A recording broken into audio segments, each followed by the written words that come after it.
Honourable members, the Deputy Speaker.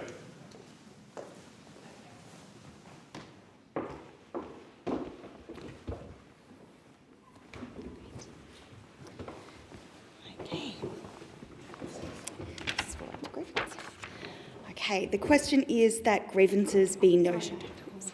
Sorry. Government business, order of the day number 1, grievance debate. Great. The question is that grievances be noted. And I call the member for Riverina. Thank you, Deputy Speaker. Without trucking, the nation stops. Australia is so heavily reliant on our transport industry, particularly our truckies. They do a power of good, and they've never been under more pressure than right now. The rules and compliance and obligation and regulations, and they appreciate that they have to do the right thing. And by and large, they do. But the onerous nature of what is being expected, of what is expected of them, is all becoming too much. And under this government, so many of these wonderful trucking companies are going to the wall. DJK Transport, New South Wales, went into liquidation in August 2025 after operating for 57 years. AKG Trucking, same state, also entered voluntary liquidation in the same month, on the same day as Round 'em Up Transport. XL Express, national company, went under in August after 35 years in business, leaving around 200 employees without jobs. 200 employees in a cost of living crisis. Where do they go? What do they do? Don Watson Transport, another national company, closed its doors in June last year. 77 years of successful operation, carting much of the refrigerated transport that was needed of them. A logistics company with more than 300 staff transporting coal goods between Sydney, Wodonga and Melbourne. Over 140 trucks up for sale. Transstar Linehaul, another national company, entered administration in July 2025, leading to the company auctioning off their 38 prime movers and their 56 trailers. And closer to home for me in Wagga Wagga, Ron Crouch Transport. It too, third-generation business founded by Ron and Beverly Crouch in 1978 to cart hay for a single client, grew into quite a powerhouse, certainly a large company for Wagga Wagga. Thankfully, a buyer has been found, and that is some relief for Jeff Crouch, the son of Ron, and for indeed the workers who are in that company. But you look at other companies that went to the wall. Newnham Trucking of Queensland, Arva Logistics, Truck Repair Group Queensland, BDS Group Victoria, all collapsed last year. And the common denominator is this. It's a Labor government that has not acknowledged that the trucking sector is in crisis. It's a Labor government that has brought about a cost of living crisis. It's a Labor government that does not care about small business. And this is one of the reasons why our trucking sector is in such a perilous state. Some facts about trucking. 47% of drivers in Australia in 2024 were 55 years or older, and only 5.4% of those drivers are under 25 years of age. Projections by the International Road Transport Union predict 21% of Australian drivers are due to retire by 2029. That cliff is not far away. It is not far away. In 2024, we had 28,000 unfilled truck driving positions in Australia. It's no wonder Ron Finnemore advertises so extensively. It's no wonder Peter Rodney, who has his own group, is despairing and often calls me about the number of trucks he has backed up to the fence in his yard. Allowing for the projected retirement of more than 50,000 drivers, the shortage will grow to more than 78,000 unfilled positions by 2029. 78,000. Now, the mainstream media has just cottoned onto the fact, even though I have been banging on about this for some time. But the sham contracting arrangements are doing a great disservice to our trucking industry. Now, under a sham contracting arrangement, you'll get an ABN, that'll be paid, and the drivers, they miss out on all the add-ons. Of course, that company is save the additional expense, and I'm told it's reasonably widespread, and that is how some operations are able to offer cheaper prices to haul freight than other companies. There's not a level playing field, and that is a problem. It requires, I believe, the Transport Minister to have a summit. Now, we had a summit last year about productivity, and if there's one thing when we talk about productivity, we should be talking about trucking, because trucking enables productivity. Trucking enables goods to be transported all around Australia, and without trucking, as I said, all of that stops. The nation grinds to a halt. But what is this government doing about it? Zip. Nothing.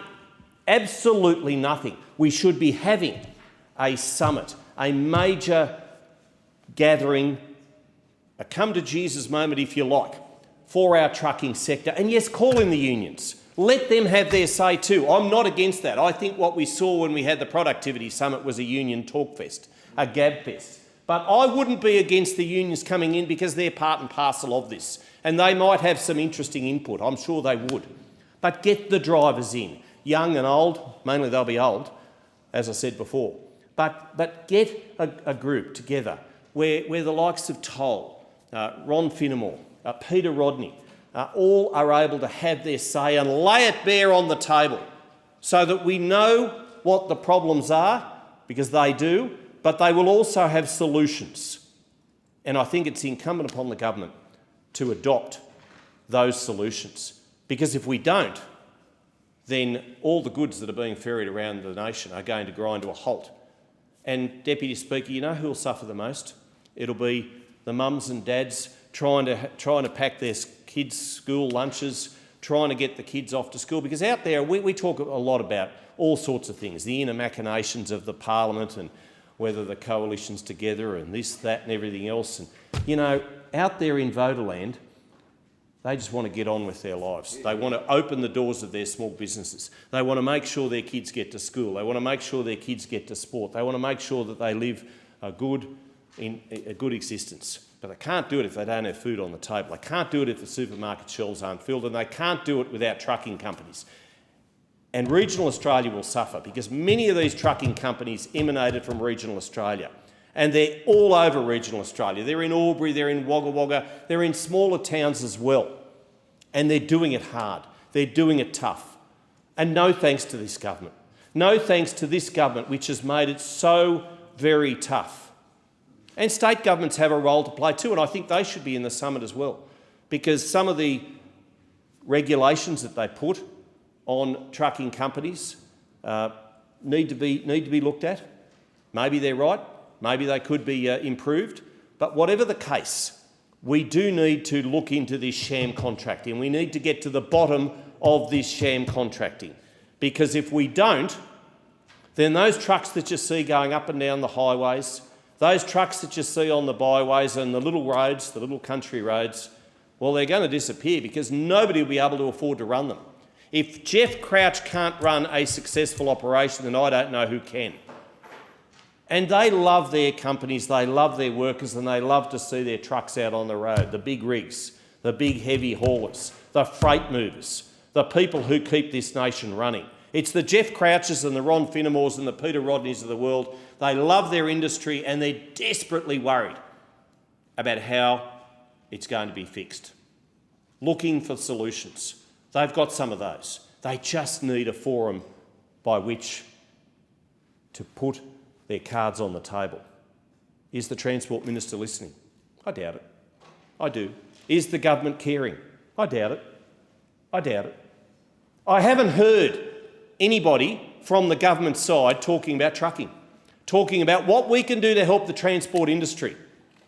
I stand corrected, but I would love to see somebody get up in question time and talk about the trucking industry and thank the trucking industry for what they do for our nation. I don't think anybody really knows.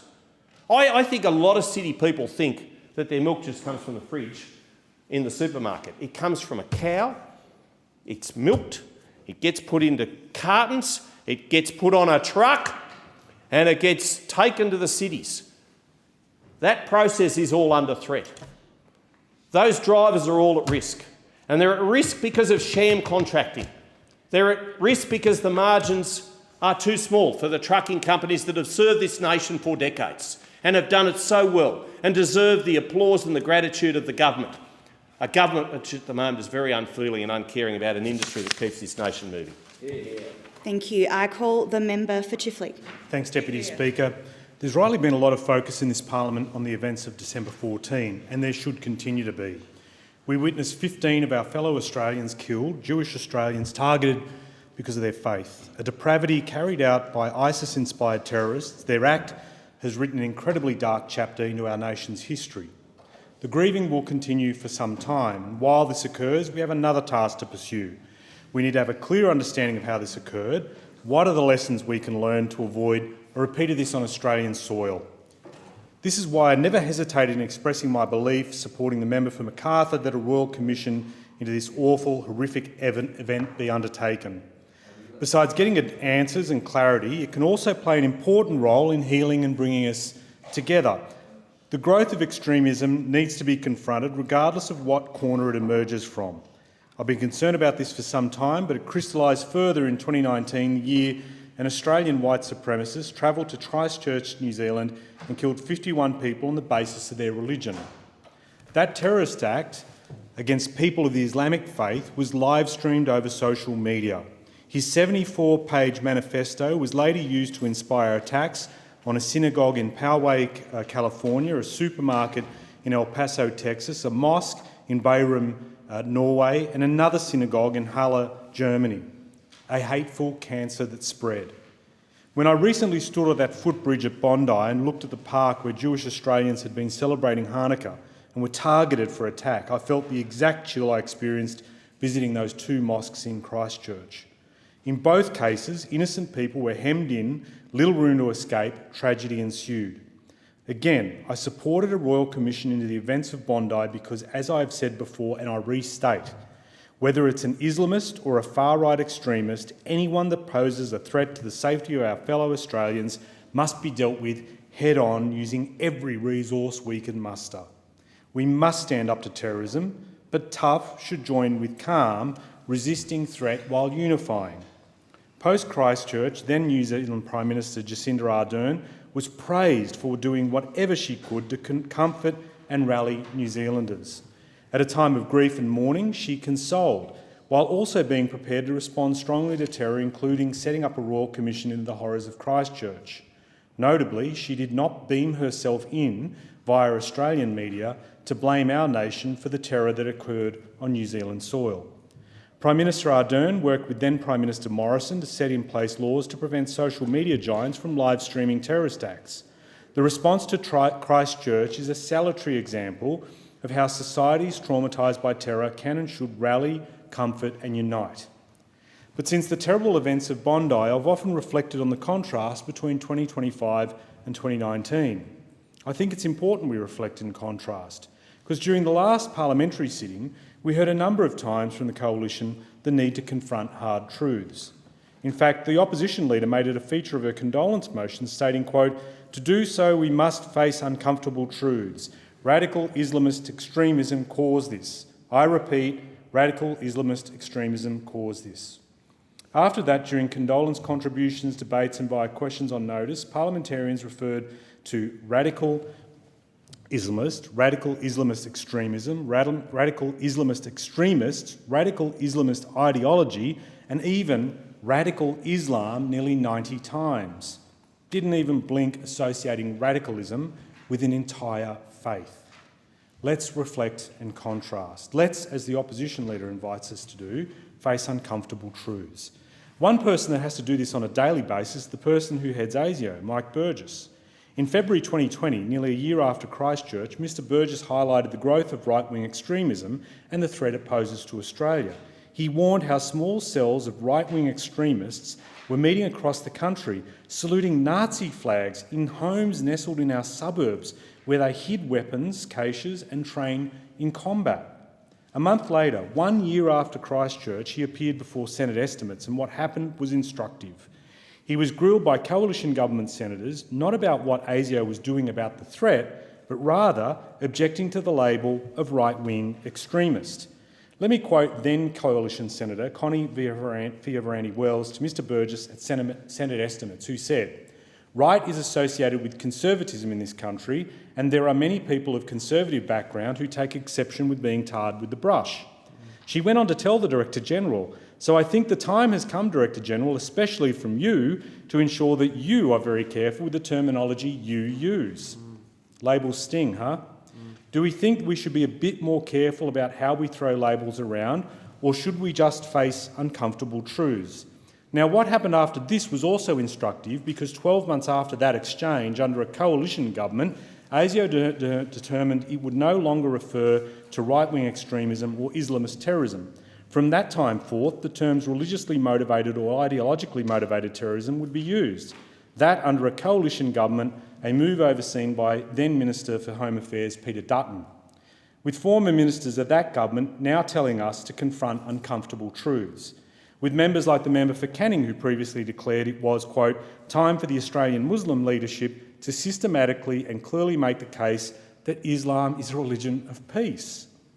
So let's be clear then, when some coalition MPs advise us to face uncomfortable truths, are the only truths we confront the ones Conservatives find comfortable to confront? Not to be outdone, we had but last week Coalition Senator Andrew Bragg news. The Australian Muslim community has to take some responsibility for the behaviours we've seen exhibited over the last couple of decades. He opined that I think the West has probably been too nice for its own good. Perhaps he should have a chat about whether a Victorian imam and his wife thought it was nice that they were run off the road in Melbourne and attacked and had racist abuse and rubbish hurled at them. Or is it nice for Muslim Australian women to have their hijab torn off or be labelled expletive terrorist or be spat at? Is it nice to see pigs' heads in Muslim sections of cemeteries or impaled on the fences of places of worship? Or maybe we should refer to any of the work undertaken by Action Against Islamophobia or the Islamophobia Register that tracks examples of what nice looks like to many Muslim Australians on a near daily basis. Anti-Semitism, Islamophobia, racism across the board, all these behaviours should not be tolerated, full stop. We should be appalled by all of these acts, not selectively concerned or occasionally responsive. Let me go to the words expressed in this Parliament to underscore that point. In April 2019, then Prime Minister Scott Morrison said, "We must strive to see the us in our national life and to celebrate it. An Australian us of different faiths, of different ethnicities, of different ages, genders and sexualities, an Australian us, quote, that rejects the hate, the blame and contempt that grip too much of modern debate." Those words, those I can stand by. Disappointingly, those words are a far cry from the Scott Morrison of today, who wants to have practitioners of just one faith be singled out for registration and accreditation, that they must somehow prove their fidelity to our nation because the starting point assumption is until you do this you might be suspect, deficient, not to be trusted. So much for the 2019 call for an Australian us that rejects the, quote, blame and contempt. What's the end game here? Once imams are accredited and their loyalty proven, do we get them to wear armbands? And we are more relaxed with that, replicating a more abominable chapter of world history. Once we start down the path of uncomfortable truths, we need to know exactly where we're headed.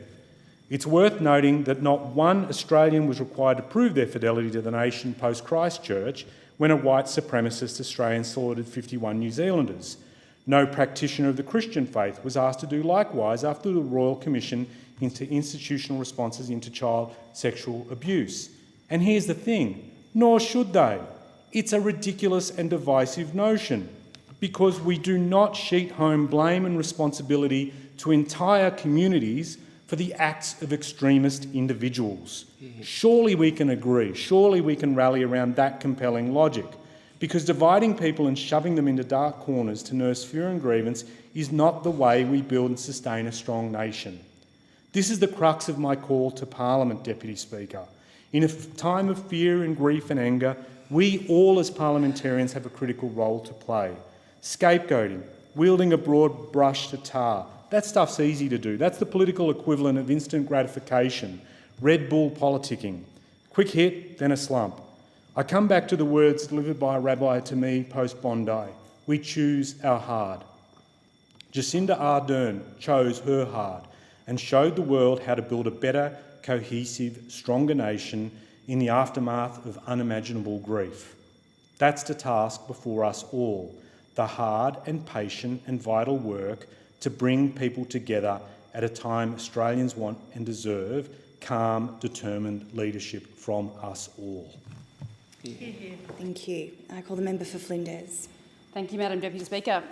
Today it is the grievance debate, and it occurs to me, I rose here exactly 12 months ago, and I took some creative licence with the inherent grief in the word grievance, and I spoke of the loss of my mum, Anne Shanahan, who had passed that summer a few weeks before we returned.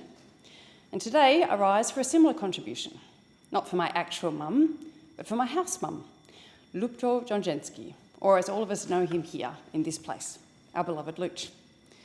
Luch was this place, and with each turn of the cheek, each turn of the head, every time I look up in the chamber, I'll be looking for Luch, as I know so many of us do.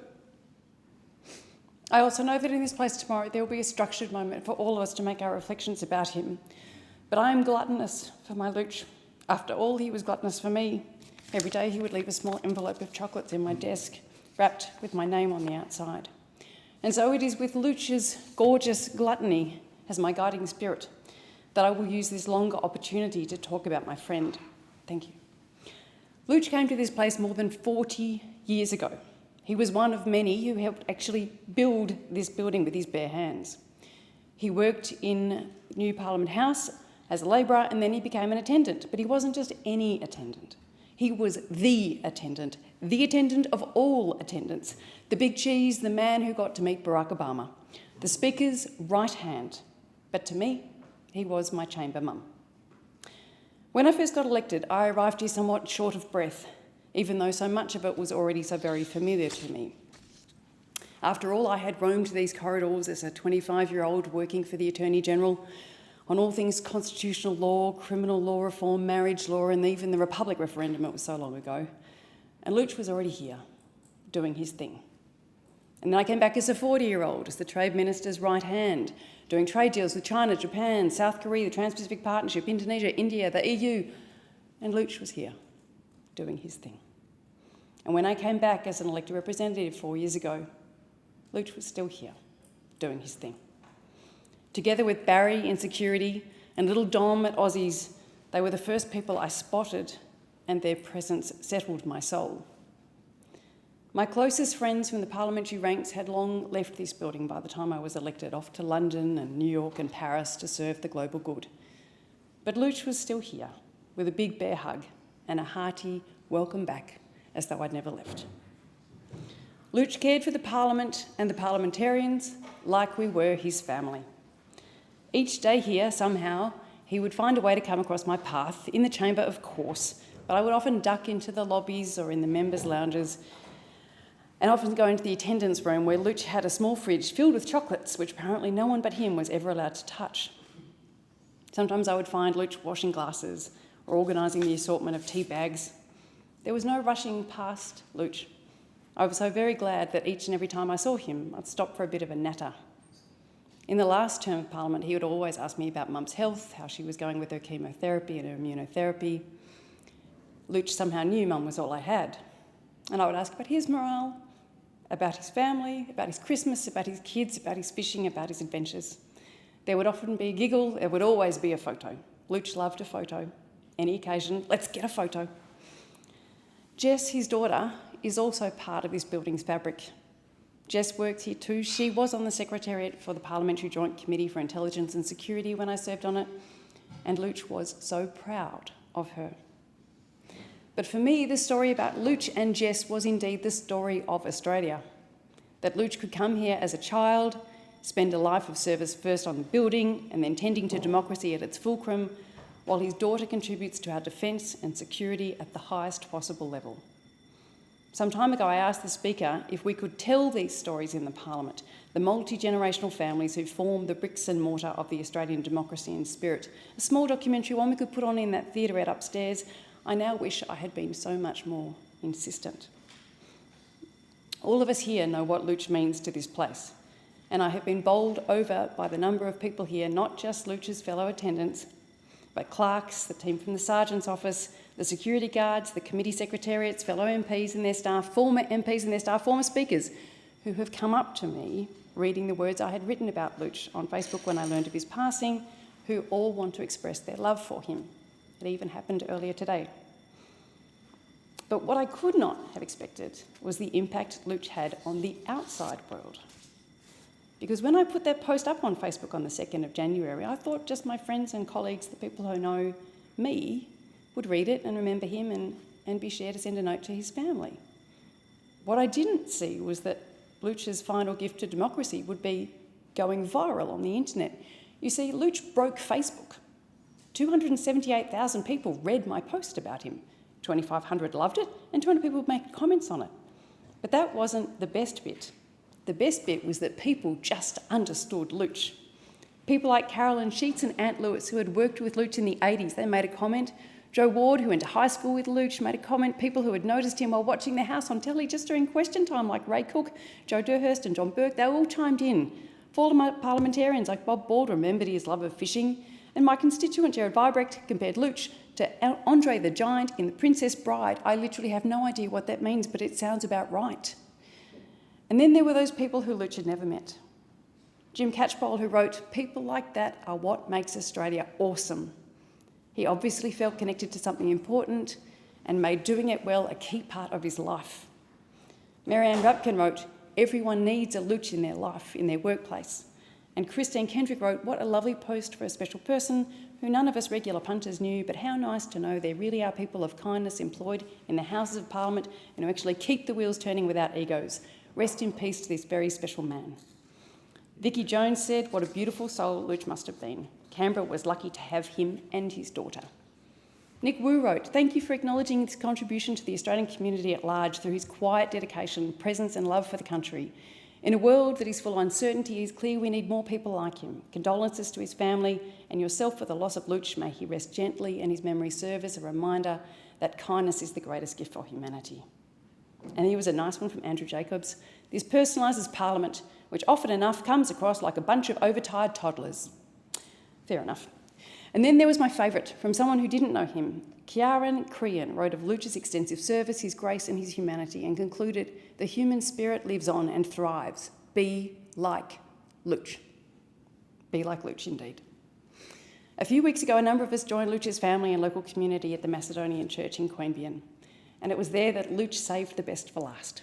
I didn't understand a word of it, of course, because it was all in Macedonian, but I didn't need to. It was there that I saw the magic of Luch writ large, loved, central, the core of everything he does and did. The church was filled to the rafters. Literally, there were people in the gallery under the ceiling, and tens more spilled out onto the street. As I headed out there, my Comcar driver, Robert, asked why I was going to Queanbeyan. "I'm off to Luch's funeral," I said, and Robert was crestfallen. He hadn't heard, and he knew Luch well. He used to come to the airport on Sunday nights, Robert told me. He was the only one who actually knew who you all were, and he'd spot you all as soon as he got off the plane. He was the best we've ever had at that job.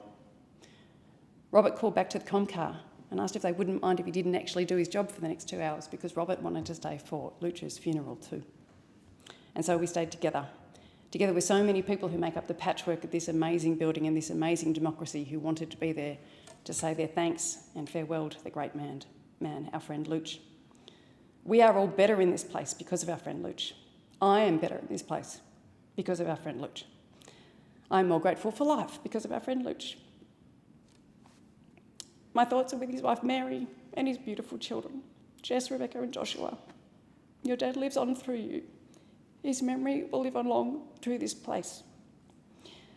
And whenever you see me look up in the chamber, open my drawer, walk through the members' lounge or lift a glass of water, please know your father is with me.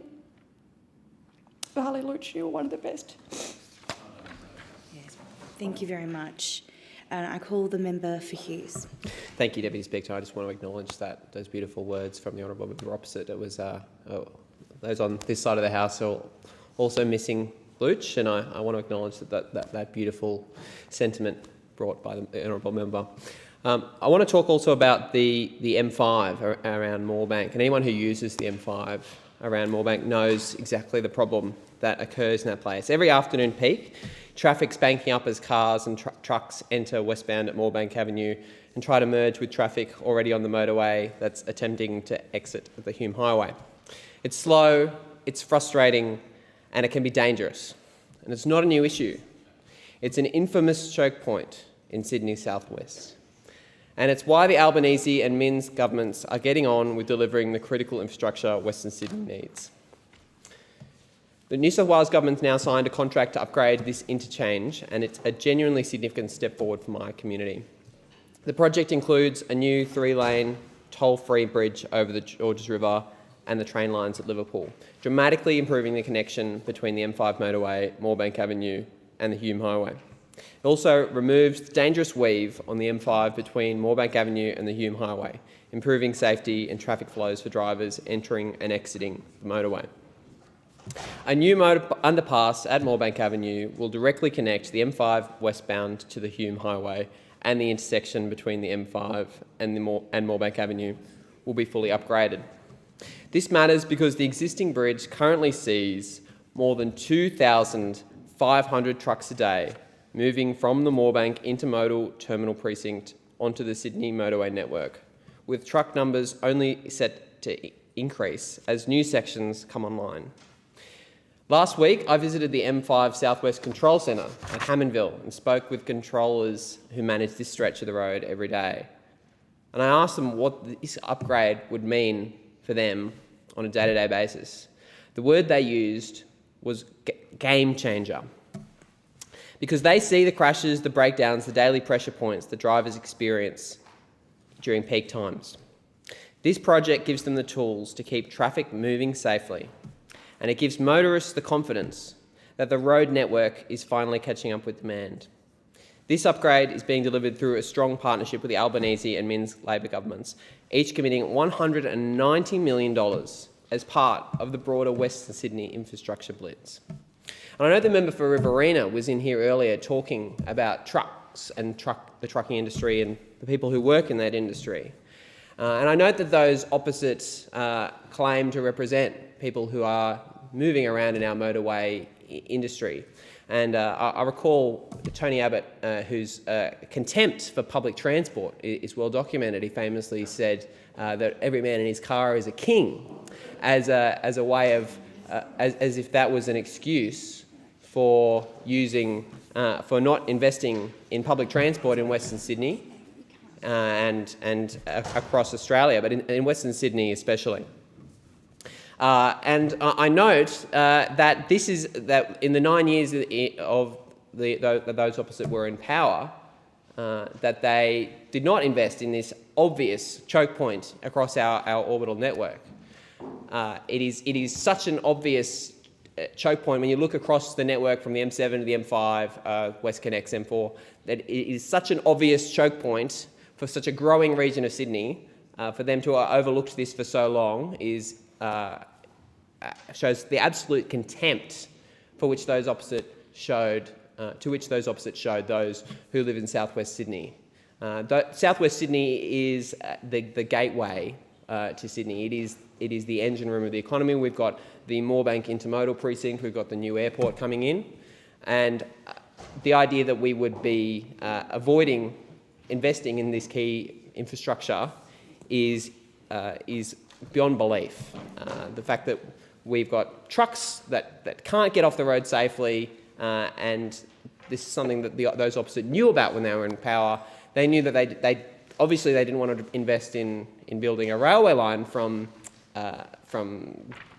Southwest Sydney to the new airport, but to not even invest in roads, it just goes against all sense of sensibility and logic. So I'm very proud that this government is delivering this. I'm very proud that we're investing $190 million in this piece of infrastructure for southwestern Sydney. But major infrastructure is only part of the story. Local road upgrades delivered through programs such as the Black Spot program are equally important. In Engadine, intersection of Anzac Avenue and Banksia Avenue has long been recognised as a safety concern by both local council and the local community. As someone who grew up in the Engadine area, I know this intersection quite well. I used to walk home from school across this intersection, and I drive over this intersection quite regularly.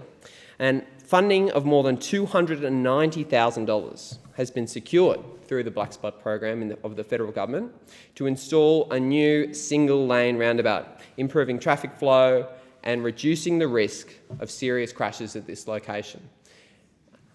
This is a location that it's one of those intersections that those of you who don't live in the area, which is most people in the room, I would think, it is an intersection where it is very difficult to see through the intersection. So Anzac Avenue is essentially one of the major roads in Engadine. It's the main thoroughfare off the Princess Highway.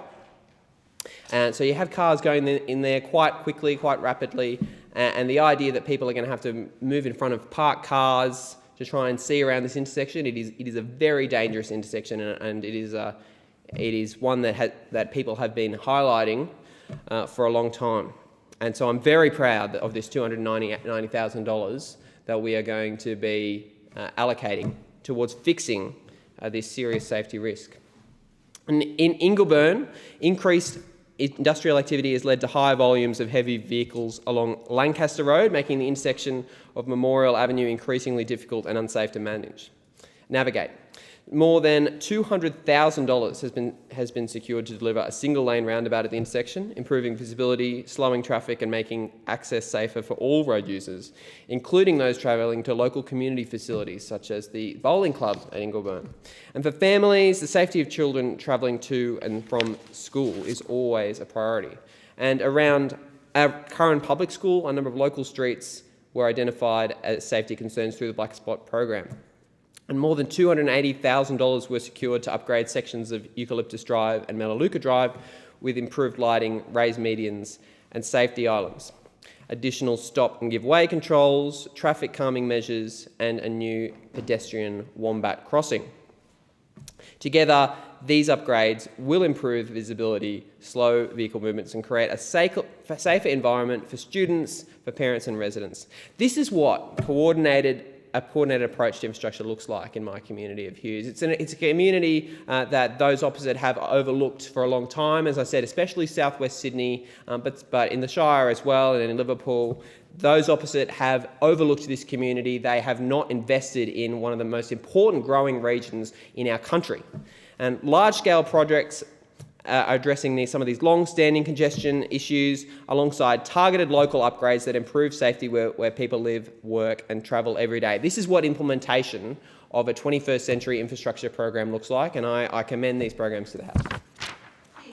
Thank you very much. And I call the member for Lindsay. Thank you, Madam Deputy Speaker. The people of Lindsay in my community are feeling every day the very real growing impact of the failure of the Albanese Labor government to get cost of living under control. I hear from families, small businesses. Sadly, too many small businesses are closing. Renters, mortgage holders across my electorate telling me they don't know how much more they can take. For the community of Lindsay, the cost of living crisis is no longer something that's temporary. It's not just a phase, it is relentless and it is entrenched.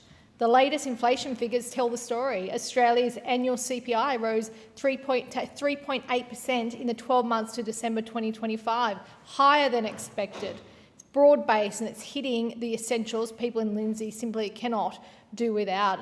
And we talk about how much things have increased, whether it's housing, electricity, rent, new dwellings, meat and seafood, fruit and vegetables. And when we talk about food, this is something, the increase in food prices, that really concerns me, particularly when it comes to food security. I think every community across the country has people lining up at food banks like they've never done before. And this is putting pressure on not only people experiencing homelessness, but double income families where they just can't afford the increases in foods. And you can't skip eating, you can't skip your power bill, and you can't skip your mortgage payments. It's exactly why inflation is hitting people in my community so hard, and with the looks of interest rate going up today, it's going to hit people even more.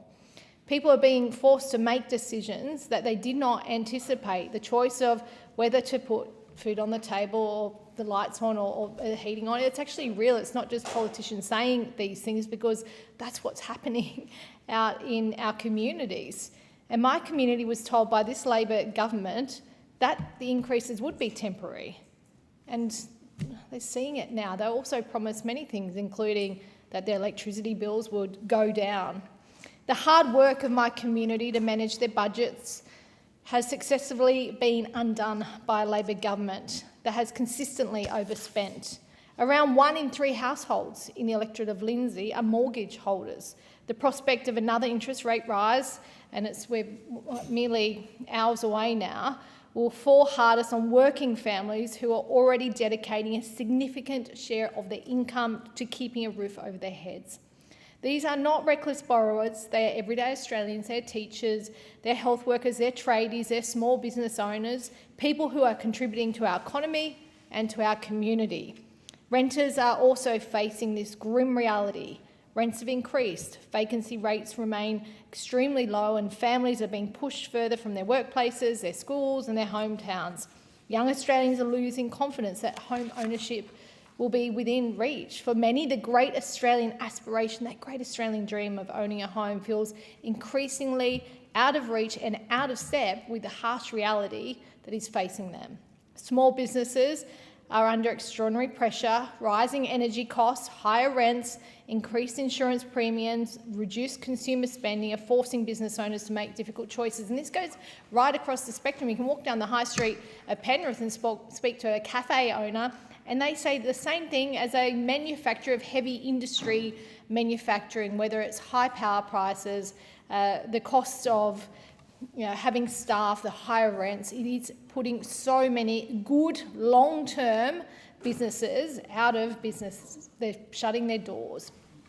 The pressures demand disciplined economic management. This is the issue. Economists across the country, people with decades of experience and formal qualifications, real-world economic expertise, have been absolutely clear. The government must rein in spending to bring inflation under control. But what has been the Albanese Labor government's response? To ignore the advice, the good advice that would get this country back on track. According to the Albanese Labor government, every qualified economist who has worked in their field for years and years is wrong, and the only person to listen to is the Treasurer, Jim Chalmers, who has no formal qualifications in finance and has never worked a day in the field. This is the type of arrogance that is costing Australians deeply. Nearly 4 years on, after this Labor government was elected on a broken promise to ease cost of living, and you can't deny that, inflation has remained high, interest rates have continued to rise. We're going to see it again this afternoon, I'm sure. Household budgets are under greater strain, leaving less money in Australian pockets. Australians are losing confidence, and they most definitely are losing patience. They're getting angry at this government. The Treasurer has sought to deflect responsibility, continuously pointing to global conditions and inherited challenges, but all Australians want is real action. They want to be able to afford their bills, they want to be able to put food on the table, they want to be able to send their kids to afternoon sport and have a bit of leftover money for the weekend, and this is not reality right now. Australians, as I said, were promised that their power bills would be cut by $275. Instead, they've received higher bills and an increase of 21.5%. Some people are paying over $1,000 more in my community for their power bills than what was promised by the government. They were promised interest rates would be lower and they would stabilise. Instead, families are bracing, as I said, for another rate rise. And for everyday Australians, a rate rise is deeply personal. After today, I'll be hearing from my community about whether families can remain in their homes, whether small businesses can survive, and whether young Australians can plan for their future. And yet, as these pressures rise, you will not hear a plan of action from this government. You'll hear more excuses, more spin and more deflection is something they're very good at. The pattern of failure does not stop at their lack of action to cost of living. It extends to the government's approach to all sorts of issues, including in my portfolio area, includes to online safety and most notably its much publicised social media ban for children under 16. This policy was announced with significant fanfare. It was presented as a decisive, world-leading reform designed to protect young Australians from online harm. Parents were told that it would provide reassurance and safety for our youngest Australians, but it's no surprise to anyone that the Albanese Labor government has failed in its execution. In fact, the Prime Minister said now success is a national conversation. Well, that is not keeping young people safe online. We know that the age verification systems underpinning this ban are deeply flawed. The technology being relied on does not adequately verify age nor identity. It can be easily bypassed. In some cases, facial scans are not meaningfully checked against the user details at all. And as recently reported, fathers have been using even their own faces for their daughters' accounts, and it's not marrying up, and kids are just getting through. And the government is saying 4.7 million accounts have been deactivated, but there's no transparency about these figures, how they were calculated, or whether kids in fact are offline. So this is just another example of the government spinning a story that is not the reality, whether it is in regards to cost of living and telling Australians they've never had it better, or whether it's saying that kids are now safer online. The PR exercise is very different to the reality that Australian families are facing. I think we all want to keep families safe. We all want to keep kids safe online, and we all want Australians to have a better life for them and their families. But the headline policy that looks strong in theory is collapsing for this government. And the people of Lindsay, and I think all across the country, are not asking for miracles, they're just asking for competence in their government, and they're asking for honesty. And the Albanese Labor government campaigned on transparency, and they're getting anything but from this government. They're asking for a government that understands the pressures they face and acts and gets on the ground and can see what's happening. They want leadership that is focused on outcomes, not announcements, and they deserve a government that recognises that the toll that these failures are taking on Australian households. They're just not getting it from this government. The people of Lindsay won't be ignored. They've got pretty loud voices, and they elected me to be their representative in this place, and I'll keep fighting for them because they deserve better from their government, and I'll ensure that this parliament is aware of the government's failings and what they're not doing for the community of Lindsay. Thank you. Thank you. And I call the member for McEwen. Thank you very much, Deputy Speaker. I rise today to talk about the issues that really matter to the people of McEwen. We are a community of working families, young people trying to get ahead, older Australians who have given so much for our community, and local businesses and towns that keep our suburbs thriving. McEwen is a proud growth electorate. New estates in Donnybrook, Beveridge, Wallen, through the established communities, Doreen, Diamond Creek, and right through the Macedon Ranges up to Woodend. People are drawn to our area because it is very special, and the opportunities and the lifestyles and the community that we have. But with growth comes pressure on health services, housing, roads, schools, household budgets. For far too long, people in growth areas like ours were ignored.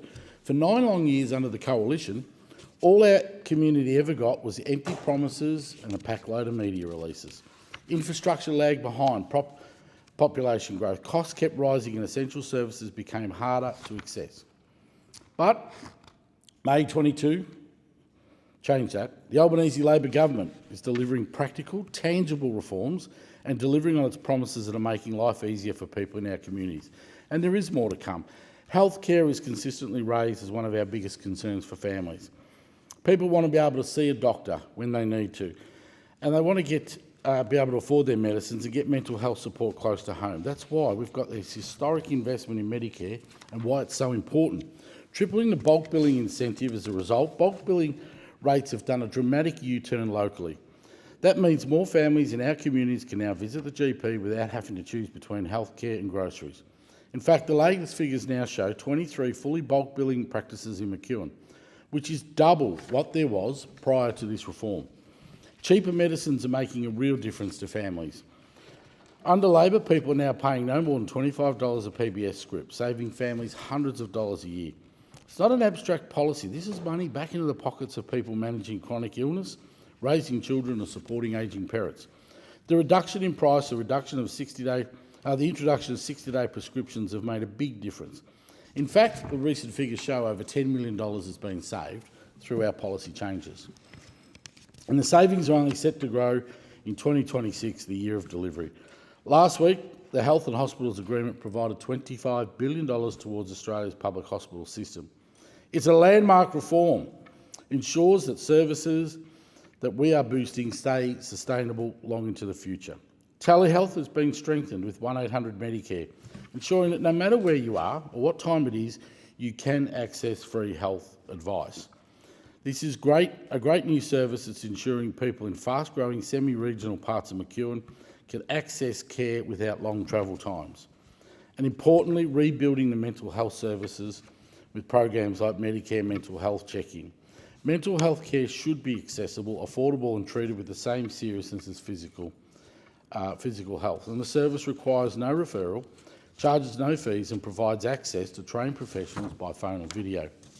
Housing affordability, of course, is one of the defining challenges for our electorate. Young people across McEwen want the same opportunity to buy that their parents had, to raise a family and to put down the roots in their community. This Labor government has listened and responded with essential programs like the 5% first home guarantee. Thousands of young people have been able to purchase their first home without paying expensive lender mortgage insurance. The scheme is already helping people in our community get into the housing market sooner, with just on 2,000 properties purchased with this assistance. At the same time, we're delivering the single biggest investment in social and affordable housing in Australia's history through the Housing Australia Future Fund. Means more social and affordable homes will be built where they are needed most, including our area. In fact, McEwen we've had $7.1 million invested in Mernda with the Johnson Road Estate through the Housing Support Fund to help the City of Whittlesea meet the growing residential demand.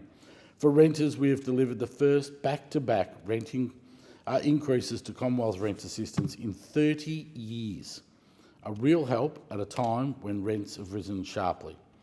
And through the Help to Buy scheme, Labor is giving Australians another pathway to home ownership by lowering the upfront cost to buying a home. With a $10,000 incentive for building apprentices to boost the workforce and 100,000 homes to be exclusively for first home buyers, young Australians can now start believing again that they can afford their own home. It's about dignity, stability and opportunity. Cost of living pressures are real and families in McEwen have them every day. That's why our government has focused on targeted, responsible cost of living relief. We all know how important energy bill relief has been over the past few years, but we haven't stopped there. We've also invested in home batteries, and I'm looking forward to mine getting fitted this week, actually, and cheaper, more reliable renewable energy, which will help drive down power prices in the long term. Latest figures show over 200,000 cheaper home batteries have been installed by Australians and over 1,300 across McEwen. We're ensuring that education is available and affordable, with a further 20% cut in student debt, raising the income threshold and capping the indexation rate, ensuring HECS debts cannot grow faster than wages. This has assisted over 1,500 people in our area. The point about this and the Better, Fairer Schools agreement rolls out is this is about investing in public schools by the Australian government. In fact, our investment is the biggest investment ever. In McEwen, it's easier for students who need additional learning support to catch up, keep up and finish school. Making sure that we have things like Year 1 phonics checks and numeracy checks, evidence-based teaching practices, more individualised assistance, such as small group tutoring. We are cracking down on the supermarkets to ensure Australians are not being ripped off at the checkout. We're standing up for consumers and farmers by strengthening competition and transparency in the grocery sector. Governments should be on the side of households, not big corporations. We're passing the telecommunications legislation to ensure companies act with care, due care and responsibility. And this year we are developing codes that set out the detail of what responsible businesses look like. We know there's more to do, but to be sure, this government has an unwavering commitment to easing the cost of living pressures for Australian families. You want me to keep going? No? Anyone who lives in McEwen knows that the roads matter, and for safety and productivity, for reliability and quality of life. People want to get to and from and home quicker and safer, just to be with their families, schools and to do their jobs. That's why the Albanese Labor government is investing in local roads and infrastructure with over $1 billion in roads in our community. Includes the key projects such as the Stage 2 of the Yan Yan Road upgrade, the Cameron's Lane interchange at Beveridge.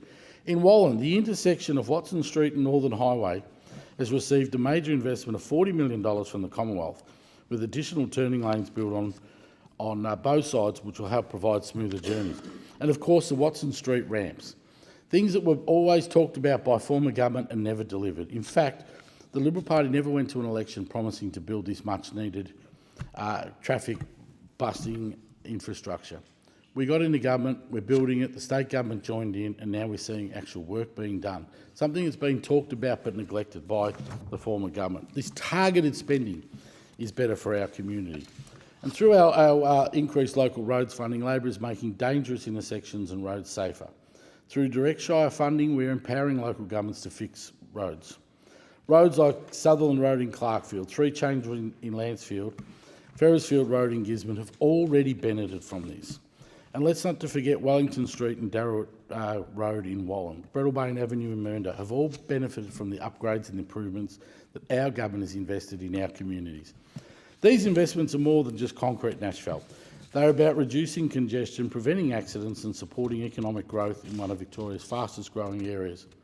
The people in McEwen are hard-working, optimistic and community-minded. They deserve a government that listens and delivers. Now they have one. In housing, healthcare, cost of living relief, roads and education, our government, the Albanese Labor government, is delivering better outcomes for local communities. We're about delivery, not division. This is a government that is focused on fairness, opportunity and building a stronger future for Australians.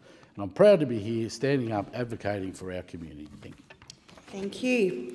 There being no further grievances, the debate is adjourned and the resumption of the debate will be made an order of the day for the next sitting. The Federation Chamber stands suspended until 4 p.m.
Are there any constituency statements by honourable members?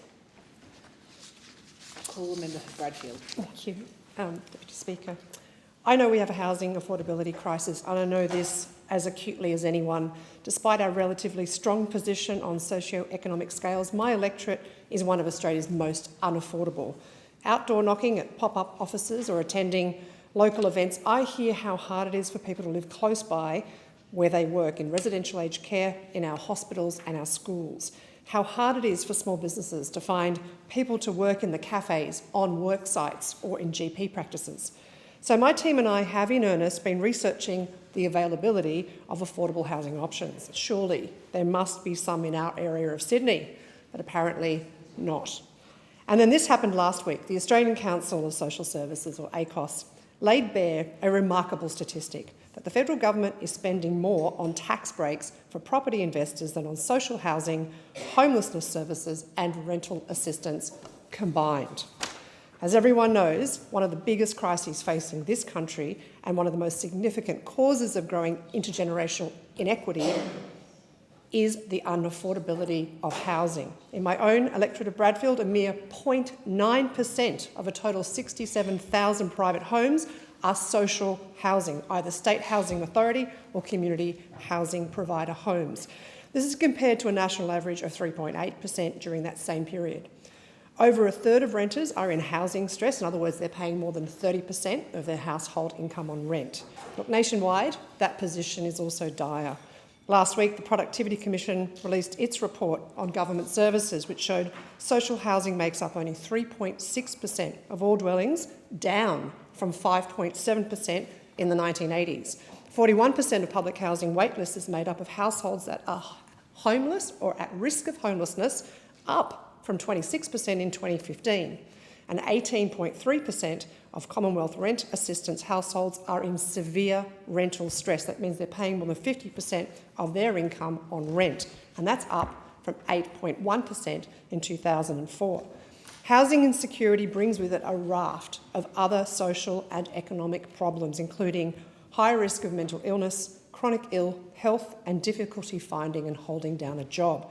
If we want people to have the opportunity to lead fruitful, productive lives, if we want to genuinely help people lift themselves out of difficult circumstances and contribute to a harmonious society, a productive economy, we must address the housing insecurity. This government would say it's done more than any other government before to address the housing crisis. It would reel off a list including Social Housing Accelerator Program, the Australia Housing Future Fund, the increased Commonwealth rent assistance, the Build to Rent scheme, First Home Supply Program, but the fact remains it is not increasing the supply of social housing fast enough. Last year, the National Housing Supply and Affordability Council, in its State of the Housing System report, recommended boosting social housing to 6%, with a long-term target of all homes to be 10%. I call it Attorney General. Thank you, Madam Deputy Speaker. I rise today to remember the life of Anita Cobby, who was cruelly taken from us 40 years ago at the hands of monsters. For my community of Blacktown, that prides itself on connection and neighbourliness, the loss of a young woman with her whole life ahead of her sent shockwaves that are still felt today.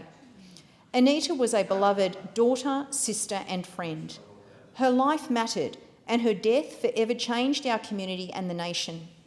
I rise today not to dwell on the horrific violence that took Anita's life and how the manner of her death, after being snatched by an evil gang of animals on her way home one night from Blacktown Station, was an abomination. Rather, let us remember who she was, the legacy that emerged from profound tragedy, and most importantly, to make clear this government is working every day to ensure these horrific acts of violence can be prevented. Anita's murder was a painful reminder of the very real dangers Australian women face, not just in moments of vulnerability, but in everyday life. It has challenged our justice system to do better and to place the safety of all Australians at its core. The impact of Anita's death extended far beyond Blacktown. It contributed to national conversations about violence against women and the role of the law in protecting those at risk. Out of unimaginable grief, Anita's family chose compassion and action to ensure her memory would become a force for good. That legacy lives on through initiatives such as Grace's Place, a refuge that offers safety, dignity and healing to women and children escaping violence. Anita's parents, Grace and Gary Lynch, also fought for truth in sentencing reforms, and Anita's legacy continues to drive the Homicide Victims Support Group, which supports innocent families of homicide victims. The contributions of Grace and Gary Lynch have resulted in measurable change for victims and their families. However, there's so much more to do.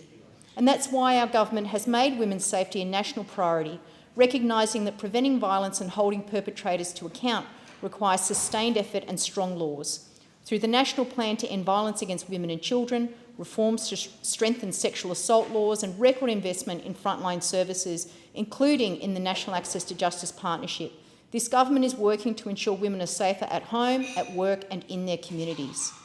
As an Attorney-General born and bred in Blacktown, I'm also working every day to ensure that the safety of all Australians remains central to the development of Commonwealth laws. May Anita Cobby's light continue to shine. May her legacies 4 decades on remind us why this work matters. May she never be forgotten. Rest in peace, Anita Cobby. Thank the Attorney-General and I call the member for Indi. Thank you very much, Deputy Speaker, and I acknowledge the words of the Attorney-General. Deputy Speaker, the Longwood Fire in the south and the Walwa Fire in the Upper Murray have burned through hundreds of thousands of hectares of farmland, national park, private property and small rural towns. Earlier fires in December destroyed homes and agricultural land in places like Goomalabee and Markwood. The bushfire season is far from over. As I speak, emergency services personnel are still on the ground protecting lives and communities, and on behalf of the people of Indi, I say thank you to each and every one of you. Deputy Speaker, bushfire disaster is something the people of Indi sadly know all too well. As I've travelled through affected towns in recent weeks, I've seen the same thing I always do: communities showing up for each other, town halls turned into relief centres, neighbours helping neighbours, people giving all that they can. But our resilience is not limitless. For many communities, this is the second or third catastrophic disaster in just a few years. What were once in a century events are now happening once in a decade or even more often.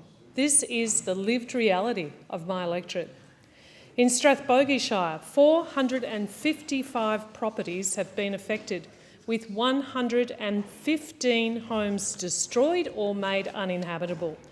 More than 13,500 hectares of pasture burned, 2,400 kilometres of fencing lost and thousands of livestock killed. In Murrindindi Shire, a community still living with the trauma of Black Saturday, more than 190 homes have been lost, the highest number in the state. At the Yark Town Hall, I met Sandy Keith. Her husband, Andrew, known as Spud, has worked relentlessly since the fire, facing the heartbreaking task of disposing of 300 sheep. Sandy told me farmers like them are exhausted, but they keep going. They need mental health support that meets them where they are in ways that work for their lives. In the Towong Shire, farmers like David and Tara Brewer lost nearly $1 million in fodder and infrastructure, along with years of regenerative land care work. And beyond the fire front, entire towns were cut off for days without power, roads or telecommunications. I want to thank the Minister, Christy McBain, for coming to Indi and for her engagement. These communities need substantial, ongoing, huge Commonwealth and state support to recover, more support to build the infrastructure that can withstand the next disaster, more protection for power and telecommunications, sustained assistance for people who have lost almost everything.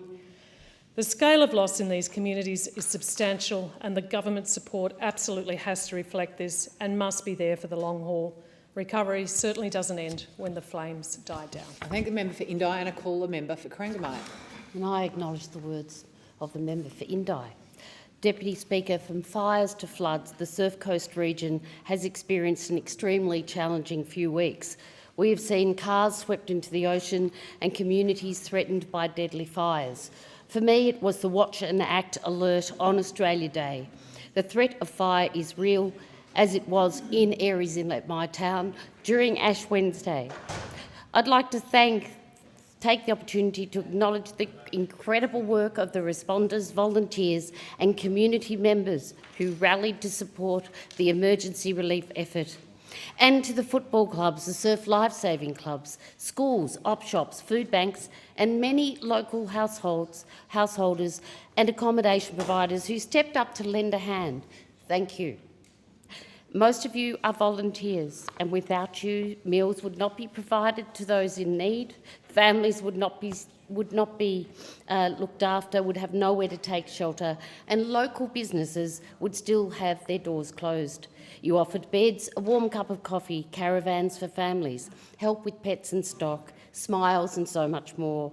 We owe you our gratitude. Deputy Speaker, sadly, many flood-impacted holidaymakers report they have suffered emotionally, having lost property that holds significant sentimental value and valuable possessions. It is important to recognise that events such as fires and floods can have profound impact on communities. It can take businesses and families a long time to get back on their feet. And that's why the Albanese government has introduced the Australian Government Disaster Recovery Payment, being eligible for people who have directly been impacted by bushfires. This includes major damage to their home, serious injury or loss of a loved one as a result of the bushfires. We have a one-off payment of $1,000 per eligible adult and $400 per child. Deputy Speaker, I want to remind our communities that the threat of fire is real. We must continue to take it seriously. We must heed the bushfire warnings and prepare to act. We are urging the community to have their bushfire plan ready, pack emergency and evacuation kits. Our local fire and emergency agencies are the perfect place to find out exactly how to stay safe this season. While these events can be inevitable, how we plan, prepare and support each other is vital to building resilience and improving our recovery outcomes. Thank you. I thank the member for Corangamite and I call the member for Clare. Deputy Speaker, homelessness is a growing issue across our region, and for many, it's all too easy to look the other way. On any given night, there are hundreds of people sleeping rough and homeless across central western New South Wales. We need to care for our fellow human beings, particularly in a world full of conflict and strife. And an incredible group of Bathurst locals came together just before Christmas and launched a new initiative, Gratitude Packs for Men Experiencing Homelessness. This inspirational project was spearheaded by Nicole Day from JobLink Plus, who distributes Share the Dignity bags for local women. Nicole saw a great need for similar support for men and acted fast. In just 1 week, Nicole rallied support from Simon Ross from the Black Crow Cafe, Greg Sly from Loan Market Access and Dave Shawcross from the charity Men's Walk and Talk. Local businesses donated backpacks, clothing, caps, toiletries, first aid kits, vouchers and other essentials. They made up 50 gratitude packs and distributed them in time for Christmas. A huge thank you to everyone who worked with such enthusiasm and generosity to put the packs together, including Sam Forbett from Forbett's Pharmacy and Natalie Nixon from 58 George. I also acknowledge the team from Men's Walk and Talk, a great community group who enthusiastically helped to drive the project, including Paul Forbes, Darryl Grant, Paul Griffin, Chris Hagney, Kevin Hines, Chris McKay, David Shawcross, Greg Sly and Brett Taylor. As word spreads, more organisations and companies are joining in, and they hope to roll this initiative out across the Central West with the aim of distributing 300 gratitude packs next time. We need to be looking after each other, and that's why groups like Bathurst Men's Walk and Talk and the great work they do are so vital. Their motto is "No man walks alone," and this is what humanity and kindness look like. I'd also like to honour some more legends from Bathurst who do such great work caring for those experiencing disadvantage. Sarah Duffy from Dynasty's Rockabilly Cafe is making our region a better place, regularly cooking up a storm for local charity Street Heart. Huge shout out as well to Kayla Beeden and the team at Street Heart and also Candos, who do so much to help those experiencing disadvantage and homelessness, including Nancy Child, Lisa Churches, Chris, Bill Barling, Joseph Jang, Louise Howarth-Britt, Scott Nash, Jessica Holt, Samantha Edwards, Dean Whiting, Tracy Denton-Seymour and Emily Baker. I would also like to thank and acknowledge all of the community groups and volunteers who work so hard to feed and clothe those in need. I can't name them all here as time does not permit, but I would like to convey the deep appreciation of our region to them. They all work hard to make the Central West and our country a better place. Thank the member. And I call Member for Gilmore. Thank you, Deputy Speaker. Well, last week I was pleased to drop into the Nowra Museum and meet with the enthusiastic and dedicated members of the Shoalhaven Historical Society. The local historians work really hard to look after and showcase the history of our region, and as a proud defence town, it's really important to ensure our military history is preserved. That's why I was delighted to announce that a very special red ensign flag will be restored thanks to a federal government saluting their service commemorative grant. The flag was presented to World War I volunteer recruits as they departed Nowra as part of the 1915 Waratah March. The flag represents a significant day in our town's history, so I was happy to support the Shoalhaven Historical Society's application for $2,420 to preserve it. The Waratah March Red Ensign is such an important piece of local military history, which represents the sacrifice that so many young men from right across the Shoalhaven made in World War I. The grant will ensure the restoration of the fragile flag so that it can be safely stored and displayed on special occasions at the Nowra Museum. The Nowra Red Cross President, Mrs Rodway, presented the Red Ensign to Captain Blau when the Waratah March left Nowra on November 30, 1915, bound for Sydney Centennial Park. According to the Shoalhaven News at the time, an enthusiastic demonstration was held outside the Nowra Post Office in Junction Street, which is just outside my electorate office, as the 70-strong group heeded the call of the Empire. The Waratahs recruited men as they marched north along the coast through Bomaderry, Berry, Gerringong, Kiama and Jamberoo, and 120 volunteers had enlisted by the time they had arrived in Sydney on December 18, 1915. Most of the Waratahs served as 1st Battalion reinforcements on the Western Front, and sadly 28 of those young men never returned home. It's so important that stories of military service are commemorated and shared in a defence town like Nowra. The Saluting Their Service Commemorative Grants program has funded thousands of projects nationwide, shining a light on the veteran community and the sacrifices they have made. Today, I want to say a huge thank you to the Shoalhaven Historical Society members, including President Lynn Allen and Secretary Tim Rigney, for ensuring the survival of our Waratah Red Ensign. Its preservation means people can learn about significant military events in our town's history for generations to come. I call the member for Capricornia. Thank you, Deputy Speaker. I rise today to pay tribute to the life and legacy of Sir Graham McCamley, a leader in Australia's beef industry and a proud Central Queenslander. Sir Graham stands alongside tennis great Rockhampton legend Rod Laver as a national treasure. In fact, the two used to play tennis together at the Rockhampton Tennis Centre. Born in 1932 near Delulu, west of Rockhampton, Sir Graham's life was shaped by the land and by the values of hard work, integrity and community that defined regional Queensland. From humble beginnings on his family's cattle property, he became one of Australia's most respected cattle producers. From a young age, Sir Graham's talent was evident. At 16, he won the Queensland Country Life Young Judges competition at the Rockhampton Show, displaying an eye for quality and understanding beyond his years. A study tour of the United States marked the beginning of a journey that would see him help establish the Brahman breed in Australia and build a cattle enterprise across central Queensland, including Tartarus, Royals, Glen Prairie, Oakley, Studley and Tandera. In 1975, Sir Graham became a founder and president of the Cattlemen's Union of Australia and a tireless advocate for producers.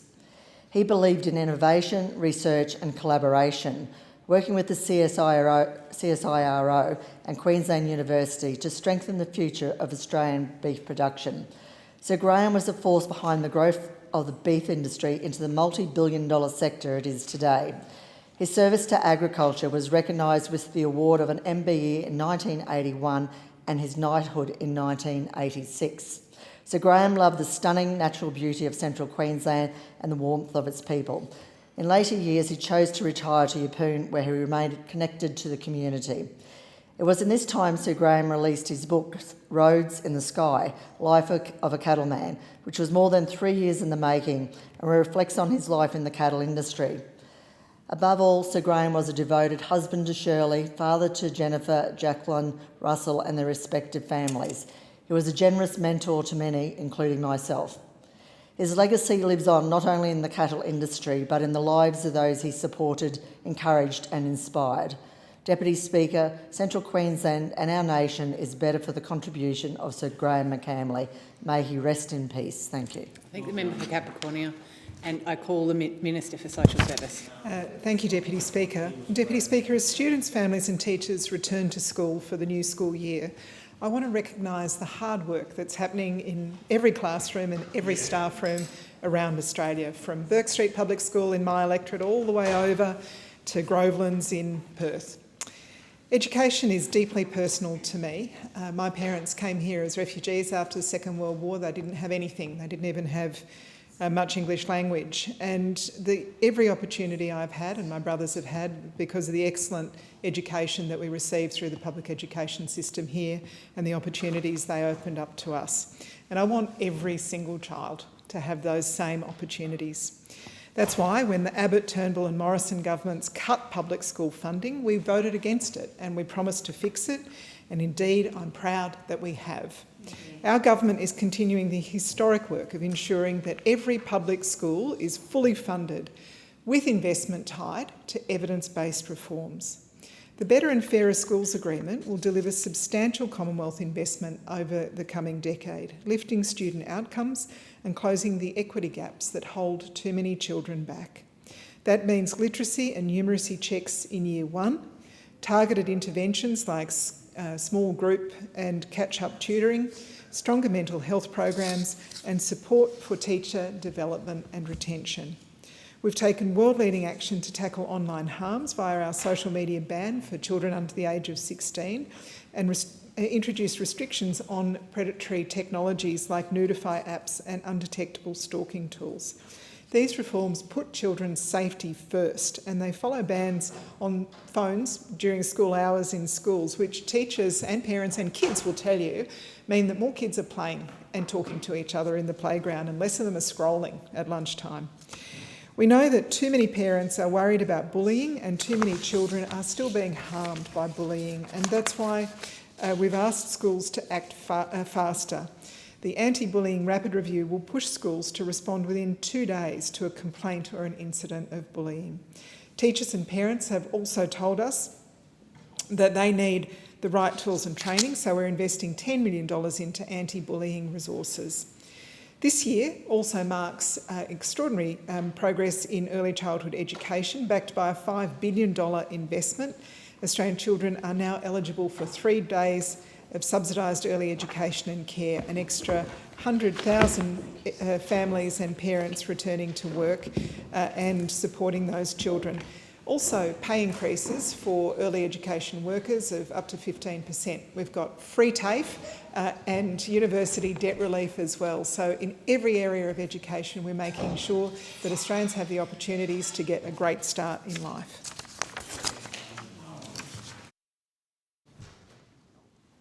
Thank you, and I give the call to the member for Hinkler. Thank you, Deputy Speaker. A good news story for the town of Childers in the heart of my electorate.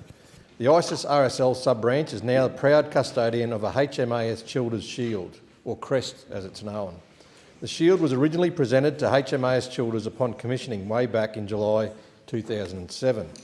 In December, the Navy formally farewelled the Armidale class patrol boats, including the HMAS Childers, in a solemn decommissioning ceremony at HMAS Coonawarra in Darwin. Since the middle of last year, I've been working alongside the Childers Chamber of Commerce and the ISIS RSL sub-branch in a bid to acquire items from the ship and bring some history home to the red soils of Childers. During decommissioning, a crew member from HMAS Childers obtained the shield, and off his own bat, he had it restored, painted and personally delivered to the ISIS RSL sub-branch. I'm very keen to see more items of memorabilia be considered for long-term loan to the ISIS RSL sub-branch. It would be fitting for our Childers community to honour the connection and legacy of HMAS Childers. Late last year, during a visit to Larrakia Defence Precinct and HMAS Coonawarra in Darwin, as a member of the Defence Subcommittee of the Joint Standing Committee of Foreign Affairs, Defence and Trade, I saw the HMAS Childers in dock. I had the fortune to speak with the Commanding Officer of HMAS Coonawarra about the boats linked to the electorate of Hinkler. It's wonderful to see the Shield find a home in Childers, and I hope more items from the ship make their way to the town. Deputy Speaker, I want to acknowledge the 35th birthday of the Zonta Club of Hervey Bay. It was great to attend the celebrations along with member for Hervey Bay David Lee, the Fraser Coast Mayor George Seymour, and 3 councillors to hear about the history of Zonta Club, which was chartered in December 1990. In the 3.5 decades since then, hard-working members, past and present, have been helping build a better world for women and girls. Our community is richer and our future is brighter thanks to the organisations like the Zonta Club of Hervey Bay. Congratulations and happy birthday, ladies. Deputy Speaker, many children have a dream of wearing a baggy green cap. And for Bundaberg cricketer Lucy Hamilton, the dream is one step closer, and she has been recently named in the Australian Test squad at just 19 years of age. At such a young age, Lucy has already had success with Brisbane Heat, Queensland and more recently the Delhi Capitals and prestigious at the WPL in India. The Aussies take on India in Perth next month.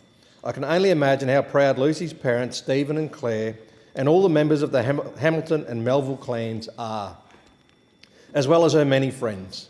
Congratulations, Lucy, and from all of Hinkler, we wish you well for the upcoming series and indeed a long cricket career ahead. Thank you, and I give the call to the Minister for Aged Care and Seniors. Thank you, Deputy Speaker. I recently had the pleasure of visiting the dedicated team at Melton Medical and Dental Centre to mark their transition to 100% bulk billing for every patient.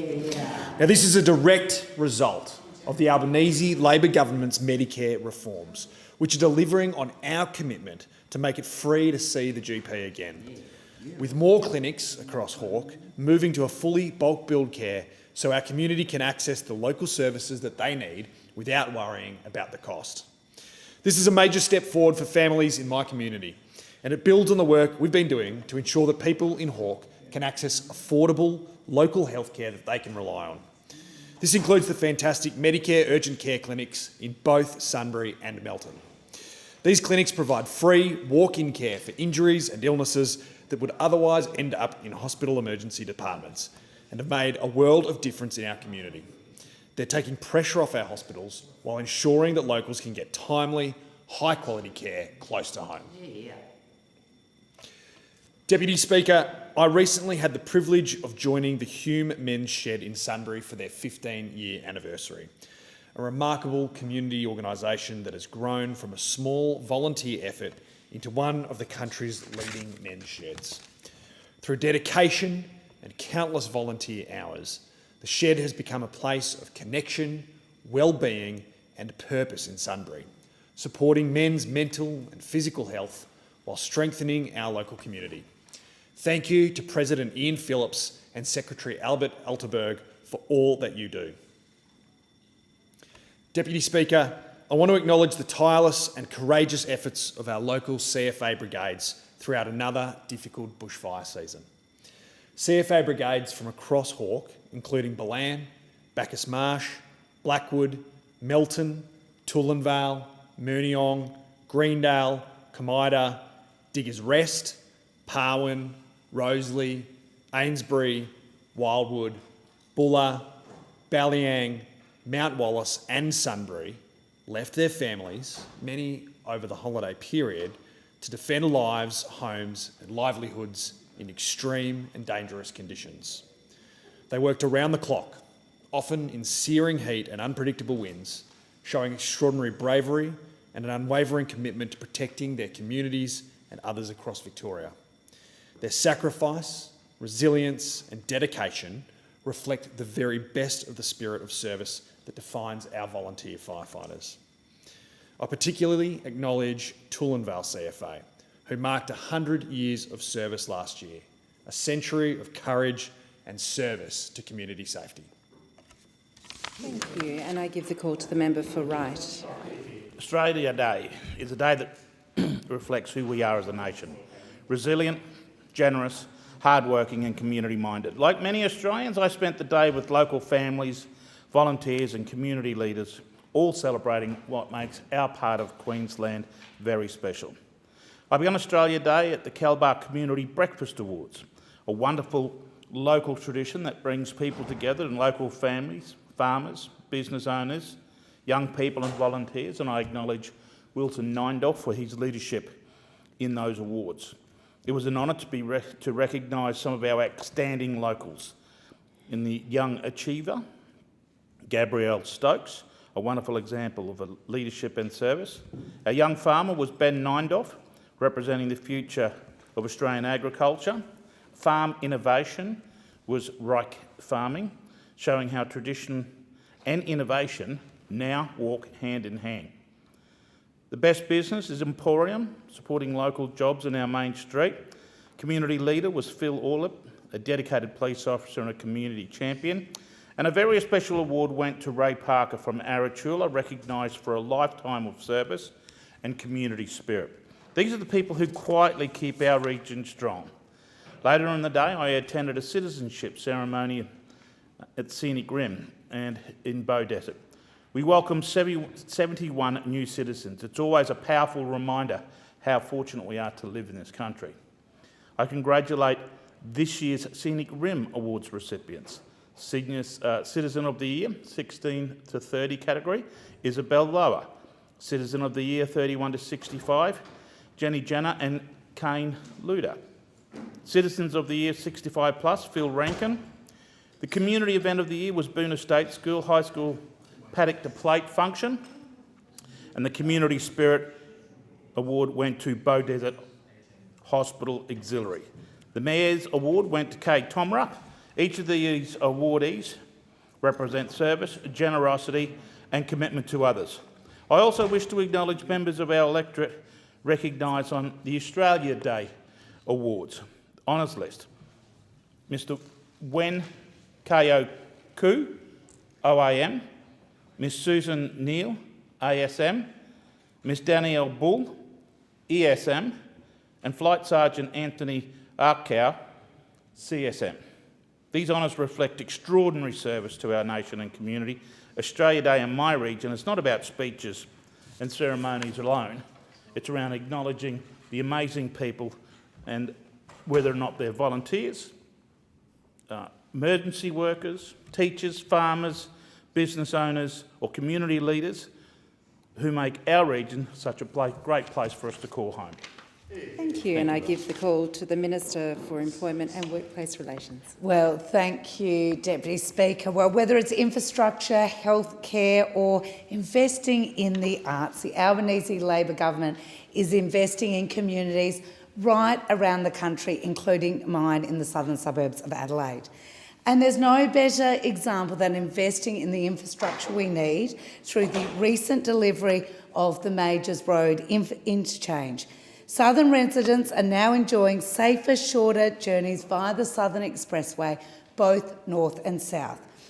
Now, this took a Labor state government and a Labor federal government to deliver this project, and complements and is part of the amazing non-stop north-south corridor, which will provide 78 kilometres of traffic light-free motorway, and it is now starting construction.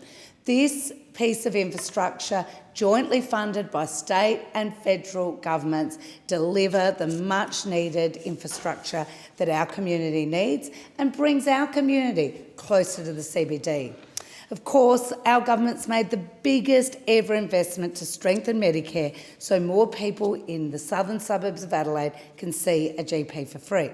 Since the new bulk billing practice incentive payment was introduced, 10 medical practices now in the southern suburbs have become fully bulk billed, helping ease the cost of living pressure for patients. John from Christie's Downs messaged me to say that he was so pleased to find out his local clinic had started bulk billing again, taking his $80 consult fee down to zero. Now, our government has also delivered additional funding to the incredibly popular Morphett Vale Urgent Care Clinic, now allowing it to stay open on weekends and public holidays longer and boosting capacity in peak periods, which means, of course, that families in my electorate have a place to go to when there's urgent care required, but it is not required to go to an emergency department. Now, I'm so pleased that the Albanese government is investing in the cultural life of the southern suburbs as well. Nice Day to Go to the Club is a one-day garage and punk rock musical festival held at Port Nalunga Football Club and has received funding through Revive Live, attracting over 2,500 attendees. It supports local jobs and businesses and provides an opportunity for people to enjoy a vibrant, inclusive live music event close to home. Of course, a big thank you to Jack and Tom from Daybed Records, and of course the #1 supporter of this event, Fitzy from Port Nalunga Football Club. The Nice Day to Go to the Club is in the South for the 4th year running. This is a government investing in communities. Thank you, and I give the call to the member for Herbert. Thank you, Deputy Speaker. No one should have to choose between putting food on their table or being able to afford insurance. This is the unfortunate reality for the people that call Townsville home. Reports show that 1 in 5 Australians are considering ditching their home insurance in response to surging costs.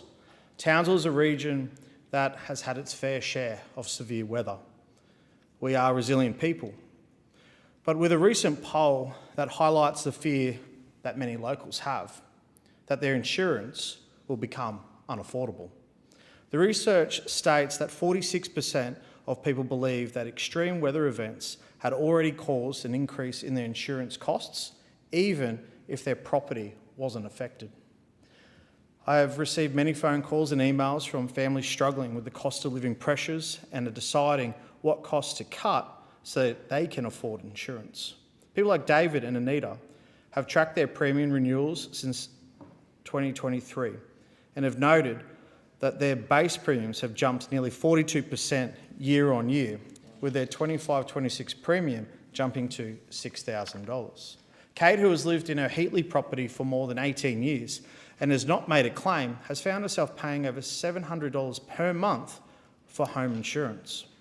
Another real-life example was from Robin, who lives in Kelso, and her recent insurance premium renewal for her house and contents premium increased from $3,036 to $13,690, which is a 350% increase.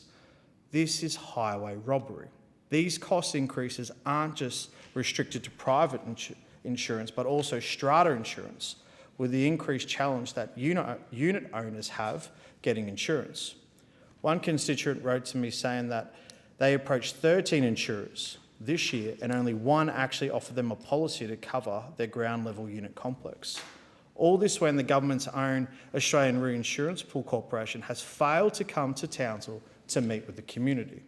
Despite its promise, the Cyclone Reinsurance Pool has not reduced insurance premiums for North Queensland. Although repeatedly invited, the ARPC has not held any community forums in Townsville. We are calling for legislated mandatory cost savings passed on by insurers, a real-time public dashboard showing insurer savings, accessible consumer information, not a 94-page ACCC report. Residents want solutions, not advertisements. People can't afford insurance. Townsville deserves better from this Labor government. Thank you, and I give the call to the member for Layla. Well, thank you, Deputy Speaker. And I rise today to talk about what Labor is doing to strengthen access to local health care. In recent months, I've visited GP clinics across the electorate of Lalor to see firsthand what our bulk billing reform means for our community. And in raw numbers, of the 44 GP clinics across the city of Lalor, 31 are now bulk billing every patient who walks through their door. On my journeys to meet them, I met with doctors, practice managers and staff, and they all told me the same thing. Patients are coming back. People who delayed care are now walking through the door again.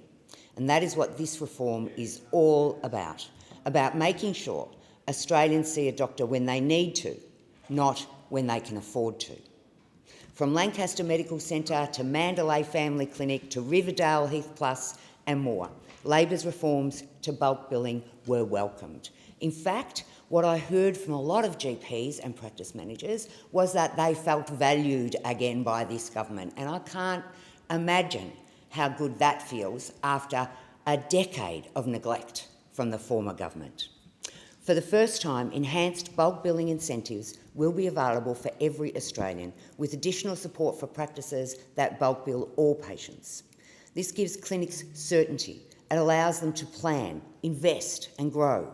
And in fast-growing communities like Lalor, that matters. You'd be amazed how many of the GPs operating in my community were overseas doctors or people who came here to train in medicine, and they have put down roots and made our community home. It is fabulous to see and to meet them and to be in a position to thank them for the work. The reform reduces cost of living pressures for families. Obviously, it strengthens primary health care and ensures that your postcode does not determine your access to health care. Only Labor strengthens Medicare when families need it most, and it was great to be out in the community to see that happening firsthand. In those 31 bulk billing clinics now, all you really do need is your Medicare card to get your primary health. Doctors felt appreciated. It was also an honour for me to meet two young people, a son and a daughter of people who run clinics in my community who had completed their medicine studies at the end of last year. Absolutely fabulous. A second generation of doctors in my community. I also met another GP who has two sons currently studying medicine in Melbourne. It was fantastic. This adds to the Gidget House opening in Point Cook and to the new endo and pelvic pain clinic opened in Werribee just this week at the Werribee Medical and Dental Centre. Thank you, Deputy Speaker. Thank you, and I give the call to the member for Groom. Thank you very much, Speaker. Interest rates are up. We saw a decision today from the RBA to raise interest rates after inflation had been going up. Headline inflation sitting today at 3.8%. Speaker, today our Treasurer told us that the prime driver for inflation was from the private sector, but I want to challenge that, as have many economists, and provide some facts in that, and I think it's important that we do challenge these numbers. Growth from federal government spending today accounts for 32% of GDP growth.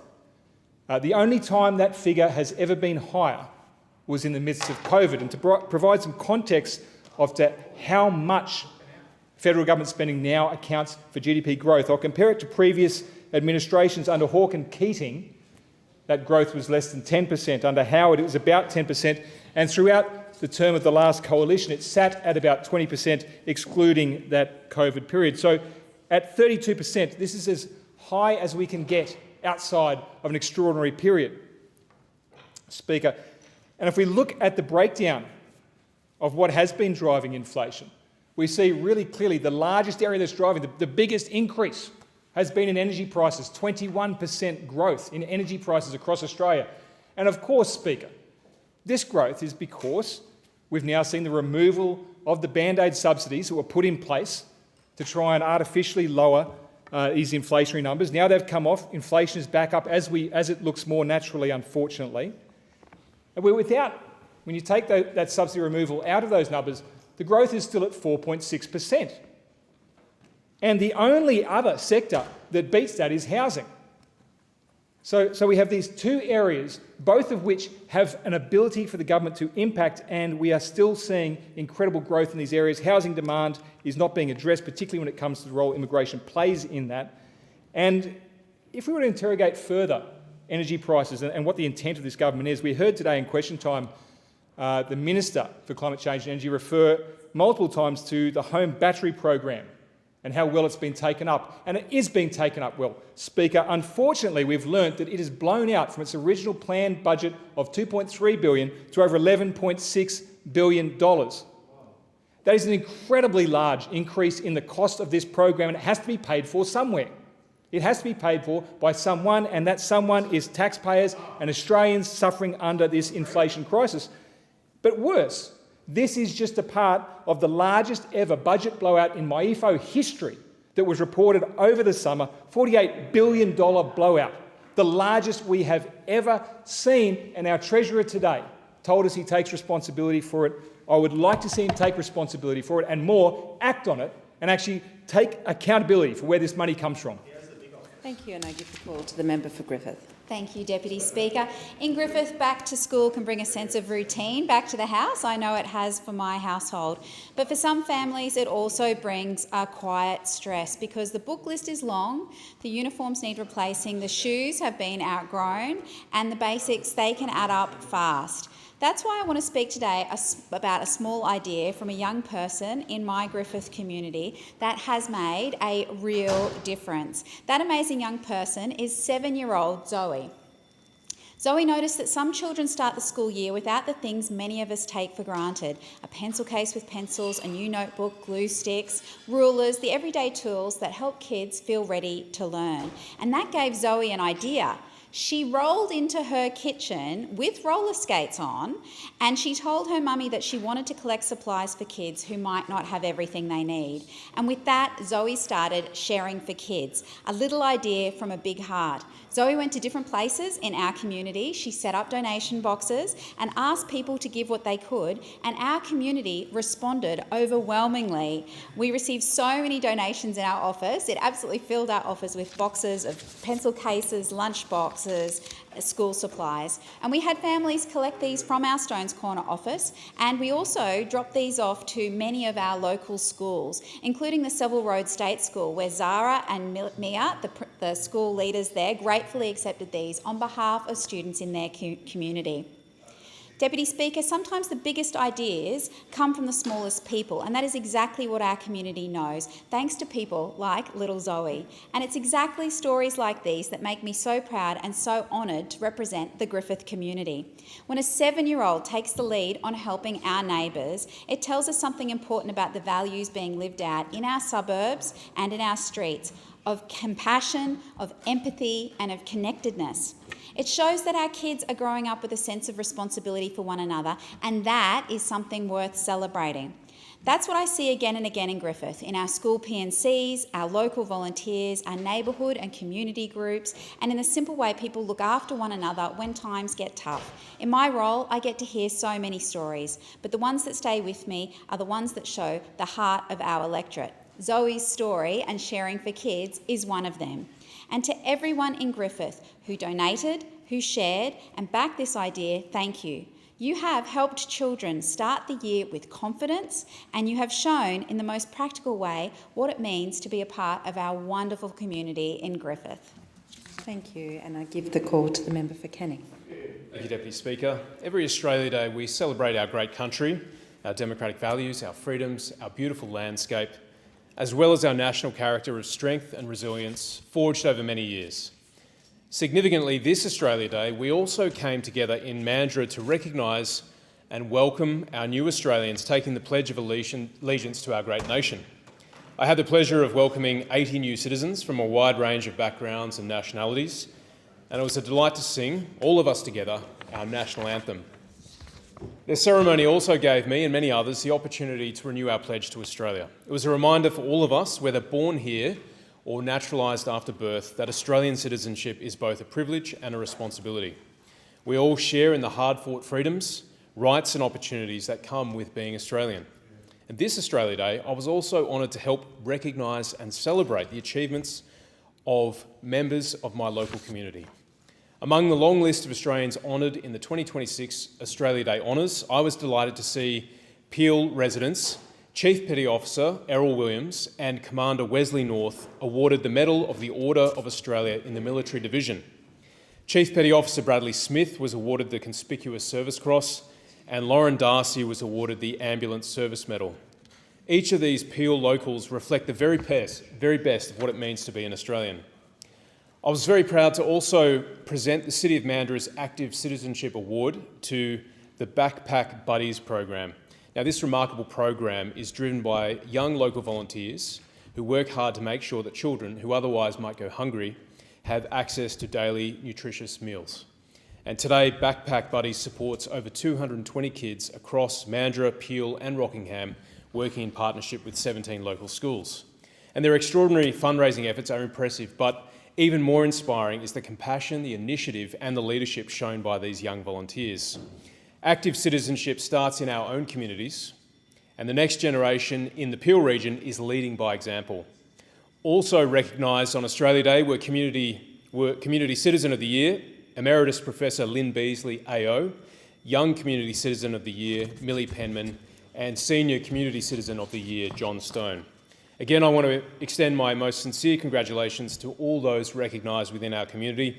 Your service and dedication does not go unnoticed, and you are all very well deserving of the accolades that you received. And to our new Australians, I hope you are as proud and grateful to live in this great country as I am. Citizenship of our great nation comes with rights and responsibilities, and together we are all collaborators and stewards of this great democratic project here in Australia. And I hope that we all work together as a community to keep building our future. Thank you. Thank you. And I give the call to the member for Peers. Speaker, I wish to table my speech. Thank you. I understand then the member for Peers would like to present a copy of their speech for incorporation into Hansard and in accordance with the resolution agreed to on the 6th of November 2025.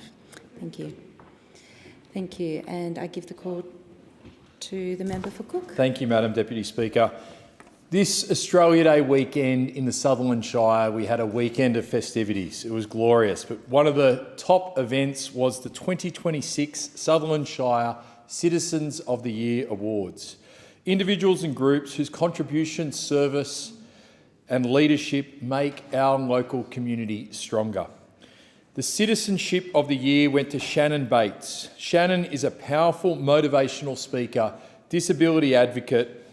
He draws on his own experience with disability. Shannon works across schools, workplaces and the community to change attitudes, challenge stereotypes, promote resilience and demonstrate that people with a disability are just as capable, valued and respected as all other members in our society. Shannon, your commitment to education, wellbeing and social justice has a lasting impact across our community. You're a ripper bloke and thank you for what you do. The Young Citizenship of the Year went to Stephanie Jurek. Stephanie has shown outstanding dedication to the wellbeing of young people across the Sutherland Shire. Through her long-standing volunteer work with Headspace Miranda, Stephanie helps support youth mental health and amplify young voices. Stephanie also contributes to the arts and education. Her leadership and compassion are remarkable. The Community Group of the Year went to the Sutherland Shire Relay for Life Committee. That committee has raised and raises each year more money than any other Relay for Life in the country. It is amazing the work they do for cancer. It's amazing the community spirit you bring out. Their annual event brings together thousands of people, cancer survivors honouring loved ones, running around Don Lucas Reserve for 24 hours. That's proudly run by volunteers and again, millions of dollars raised over the last 2 decades. The Environmental Citizen of the Year went to Colin Story. Colin has dedicated decades to protecting and restoring the local environment around the Sutherland Shire. Through bush care, wetland restoration, wildlife habitat projects and environmental monitoring, Colin's hands-on work and leadership have left a lasting legacy for Sutherland Shire and for our children. Thank you, Colin. Sports Citizen of the Year went to Zoe Newman. Zoe is an elite hockey player and an inspiring role model. From a local junior in the sport, representing Australia internationally, Zoe has combined excellence with humility and continues to give back by mentoring young athletes and supporting grassroots hockey. And finally, the Young Sports Citizen of the Year went to Isabel Lewis-Rowe. She's an exceptional athlete whose achievements on the world stage are matched by her commitment to her local community. As a coach and mentor, she inspires young athletes to strive and do their best. Madam Deputy Speaker, I congratulate all our fabulous award winners. Thank you, and I give the call to the member for Hunter. Thank you, Speaker. I rise today to recognise some truly outstanding Aussies from the Cessnock and Singleton local government areas, whose service, generosity and leadership remind us what community spirit really looks like in the Hunter. In the Cessnock LGA, the 2026 Citizen of the Year has been presented to Tracy Skeen and is richly deserved too. Through her tireless work with not-for-profit organisation Kira Patjung, Tracy has created safe, welcoming and culturally strong spaces for Aboriginal and Torres Strait Islander peoples across the region.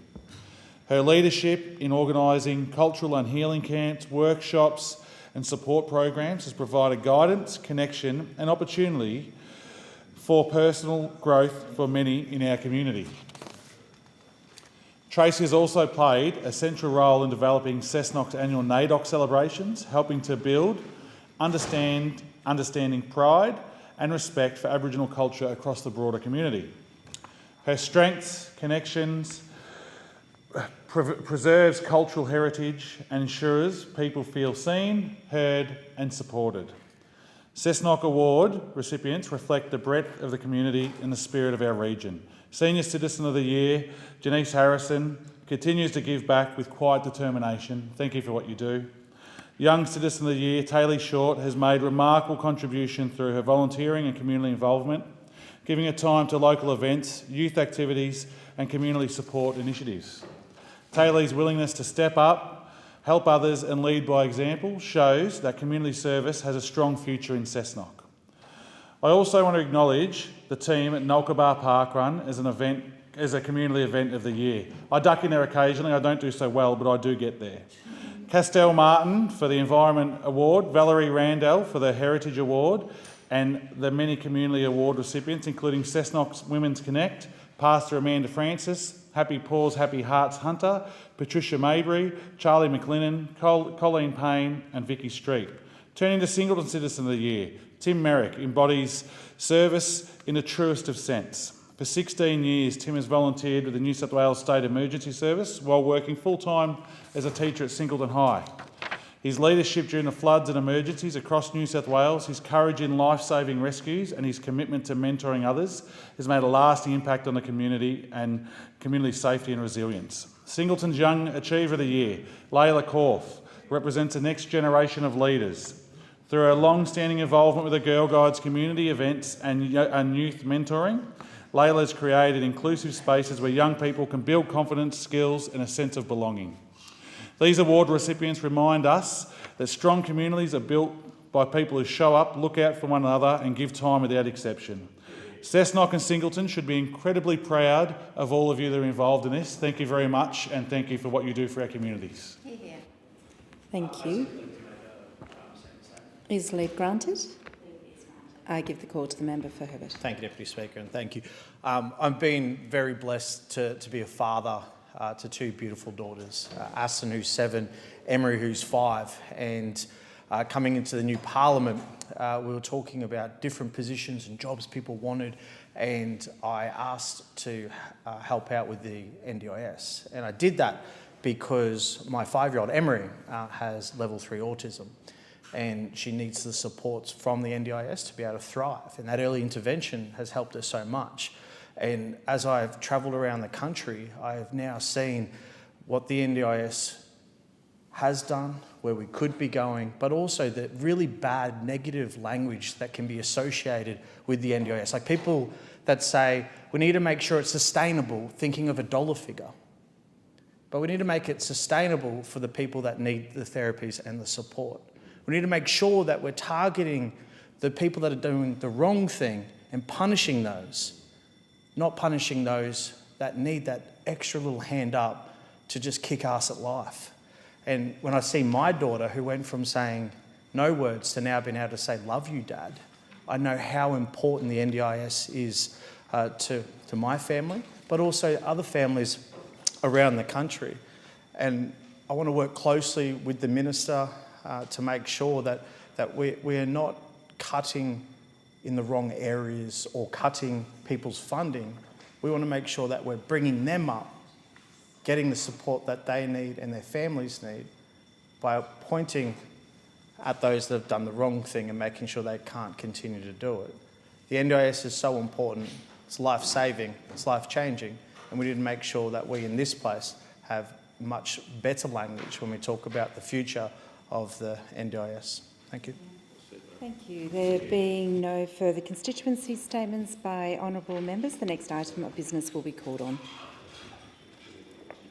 Call the clock.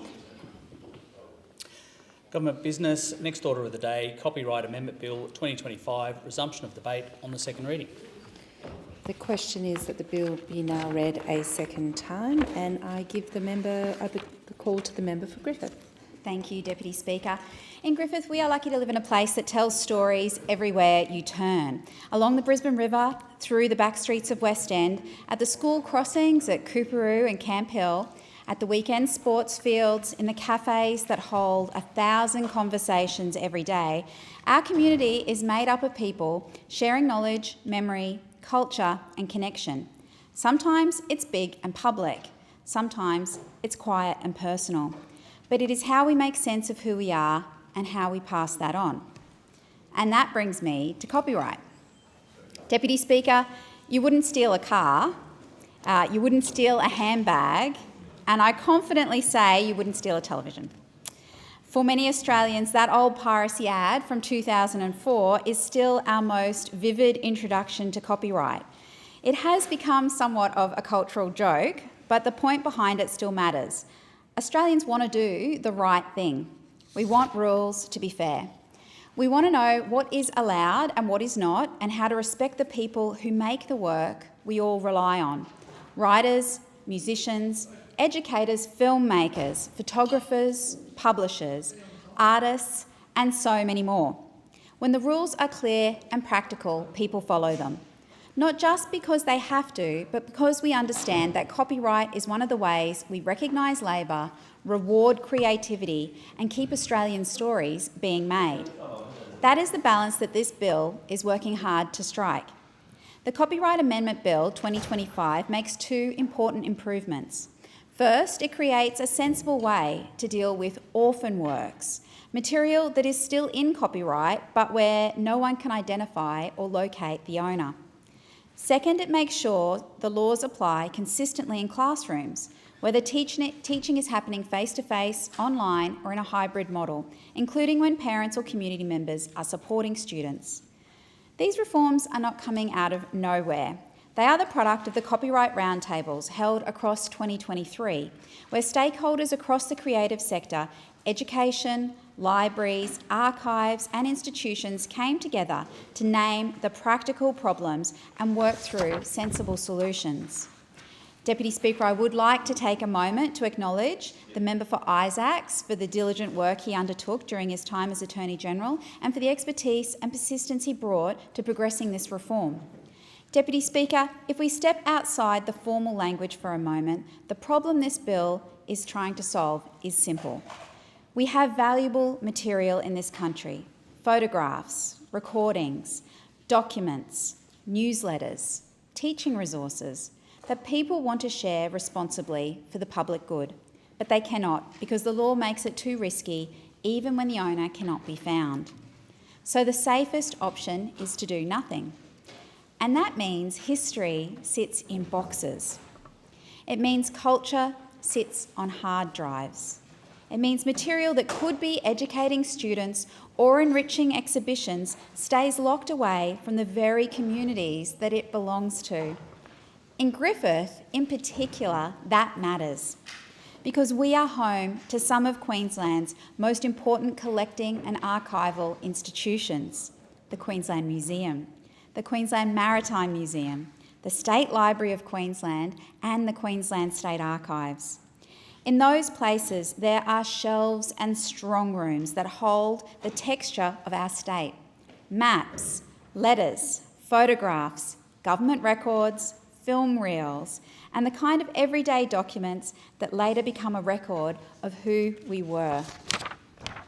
And there are people in reading rooms, students, researchers, family historians, carefully piecing together stories of country, community and public life. When the law supports responsible access, staff can bring about more of that material into the light, into exhibitions, into classrooms, into online collections, so it is used, learned from and valued rather than kept out of reach. That is what the Orphan Works scheme does. It creates a clear pathway for a library, an archive, a museum, a community organisation or an educator to use material when the owner cannot be found, provided they have done the right thing first. They must make a responsibly diligent search for the owner. They must keep a record of that search, and they must clearly note when they are relying on the scheme. So this is not a free-for-all. It's not about ignoring copyright. It's about recognising that if someone has genuinely tried to do the right thing, they should not face the same legal risk as someone who never cared about the rules in the first place. And importantly, it remains fair to rights holders. If a copyright owner later comes forward, they can seek reasonable payment for that past use and they can negotiate terms for ongoing use. If they cannot agree, a court can set the terms and an owner can seek to stop future use. In other words, the scheme unlocks public benefit while still respecting the people whose work sits behind these materials. It also has another important effect. It can help reunite owners with works that have unintentionally become orphaned, which may open up new revenue streams and new audiences for their work. The government amendments also make something clear for education users. In some circumstances, a teacher or a school might choose to rely on the Orphan Works scheme rather than the education statutory licence for a particular use. That choice is available, but it does come with a responsibility. If they use the Orphan Works scheme, they have to meet the scheme's conditions, and if an owner later comes forward, they cannot then fall back on the statutory licence for that same use. That is a fair balance. Choice for education users and clear protection for rights holders. The second main measure is about the reality of modern teaching. When I graduated with my teaching qualifications in 2008, I could not have imagined the changes we are now seeing in education. Many schools now teach in ways that move between classrooms and screens, particularly when students are unwell, when families are juggling work and care, or when schools need flexibility. But the laws have not always kept up with that reality. This bill clarifies that the same copyright rules apply in a live class, whether it is happening online, in person, or a mix of both. It also makes clear that parents and carers can be involved and that other people can assist in teaching or supporting students, including members of the community, as long as the instruction is not for profit. That matters because when learning works best, it is not only teachers carrying it alone, it's families, it's carers, it's community mentors, it's the people who step up to help a child keep going. And the bill is careful about its limits. This does not change licensing arrangements that support creators and publishers. It is still about live instruction. It does not cover streaming recordings for students to watch later. It does not extend to private tutoring. It does not turn school concerts into something unlicensed. It simply gives schools and educators the certainty to teach effectively in the world that we actually live in.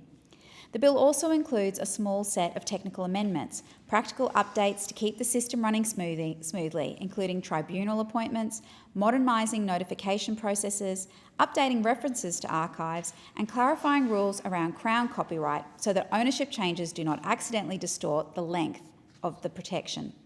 These are the kinds of changes that do not make headlines, but they do make the law work better. Deputy Speaker, this bill is a good example of practical reform. It backs our creative and media sectors by keeping rights clear and enforceable. It supports education by making sure teaching can happen confidently, whether students are in the classroom or learning from home, and whether parents or community members are helping. And it supports public access to culture and history by unlocking orphan works in a responsible way, so that our communities can see more of their own stories and our institutions can share more of what they hold in trust for all of us. That's, as I've said, particularly important in my community of Griffith. This is balanced, proportionate reform. It is grounded in consultation and it will deliver real benefits in Griffith and right across Australia. Thank you, and I give the call to the member for Riverina. Thank you, Deputy Speaker. And whilst this is largely a technical bill, it is, as the member for Griffith quite correctly points out, an important one.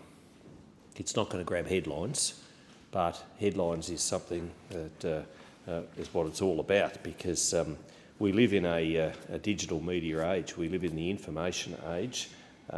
When I was a newspaper journalist, indeed a newspaper editor for more than a decade, I was fortunate to have some of the experience imparted upon me of Bruce Burke. Now, Bruce Burke was a very good, is a very good defamation lawyer, particularly specialising in the media. He won the Australian Press Council Press Freedom Award in 2022 for his work. He was very good on the traditional print media, and the media landscape has changed vastly. And I just refer to this book, more or less Democracy and New Media, edited by Helen Sykes, and far be it from me to start quoting Labor members of Parliament or former members of Parliament, but I note in the chapter Free Speech, Responsible Media, Law and Liberal Democracy by former Attorney General from 1993 to 96, Michael Lavarch, and he writes, and quite correctly so too, the role of media in a democracy. He notes that the media plays a central role in our lives, even more so now that we can access a range of media sources through the gadgets we all carry around. I do not just mean social media, but also more traditional forms such as television, radio and newspapers. We have an abundance of information and opinion at our fingertips, all jostling for our attention.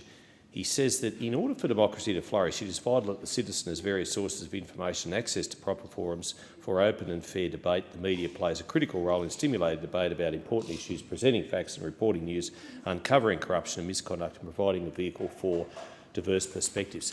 And he's very right. And I would recommend this book to anyone interested in this subject. And further on in the book, there is a chapter by none less than former Prime Minister Malcolm Turnbull, a journalist of some note, and I think once a journalist, always a journalist. And he writes about what he calls at least two big questions. Will enough readers pay enough money to view online news to offset the loss of advertising revenues from the printed medium? What is the best paywall model that will hit the sweet spots of subscription revenue and at the same time ensure there are enough readers to maintain advertising yields? And he says that the jury is out on both, and indeed it is. And our media is under pressure like never before, and we need to help it, support it, and encourage any moves of the government. And I know the government has done something in this regard, and I encourage that. And this bill is an important bill because it does put some framework around copyright. And while it's a complicated matter, it's a very important matter, and I know that I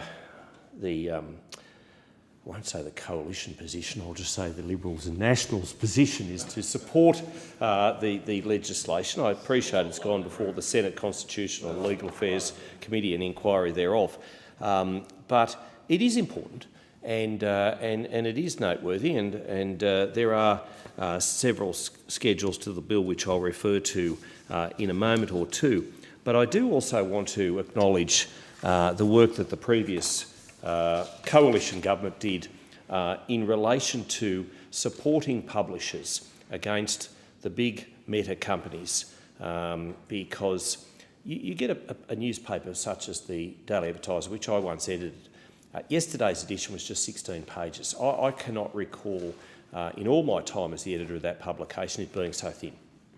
Their advertising has fallen off the cliff. It is so hard for them to make a buck, but they're still investing in journalism. They're still investing in writing and photography and local news, and whilst ever they're prepared to do that, we should protect them and help them by way of government advertising, but certainly with legislation that does protect their copyright, legislation that does protect the work that they create and that the people who they invest in creates.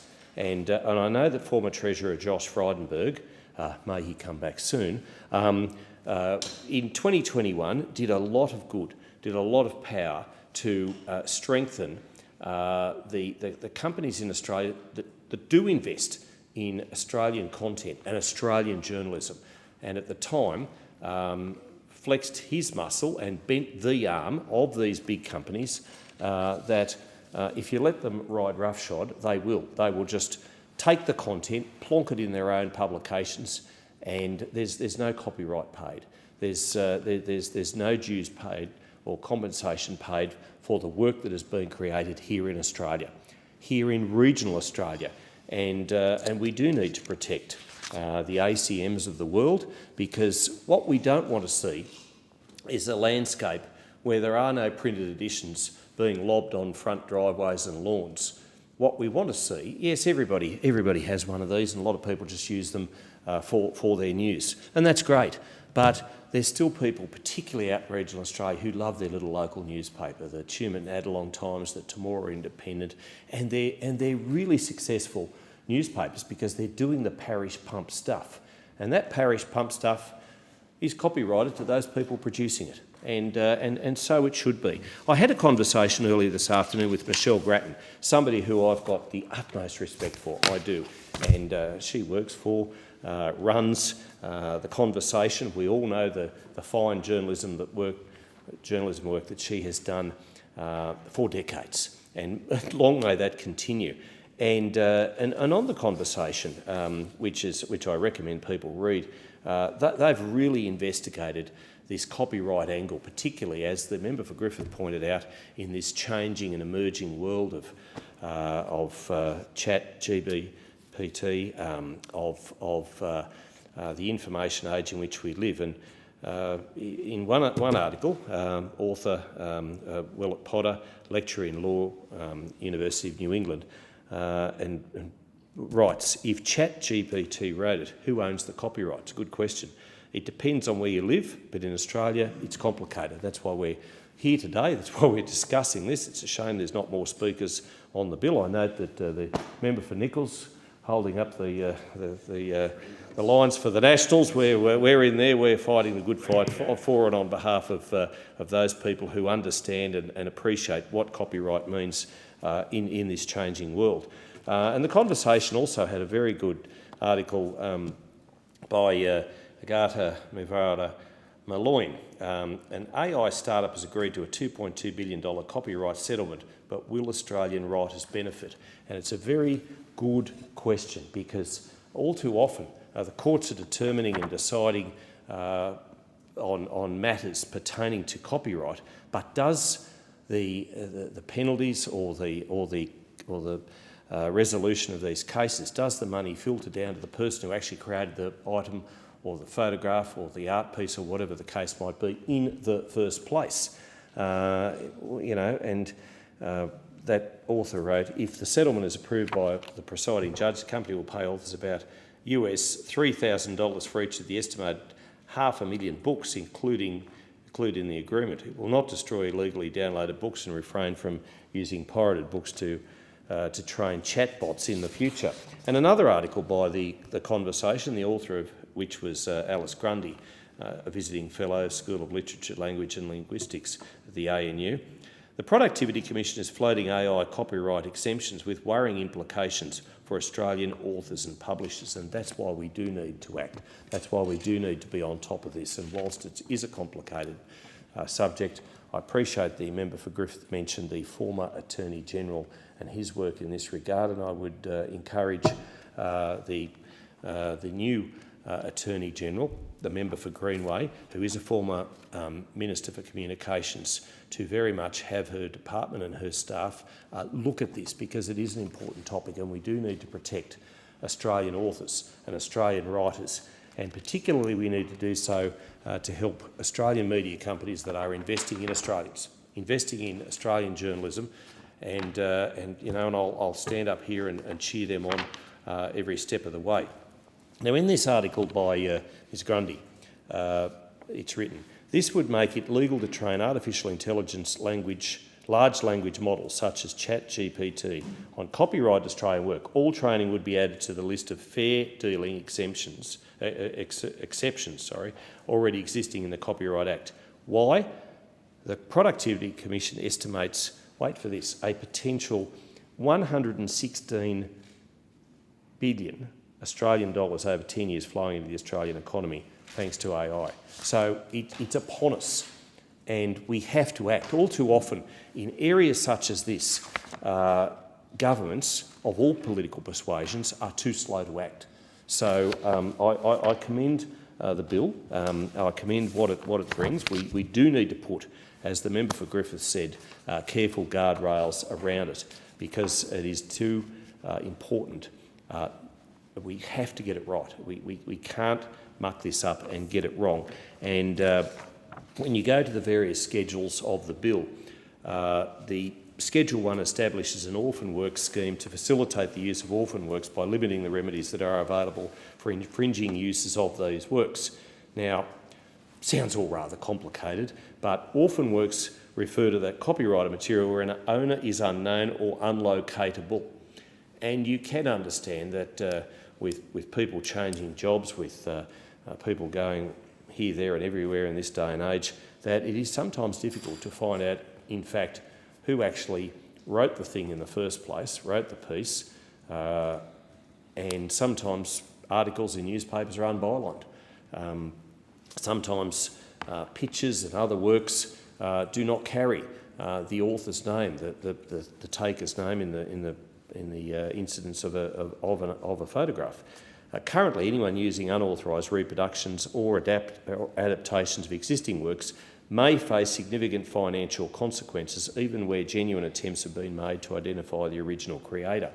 Now, you will get some people who think it's just their right and their privilege to just cut and paste and pinch anything to use as memes and all those sorts of things, but somebody has generated that image or that article in the first place. And there is a duty upon the person who's lifting it to at least try to find out who the original content author was. Now, the legislation will require users to conduct a reasonably diligent search, and people should do that. They absolutely should do. Now, Schedule 2 clarifies that copyright exception relating to performance communications of works in the course of giving educational instruction applies to online and hybrid educational environments. And I have a daughter who's a teacher. In fact, she's an English teacher. She's a drama teacher.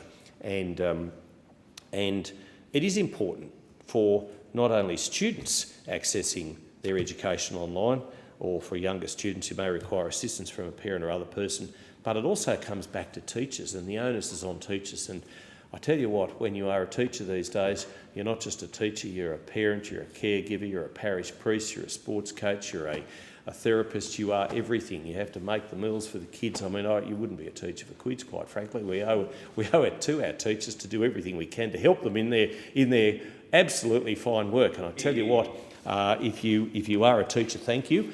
Thank you for the work you do for and on behalf of Australian families everywhere, but for our future as well. Now, independent Catholic sectors are calling for broader reforms as part of this bill. I do hope that the government has put this out to discussion enough. Sometimes I do fear that the government doesn't do that and doesn't take on the stakeholders, but this is an important aspect of it.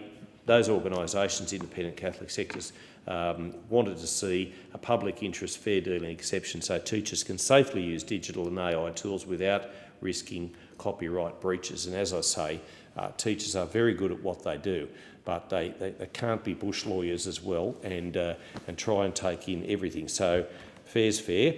Schools have largely welcomed the change. They say it's only a first step, and they're right, as the law fails to meet the needs of modern schools, and particularly as AI creeps into our schools, creeps into our computers, creeps into our lives, and we need to be on top of that, absolutely.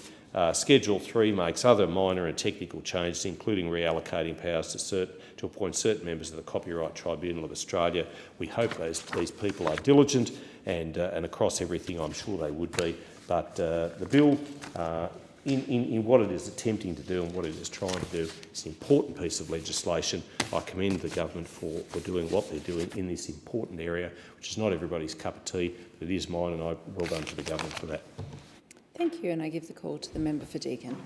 Thank you, Deputy Speaker. I rise to speak about what I agree to be an incredibly important topic. We are, at the end of the day, talking about individual rights, the right of an individual to benefit from the product of their own labour, their original expression of an idea.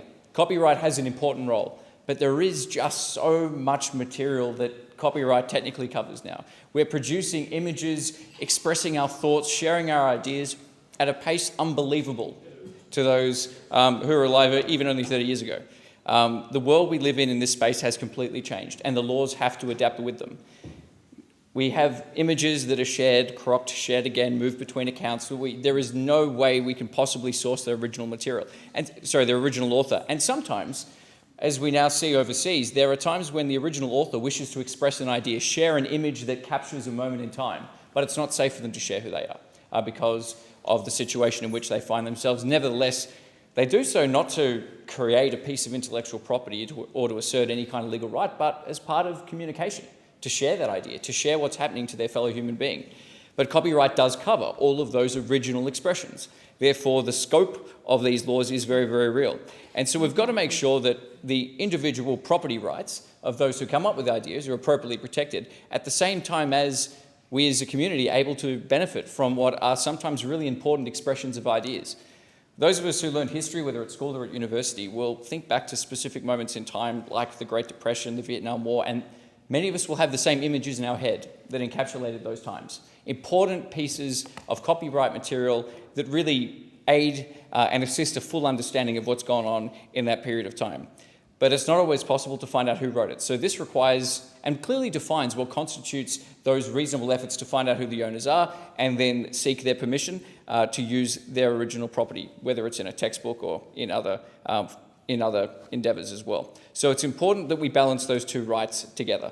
But this bill really does get it right. There have been consultations going on since 2023. The idea of an orphan work scheme has been floated since the 1990s, so this is nothing new. It really does not cross party lines in our country's politics or any other like country. This is simply updating what is a very complicated legal regime made only more complicated by the changes in technology that we've seen, the way we use that technology, as well as free trade agreement with the United States, for example, which also means that copyright subsists for a very, very long time, 70 years after the person has died. And we are now living a very, very long time. So I've got members of my family who might have written something when they're 30, and they're still going 70 years later. These intellectual property rights can exist for a very long period. So we've got to make sure that the regime that sits around it is very, very clear. But we know even if we were to confine this to copyright material from the last 2 years, we're talking about millions and millions and millions and millions of images and ideas. It's not always possible to trace their origin. Sometimes we're also in a world where if it wasn't simple enough to use a genuine image, it's all too easy just to use AI to make a replica. And we don't really want to be doing that. We don't want textbooks full of AI images or impressions of what source material should be. The trustworthiness and integrity of those materials, whether it's a school textbook or a newspaper, sometimes does require the use of primary source material or reliable secondary source material. So sometimes only an image or an expression of an idea will do.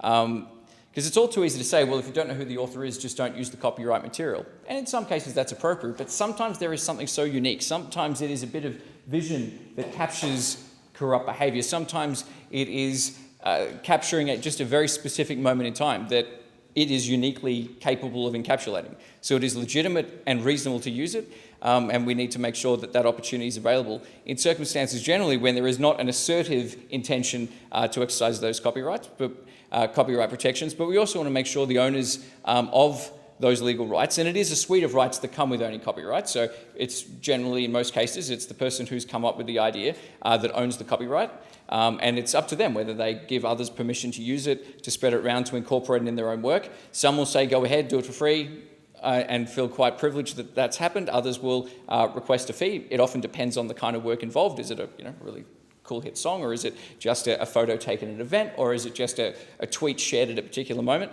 all of which can be covered by copyright and are covered similarly by the legislative provisions, but obviously all have their very different contexts. So this clearly defines what we ought to do, what we have to do, in order to enjoy the additional protections of this scheme, and that is to conduct reasonably diligent searches for the owner and then to seek to contact them to to get their permission to use the rights. But sometimes where that is impossible, either because time has passed, because it's just passed so many hands and even the best of searches can't yield a result, and sometimes when the original author may have passed away or simply doesn't want to be found.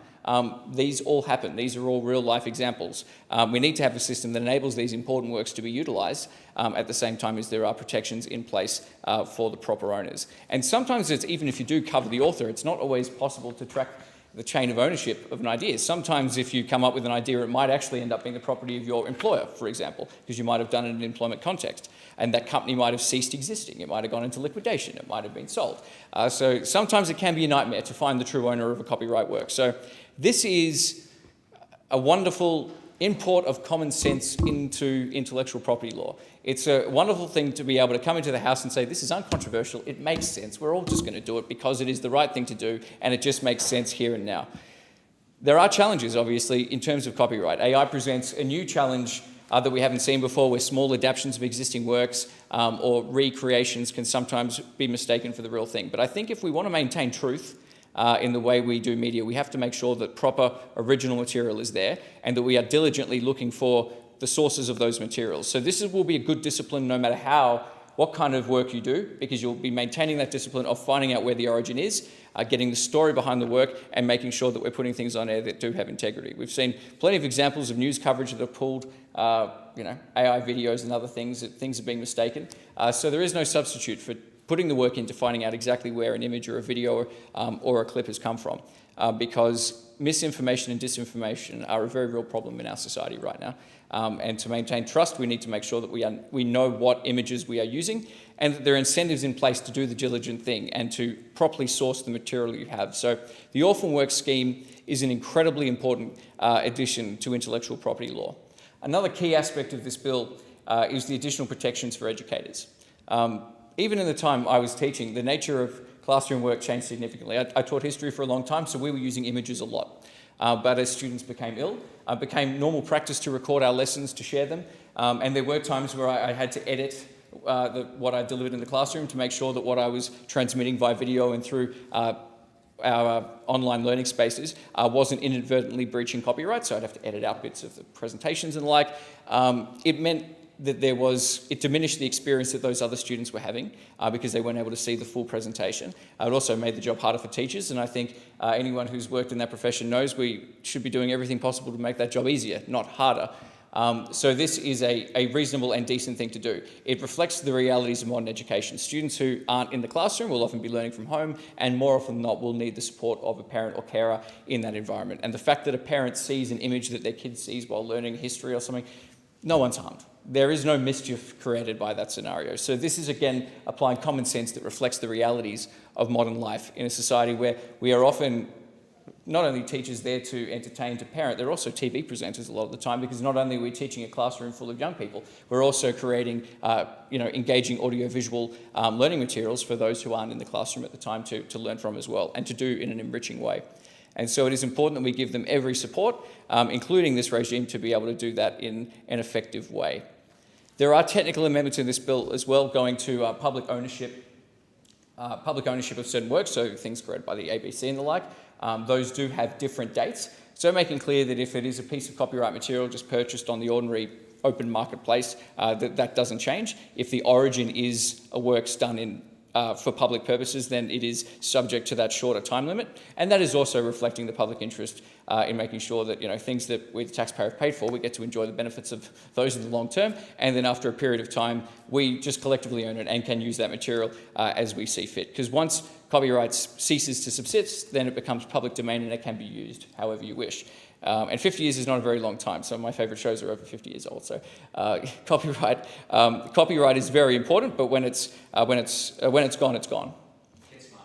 Yeah, exactly. Get smart and other things as well. So, but there is, and also that passage of time as well does go to the difficulties in sourcing things. While many archivists of decades gone by did a very, very thorough job in cataloguing their works, it is more and more difficult to be able to source to precisely source some historical images that have just been uploaded with mass uploads of old materials. So sometimes even the best endeavours just cannot find the origins of these things, and sometimes copyright works can be incorporated in other copyright works, and there are various complications that can exist in that environment. So this is a very, very welcome piece of reform, and some amendments around this clarifying the role in the education space, so when there is overlap between the statutory licence and when this orphan works regime, it certainly, removes any scope for doubt as to the intended application of this regime to the educational environment, which is an incredibly good thing. But the reality is many of us are using copyright materials every day. I mean, I've seen many colleagues,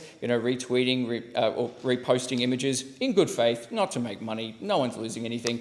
But that's the world we're in. It is all copyright. It is someone's original expression of an original idea. It is their property. And so part of respecting that is a discipline we all do need to get better at in an environment where things are just moving about so quickly. We write all the time, we take photos all the time. It's not just the photographer at the local newspaper anymore, it's every single citizen in the community who's carrying a wonderful camera device with 4K images in some cases, producing stuff that we all rely on. So those individuals also deserve those rights, as well as the hard-working professionals that produce copyright work for a living, but everyone who wishes to express their idea in their own way. But as I said, copyright in most cases is just an incidental legal outcome of communication now. Because we know that there's a little less talking in person going over to people's houses, and there's more writing things and posting them online. So copyright is here, there and everywhere in this era. For better or worse, we can all lament. But instead of being a crunchy old man who says it was better in the old days, we just have to deal with the reality we've got, and that is that copyright is everywhere. And therefore the legal protections need to reflect that we are talking about individual property rights, which are important in any free society, and we do need to respect those, and this balances those. You can, even if you are unable to be found in the moment, if you're within the limitation period and you go and assert those rights, you are able to recover reasonable compensation, which is absolutely appropriate. We don't want disproportionate things. We don't want amber claims for hundreds of thousands or millions of dollars for simply reposting someone's tweet. So there is, again, room for common sense. I can trust our authorities to do that appropriately. But we are in an environment now where it is about time that we update these laws, because the world is very different to what it was in 1968. The world has changed fundamentally. So I commend this bill to the House. I'm so glad it's supported across the chamber, and I look forward to seeing this become law. Thank you very much. Thank you. And I give a call now to the member for Nichols. Thank you, Deputy Speaker, and I too rise to speak on the Copyright Amendment Bill 2025. And by its nature, it's a rather uncontroversial bill, as a member for Deakin says. It's supported across the chamber and makes a lot of technical changes. And these reforms are the result of several years of consultation and roundtables and review work commissioned by the government in 2023. And I just want to say that I and a lot of us are strong supporters of copyright, and creators, whether they're artists, musicians, writers or photographers, should be paid for the reproduction or use of their works, or should be acknowledged for those things. It's become very topical in the last 10 to 15 years, copyright. My own artistic endeavour is music, and when I was a wannabe rock star back in the day, I was in a band called The Hunted, and I did co-wrote a song called The Ballad of the Aimless Artist. And I always wanted to make sure that, that the ideas that I'd put forward were protected in some way. And it's interesting to see that the way that the music industry has evolved, particularly with a number of claims, one famous one by the American guitarist Joe Satriani, who had a piece of music called If I Could Fly. The melody is remarkably similar to Coldplay Viva La Vida Loca, and when he did... When that was challenged, it was settled out of court. And of course, there's a famous Australian example of the Men at Work song Down Under, and Kookaburra Sits in an Old Gum Tree. So it's become something that courts and indeed legislatures across the world and in our own country have had to grapple with. What is an original idea? When has someone else used it, even if they didn't mean to breach the copyright? If the idea existed and then someone else gains from it, there does need to be some clarification and restitution for that artistic idea. So I've also had a keen interest in looking at this bill through a regional lens, particularly as there are a lot of implications for distance learning. So the Copyright Amendment Bill 2025, it amends the Copyright Act of 1968. Have a think of, that's a long time ago, that for a law to be updated. And it introduces the Australian Orphan Works scheme, and I support this, clarifies the scope of Section 28 relating to the performance and communication of copyright material in the course of educational instruction. And this is an important change for regional, rural and remote education, both from early childhood through to tertiary, as I'll explain. So an orphan work is basically copyright material for which the owner cannot be identified or located to seek their permission to legally reutilise it. Now, permission is ordinarily sought from the copyright owner before using copyright material in a way that engages the rights of the owner of that material under the Act. But if the copyright owner is not known or cannot be located after reasonable effort, the orphan work scheme would facilitate the use of these works as long as the reasonable efforts have been made. A notice is given in a clear and prominent manner that the work being used for the purpose of the orphan works scheme. And so the intended outcome of this is a very good outcome, particularly in the realm of education. So it means a larger collection of cultural, historical and educational works held by our cultural and educational institutions will be available for the benefit of researchers, educators, students, family historians, creators and the wider Australian community. And the bill also amends Section 28 of the Act. In Section 28 offers an exemption where a literary, dramatic or musical work is performed in a class for the purpose of education. It's not deemed a public performance, which enlivens the copyright, but if the audience is limited to the persons who are taking part in the instruction or are otherwise directly connected with the place where the instruction is given, the bill modernises the Act to take account of the modern methods of learning. And that's really important because music should be something where people can make a living out of, and that's getting harder and harder with the proliferation of music streaming programs. It's been made harder after COVID because that's had a really significant effect on the live music scene. But having said that, music is a really important part of education, and we want to make sure it's there for young people to use, inspire them, and to learn not only about music but about the art of creation and the release of endorphins and, as former Prime Minister said, that the chemical reaction that happens in a brain when they hear a certain piece of music. I'm referring to Mr. Keating, of course, who was a big fan of Mahler, Debussy and other classical works from that period. This also clarifies the education exemptions that apply to instruction delivered in person, online, hybrid or via real-time digital technologies, and it reflects the modern and connected world we live in, and importantly acknowledges the reality of delivering for remote learning and distance education. Now, remote learning has been happening in Australia for a long time, and I think back to the School of the Air and what that meant to so many remote families and the way that children could get an education through the School of the Air. That's obviously become more of a reality in the age of the internet and the web. It's enabled better educational facilities and facilitation for people who live in those rural and remote areas. Now, an example of that is in my own experience where I was able to complete an MBA at the La Trobe campus, the Shepparton campus of La Trobe University. A lot of the time there were 5 of us with a facilitator in the front room of the La Trobe University Shepparton campus at night, receiving the lecture that was coming from Melbourne. So that was able to be broadcast to us, and we were able to get in real time some of the lecture that the students at the business school in Collins Street in Melbourne were getting. And that will be further enhanced by this legislation because there won't be the copyright problems that existed with broadcasting some of that material.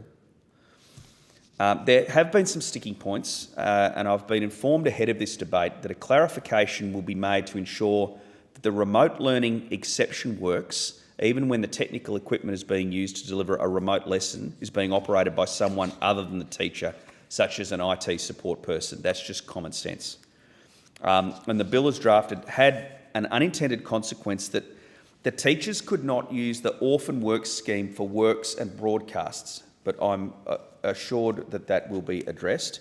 And that brings me to one last sticking point, and I hope that there's a way through this and that common sense can prevail.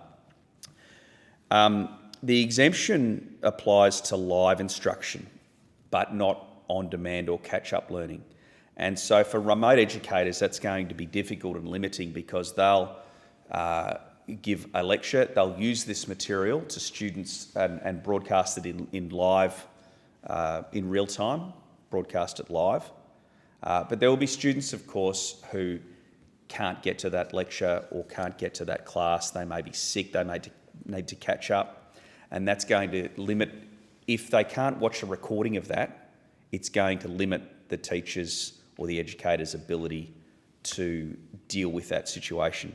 So I think it's just one little piece that the government could look at to try and see if there's a common sense solution to that moving forward, so that without breaching copyright or keeping something, indefinitely recorded, there is a way that within a certain period of time there could be a catch-up lesson used without breaching those copyright requirements. So a sensible approach would be to allow for that on-demand or catch-up, as long as it meets the dominant purpose in test in section 28, and that is educational instruction. So I support the modern practical copyright laws that balance the user access with creator protection, and those wonderful artists, musicians and people who are creating all sorts of things need our protection and need to continue what they're doing. But I think the change to the law, which I commend the government for, that allows educators to be able to use some of this material and the orphan program, I think is a positive step. I just would urge the government to see if there's a workaround where we could get the educators to be able to record that, hold it for a very short period of time, only use it for the students that missed the class and can watch it within the week or something like that, and get the benefit of that education. But otherwise, I commend the bill to the House. Thank you, Deputy Speaker. Thank you, and I give the call to the member for Sturt. Thank you, Deputy Speaker. I rise today to speak in support of the Copyright Amendment Bill of 2025, and like the member for Nichols, I too was in a band in high school, but I'm confident that no one would have been trying to breach our copyright. This bill operates to amend the Copyright Act of 1968 to introduce an Australian orphan works scheme, clarify the scope of Section 28 relating to the performance and communication of copyright material in the course of educational instruction, and to make other minor technical amendments. The two main measures in this bill arose from a series of ministerial copyright roundtables held in 2023, which brought together stakeholders from a range of sectors to identify and discuss copyright priorities and other emerging issues. And this was done with a view to develop practical and achievable copyright reform proposals for the consideration by government. On 4 December 2023, the then Attorney-General, the Honourable Mark Dreyfus KC, chaired the fourth and final of the series of roundtables on copyright, where 44 participating organisations from a wide range of sectors with an interest in copyright attended. The purpose of this roundtable was for the then Attorney-General to hear from participants on the outcomes of discussions that had been held to date, and to discuss potential next steps on 5 reform issues that had been considered in detail throughout the year. Those related to a scheme for the use of orphan works, quotations from copyright material, the use of copyright material in remote learning environments, the implications of AI for copyright law, and the definition of broadcast for the purposes of copyright law. So the reforms we're now being offered by this bill are intended to implement what was agreed as part of the roundtable process in relation to orphan works and Section 28. So if we start with Section 28, which covers the performance and communication of works or other subject matter in the course of educational instruction. This section provides that where a literary, dramatic or musical work is performed in class or otherwise in the presence of an audience, and is being performed by a teacher in the course of giving educational instruction, not being instruction given for profit, so which does not capture a teacher earning remuneration for his or her teaching work, or by a student in the course of receiving such instruction, then the performance shall, for the purpose of the Act, be deemed not to be a performance in public if the audience is limited to persons who are taking part in the instruction or are otherwise directly connected with the place where the instruction is given, like a parent or guardian of a student who is receiving instruction at that place. So it covers everyone involved in the educational chain. The amendments that are being proposed put to rest any suggestion that this section does not apply equally to copyright material, regardless of whether the educational instruction is conducted online or in the physical classroom. The amendments also make clear that parents and other persons can assist students in these lessons, and that persons other than a teacher, like a member of the local community or a parent or guardian, can provide educational instruction under that provision without affecting how the relevant use of the material is treated under the Act. Any ambiguity as to whether Section 28 applies to online or hybrid classroom settings is removed by the proposed amendments, which are not intended to impact existing licensing arrangements that facilitate the provision of support and contribution by the creative and media sector to education. As to the mechanics required to facilitate this important measure, they are simple. In Section 28, subsection 1A, the words "in the presence of" will be substituted by the word "to", in order to address the potential limitation of the current Section 28 that could be read as requiring the physical presence of an audience, and to ensure Section 28 covers online or hybrid classes. So this may mean that the audience to which a performance may be given in the course of educational instruction may include a wholly or partially virtual audience, in which some or all audience members are not physically co-located with the teacher or other person or student giving the performance.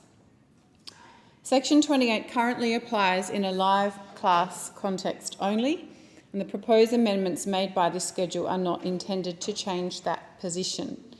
The amendments are simply intended to clarify that Section 28 applies where the educational instruction is given via a video conference or live stream, which is incredibly important given the prevalence of online learning that has arisen in our educational institutions since the COVID-19 pandemic. Other amendments to Section 28 include a new Section 28 subsection 9 to put beyond doubt that for the purposes of that section, it does not matter whether the educational instruction, which meets the other relevant requirements of that section, is conducted in person or using technology that allows a person to take part in the educational instruction remotely, or a combination of both. The underlying policy intention of this subclause is to put beyond doubt that Section 28 covers online or hybrid class settings in the same way that it covers physical class settings, including where the teacher or other person giving instruction and some or all of the students are not physically co-located. The bill also proposes a new Section 2810, which operates to clarify that if a person is taking part in educational instruction using technology of the kind referred to in the previous subclause, for Section 28 to apply, that participation must occur at the same or substantially the same time as the educational instruction is given. So what this means is, although Section 28 is intended to cover educational instruction given via a video conference or live stream, and is not intended to apply to a person taking part in educational instruction given via a delayed streaming of a previously recorded session. For clarity, the reference to the same time or substantially the same time is intended to capture instantaneous or near instantaneous participation in the educational instruction. It's necessary to include this reference to reflect that there might be a slight technical delay in the transmission of the lesson between the technology of the kind referred to in the subsection. Next, orphan works. Copyright generally requires someone to seek the permission of the copyright owner before using copyright material in a way that engages the copyright owner's rights under the Act. This plainly cannot occur if the copyright owner cannot be identified or located. If the copyright owner cannot be identified or located in order to seek their permission to legally reutilise the work is an orphan work.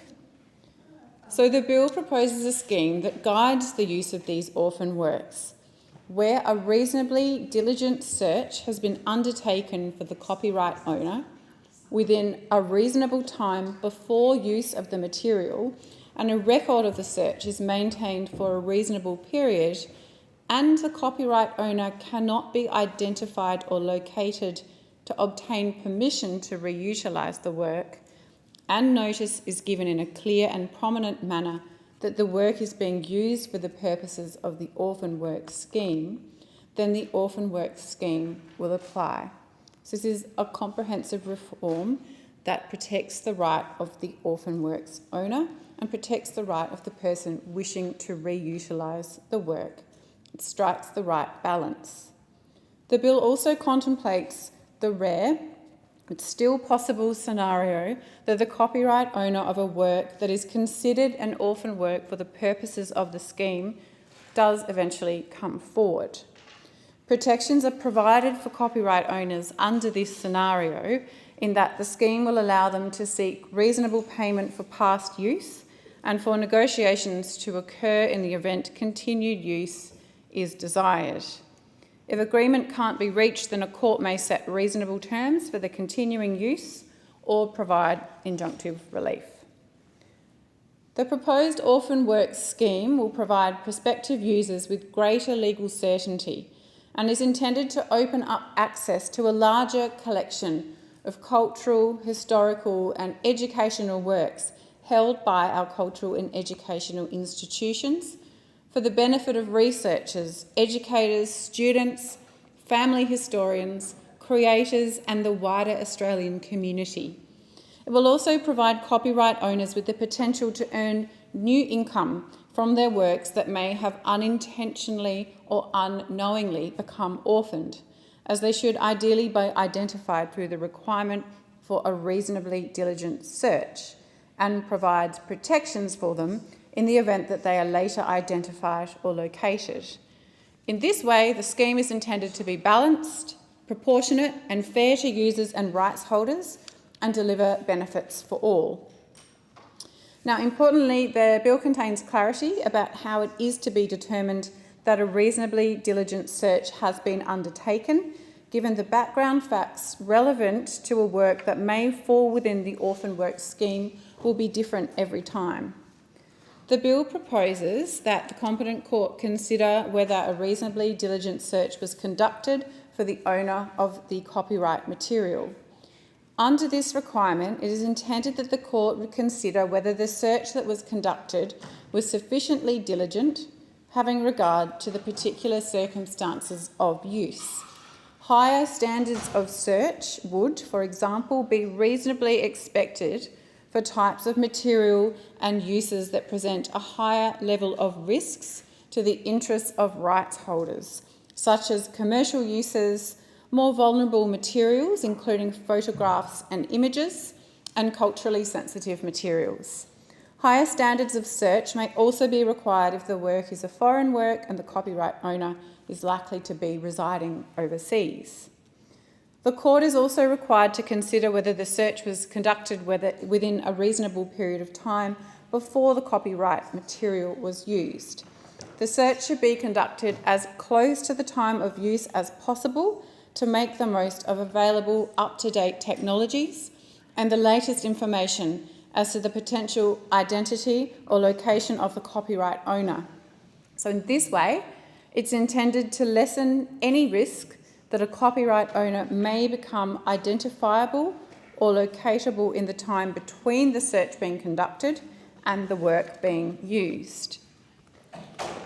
The bill also contains assistance by providing a non-exhaustive list of matters the court may take into account in considering whether a search has been conducted in a reasonably diligent manner and within a reasonable period.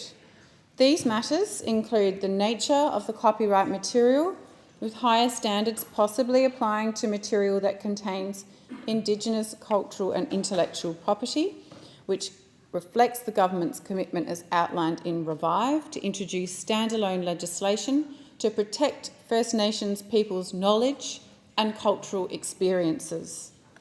The matters also include the nature, purpose and character of the infringing use, whether the owner or owners of the copyright are likely to be located in a foreign country, the actual or likely impact of the infringing use on the copyright owner or owners, any relevant industry guidelines, and the way and time frame over which the search was conducted. In essence, was it quickly done in an afternoon, or was it done over an appropriate period of time using all reasonably available technological methods? So there is clear guidance for those seeking to rely on this section of the Act. This bill quite rightly strengthens and modernises the Copyright Act. I commend the work of both the former Attorney-General and the current Attorney-General, the Honourable Michelle Rowland, in bringing this before the Parliament, and I commend this bill to the House. I thank the member for Sturt and I call the member for Moore. Thank you, Madam Deputy Speaker. I rise to speak in support of the Copyright Amendment Bill 2025. This is a measured, practical and overdue reform to Australia's copyright framework. It modernises the Copyright Act 1968 to reflect how Australians learn, create, preserve culture and share knowledge in the 21st century. It does so without undermining the legitimate rights and interests of creators, authors and rights holders who rely on copyright protection for their livelihoods. At its core, this bill responds to a simple reality: the way Australians access information, participate in education and engage with cultural materials has changed profoundly, yet key elements of our copyright law have not kept pace. This bill closes that gap carefully and responsibly. The bill does three principal things. First, it introduces Australia's first statutory orphan work scheme. Second, it clarifies that copyright exemptions for educational instruction apply consistently across physical, online and hybrid learning environments. And third, it makes a small number of technical and administrative amendments to improve the operation of the Copyright Act, including in relation to the Copyright Tribunal and the duration of Crown copyright. Each of these reforms has been developed following extensive consultation. They reflect years of policy work, including multiple ministerial roundtables convened in 2023 with stakeholders from the creative industries, education sector, collecting institutions and rights holder organisations. The result is legislation that is balanced, proportionate and grounded in evidence. Copyright reform is rarely straightforward. It sits at the intersection of competing but legitimate interests: creators seeking fair reward for their work, educators and students seeking access to knowledge, cultural institutions seeking to preserve and share our collective memory, and government seeking to ensure the law keeps pace with technological and social change. The ministerial copyright roundtables held in 2023 represented a different approach. They brought together representatives from across the creative, cultural, educational and research sectors, as well as industry representatives, collecting institutions and other interested organisations. The objective was not to reopen the entirety of copyright law, but to identify discrete, achievable reforms where there was genuine alignment and evidence of need. By addressing orphan works and clarifying educational use without undermining core rights or licensing frameworks, this bill strengthens that legitimacy. I'll turn to each of the key measures in the bill. I'll begin with Schedule 1, which establishes an Australian orphan work scheme. As someone who was a long-standing supporter of the arts, A regular attendee of live music and performance, and as co-chair of the Parliamentary Friends of Australian Music, I am acutely aware of how central copyright is to the sustainability of Australia's creative industries. That is precisely why it is so important that reform in this area is careful, balanced, and grounded in respect for creators. An orphan work is a copyright material for which the copyright owner cannot be identified or located after reasonable efforts. These works are not rare. They are held in large number of libraries, archives, museums, educational institutions, and community organisations. They include historical photographs, personal letters, diaries, unpublished manuscripts, audio-visual recordings, and other collectibles that document our social, cultural, and civic life. Under current law, the inability to identify or locate a copyright owner often means these materials cannot be used at all, even for socially valuable purposes such as education, research, preservation, or public exhibition. Institutions face legal uncertainty and risk, and the public is denied access to material that forms part of our shared heritage. The Orphan Works Scheme in this bill addresses that problem directly. It does not abolish copyright. It does not create a blanket exemption. Instead, it introduces a carefully calibrated limitation on remedies where a user has acted in good faith and met the strict statutory conditions. Under the scheme, a person may rely on the limitation on remedies only if they have conducted a reasonably diligent search for the copyright owner, kept a record of that search, could not identify or locate the owner at the time of use, and provided clear and prominent notice of reliance on the scheme. If and only if those conditions are satisfied, the court is prevented from awarding damages, additional damages, or an account of profits for the infringing use. However, the court may still issue reasonable payment to the copyright owner if they later come forward, reflecting what would have been a reasonable licence fee. Importantly, copyright owners retain the ability to assert their rights if they are later identified. They may negotiate terms for ongoing use or seek court-ordered terms or injunctive relief in relation to future use. Moral rights are unaffected. Constitutional safeguards are preserved through an express just terms compensation provision. This is not a free-for-all. The burden of proof rests squarely on the user to demonstrate compliance with the scheme. Higher standards of diligence are expected for commercial uses, for sensitive or vulnerable materials, and works involving Indigenous, cultural and intellectual property. The scheme is deliberately designed to encourage caution, transparency and respect. For creators whose works have become orphaned unintentionally through lost records, defunct publishers or the passage of time, the scheme may in fact create new opportunities. Where a copyright owner later emerges, they are entitled to reasonable payment and may negotiate terms for ongoing use. In that sense, the scheme can reconnect creators with works that might otherwise remain unused and invisible. What this reform does is provide legal certainty where uncertainty has prevailed for decades. It unlocks access to material of cultural, historical and educational value while preserving fairness to rights holders. For researchers, educators, students and community organisations, this reform matters. It allows institutions to preserve, digitise and share material that would otherwise remain inaccessible. It supports the diffusion of knowledge and culture, which is a core objective of copyright law itself. I now turn to Schedule 2, which addresses copyright and remote learning. Section 28 of the Copyright Act permits the performance or communication of copyright material in the course of educational instruction, without that use being treated as public performance or communication to the public. That exception has long been understood as applying in physical classrooms. However, the rapid expansion of online and hybrid learning, accelerated by the COVID-19 pandemic, has created uncertainty about how those rules apply to remote teaching and learning. This bill removes that uncertainty. The amendments to Section 28 make it explicit that the provision applies equally to educational instruction conducted in person, online, or through a combination of both. It clarifies that parents and guardians who assist students with their lessons are taken to be participating in the instruction. It also confirms that educational instruction may be delivered by persons other than a teacher, such as community members or external presenters, without altering the copyright treatment of the material used. These clarifications do not expand the scope of the exception.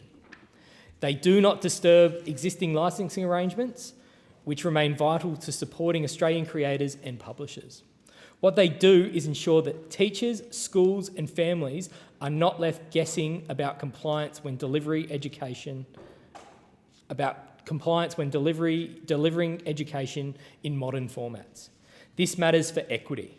Online and hybrid learning models are not a luxury. They are a necessity for many students, including those in regional and remote areas, students with disabilities, students managing illness, and students balancing education with caring responsibilities or work. Educators are not copyright lawyers, yet they are expected to navigate a complex legal obligations while delivering lessons, supporting diverse learners and adapting to rapidly changing modes of instruction. Uncertainty in the law does not promote compliance. It promotes hesitation, inconsistency, and in some cases, unnecessary self-censorship. The clarification regarding parental and community involvement is equally important. Parents and carers often play a vital role in supporting students, particularly younger children and students with additional needs. Community members, including local professionals and service workers, frequently contribute to educational programs in ways that enrich learning and connect it to real-world experience. Copyright law should not inadvertently disencourage that engagement. I now turn to Schedule 3, which contains a number of minor but important technical amendments. These include simplifying the process for appointing an acting president and registrar of the Copyright Tribunal, updating outdated references to Commonwealth and state archives, modernising notification requirements by replacing Gazette publication with notifiable instruments, and clarifying the scope of Crown copyright. In particular, the bill makes clear that the provision governing the duration of Crown copyright applies only to material made or first published by or under the control of the Commonwealth or a state. It does not apply to material later acquired by government from third parties. This clarification ensures that government acquisition does not inadvertently extend copyright duration and provides certainty to rights holders and users alike. While these amendments are technical in nature, they improve the clarity, coherence and administration of the Act. Good law reform is not only about major policy shifts, it is also about ensuring that statutes operate efficiently and transparently. Before concluding, I want to address an issue that has understandably attracted attention: the interaction between copyright reform and emerging technologies, including artificial intelligence. This bill does not create a general exemption for the use of copyright material in training AI systems, nor does Orphan Work Scheme provide a practical pathway for bulk use of works for that purpose. The scheme's requirements, particularly the obligation to conduct a reasonably diligent search and provide notice in relation to each use, are deliberately structured to prevent inappropriate reliance for large-scale automated uses. AI raises complex questions for creators, educators, industry and society, and those questions deserve dedicated consideration. This bill does not preempt that debate. Instead, it focuses on targeted, consensus-based reforms that address clear and long-standing problems. Finally, I want to acknowledge that broader human rights context of this legislation.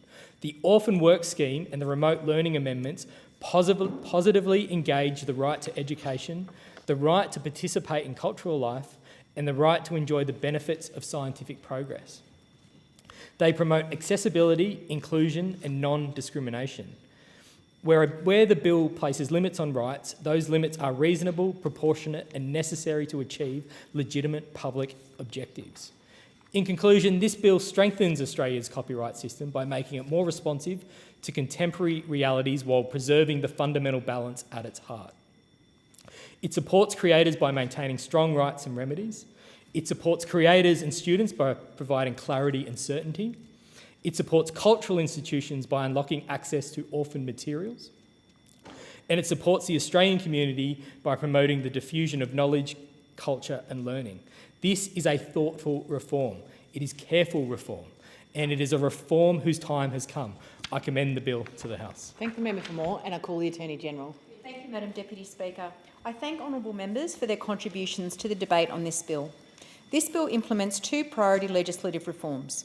Firstly, the establishment of an orphan works scheme, which will facilitate publicly beneficial use of genuinely orphaned materials by reducing legal risks for good faith users without unreasonably prejudicing the interests of copyright owners. Secondly, the proposed amendments to Section 28 of the Copyright Act, which will ensure copyright material is treated consistently regardless of whether it is used in a physical, online or hybrid classroom, so long as the other conditions of that section are met. They will also promote collaborative learning involving parents and members of the community without impacting existing licensing arrangements. The bill will also strengthen and modernise the Copyright Act through various minor and technical amendments to simplify, update and clarify certain provisions. I also acknowledge the Senate Legal and Constitutional Affairs Committee, expertly chaired by Senator Jana Stewart, for its inquiry into the bill over recent months. The government agrees with the committee's sole recommendation that the bill be passed. The bill will implement important reforms that update and clarify the Copyright Act, reducing legal risk and promoting modern, collaborative learning without unreasonably prejudicing the interests of copyright owners for the benefit of the Australian community. I commend the bill to the House. The question is that the bill be now read a second time. I put the question.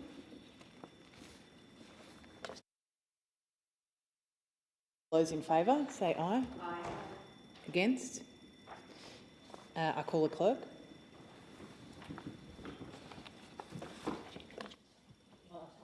Have it. Second reading, a bill for an act to amend the Copyright Act 1968 and for related purposes. The Federation Chamber will now consider the bill in detail. I understand it is the wish of the Federation Chamber to take the bill as a whole. The question is that the bill be agreed to. Attorney? Madam Deputy Speaker, I present a supplementary explanatory memorandum to the bill.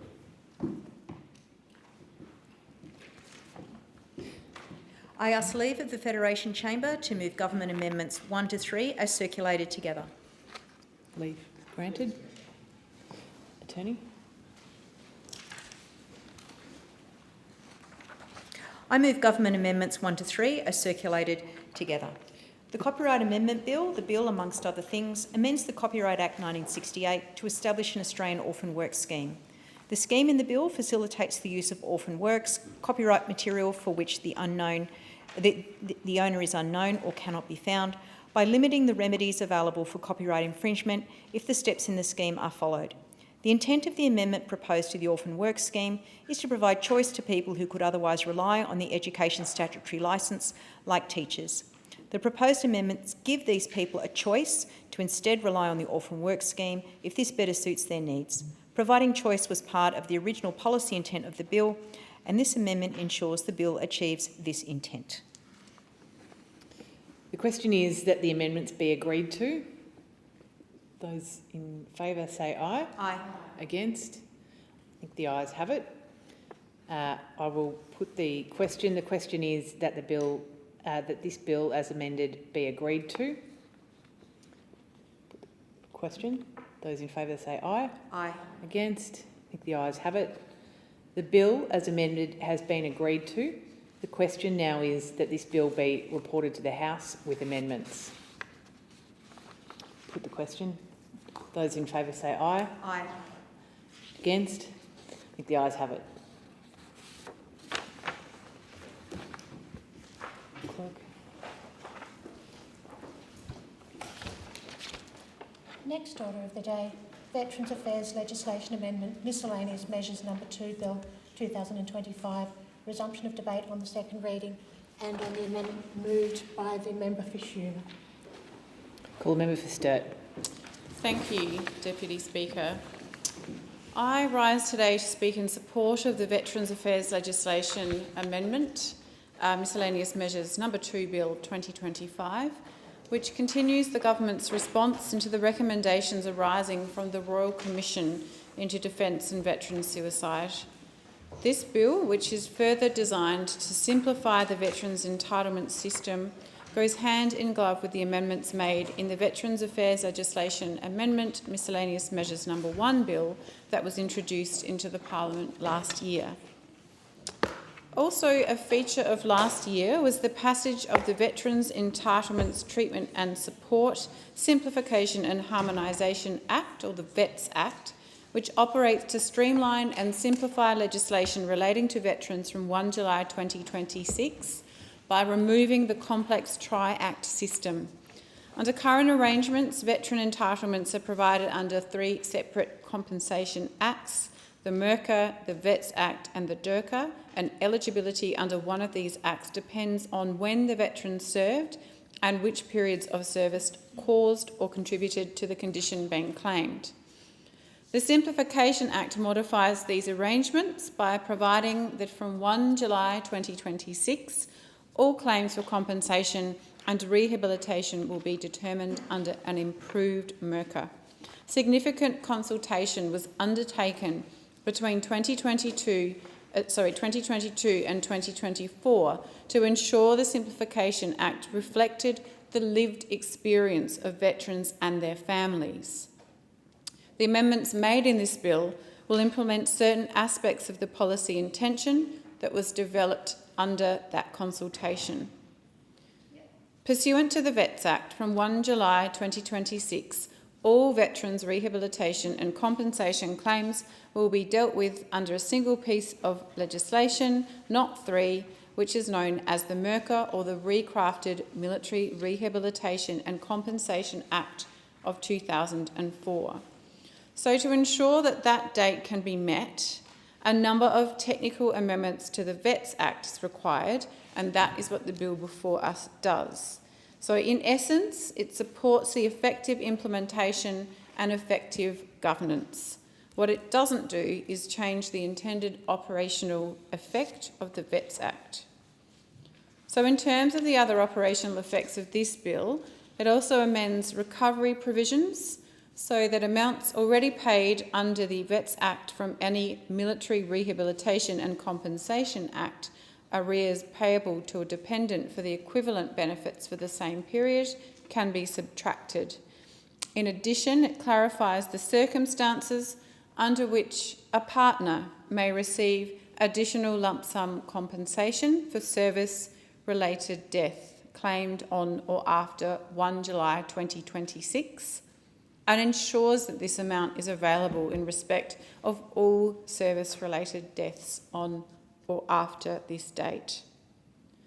Further, with respect to funeral compensation amounts already payable under the MERCA, the bill sets out that the higher rate is available to anyone who meets the eligibility criteria, even if they also fall within the criteria for a lower amount.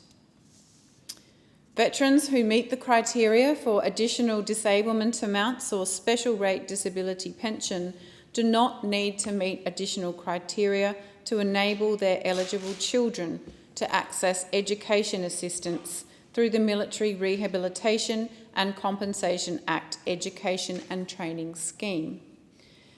Equally, the bill clarifies that gold cards are provided to eligible veterans without requiring them to meet additional criteria, and amends the service pension criteria so that after the date of 1 July 2026, the partners of eligible veterans are eligible for the partner service pension from the age of 50 to harmonise with current eligibility and age requirements that are available to partners of extreme disablement amount veterans under the current Veterans Entitlement Framework. Importantly, the bill will also make amendments to continue to exclude the Victoria Cross Allowance and Decoration Allowance from income test arrangements, and clarify that there is coverage for conditions resulting from the unintended consequences of treatment provided or paid for by Defence during service or later by the DVA. Lastly, the bill makes amendments to ensure existing access to non-liability healthcare arrangements for serving members are maintained through the transfer from the Veterans Entitlements Act to the MERCA. These technical amendments that have been outlined are being implemented to ensure that all of the legislative requirements are in place so that the shift from the Tri-Act system to just the one Act can be done smoothly. It is so important to get this right. So although the amendments are minor and seem technical in nature, they are critical to facilitating an understanding of entitlements by veterans and their families, and critical to facilitating faster claim processing times. The simplification and harmonisation of the veteran compensation system is some of the most significant reform in a century to how veterans are supported in this country. The changes will enable veterans and their families to get the support they need and deserve when they need it. That is why this bill deals with so many matters: the review pathway, compensation for dependents of deceased veterans, funeral compensation, access to the MERCA education scheme, additional disablement amounts, Victoria Cross allowance and decoration allowance, service injuries, diseases and death arising from treatment, and treatment for serving members. It is so broad-reaching because we respect and are deeply grateful for the service, courage and dedication shown by active service personnel and veterans, all for the people of this great country. Often when people finish service, they do require care and support, but they also have a lot of life left to live, a lot of diverse contributions to make to their community. So we need a system that is fair, accessible and easy to use, so that veterans can live life and contribute to the community, and so that active service personnel can access the support they need to enable them to do their critical work effectively. And we know that there are thousands of active service personnel and veterans making incredible contributions to society. One such champion lives in my electorate of Sturt and was recently awarded the Citizen of the Year Award at the Campbelltown City Council Australia Day Awards. I first met Jordan Box, a corporal in the Australian Air Force Cadets, and his beautiful OPK9 dog Sally in 2025. Jordan has lived a life of service, and every day he exemplifies the highest ideals of citizenship through his extraordinary multi-decade commitment to this country and to community service. His contribution spans emergency responses, youth development and cultural preservation. Jordan's selfless dedication transcends ordinary volunteerism, representing a lifetime philosophy of service before self. What really sets Jordan apart is the remarkable breadth and depth of his contributions, which are sustained, meaningful and impact diverse sectors in our community, from life-saving emergency medical services to nurturing future leaders through youth organisations. Few individuals demonstrate such sustained excellence across diverse sectors. Jordan's ability to mentor young people while simultaneously serving as a frontline first responder showcases exceptional character and time management skills that benefit the entire community. Through his extensive volunteering with the Campbelltown St John Ambulance Cadet Division and the Stradbroke Scouts, Jordan mentors young people, instilling essential life skills, leadership qualities and strong civic values that shape those young people into responsible, community-minded citizens who may be minded to serve their country in the way that Jordan did. There is only one Jordan, but there are thousands of active service personnel and veterans just like him, making huge contributions across society. This bill is part of the Albanese Labor government's drive to provide them and their families with simple, and accessible care and support when they need it. I'm proud to be part of a government with this motivation, and I stand with the Prime Minister and Minister Keogh in support of this commendable purpose. I commend this bill to the House. And I thank the member. The question is that the bill be read a second time. And I give the call to the member for Herbert. Thank you, Deputy Speaker. To all those that continue to wear the uniform, to our veterans and their families, the freedoms that we enjoyed today are on the back of hard-fought battles, wars and sacrifice that you have made. And on Anzac Day, we say, lest we forget. We reaffirm our commitment to always remember those that have been killed in action, died in training, or succumbed to their war within back here on home soil. On Remembrance Day, we say the guns fell silent. But the guns haven't fallen silent since. From natural disasters, fires, floods, cyclones, our brave men and women are there.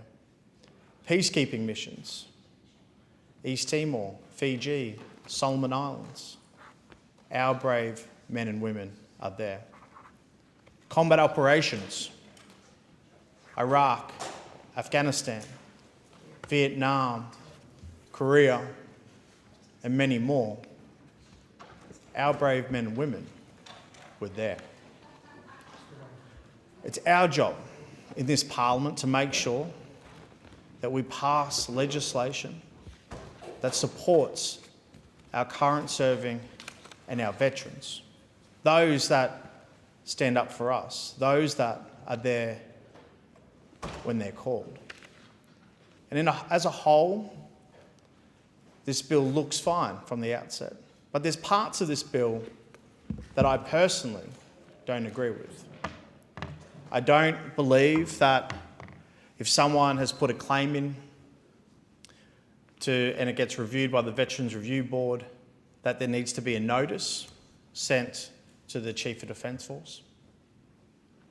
There's already mechanisms in place for reportables.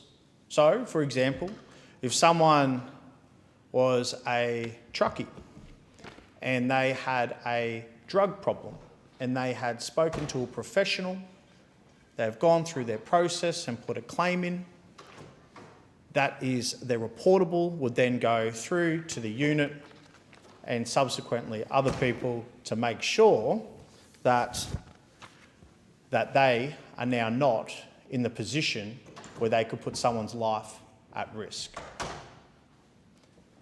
We want to encourage people to see a mental health professional through non-liability healthcare. We want to encourage those who are doing it tough to be able to speak to someone without fear of their career being halted, without fear of them not being able to continue to serve. And for an example, if someone has had a marriage breakdown, let's say a platoon sergeant in an infantry unit has had a marriage breakdown, and they decide it was because of, or it was decided through the advocate that it was to do with their service.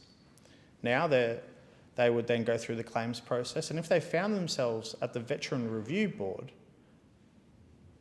I don't think it's an appropriate measure to then go to the Chief of Defence Force as a notification that a platoon sergeant has sought professional help, has got that help, has gone to the VRB and now sits with the CDF. I think that's a gross overreach, because I would hate for that then to go back down the chain and now that platoon sergeant can't become a warrant officer class 2 or can't be on deployment, can't be on promotion. We've seen it happen in real life where someone may not be travelling well, they're okay, they're functioning, ready to do their job, but because of a knee-jerk reaction, because of bad policy, they get put on a no weapons chit, can't go outfield, can't deploy. All these things as an unintended consequence because we haven't gone through the legislation and policy properly that we do here. So I don't want to slow down the passage of this because it is part of the recommendations through the Royal Commission. But there is unintended consequences with not doing it right. And having the VRB as the crux to notify the Chief of Defence Force, I think that it becomes quite challenging. I also don't believe that this has been taken out to the veteran or ADF community and asked what they think. Because if you go to, let's look at who this will affect the most. This will affect the private soldier, this will affect the sailor and the aviator. This is not going to affect the senior officers. This is unintended consequences will sit with the enlisted. And as a former private soldier, never promoted, and now sitting here, I can feel the anxiety that they will be thinking about something like this. Now, I've heard that there's other parts of provisions and bills that have a recommendation or a knee jerk that goes to the CDF, and I've heard people talk about that. Well, that's probably still a problem too. So I don't know that saying it happens in other places, we should let it go through here.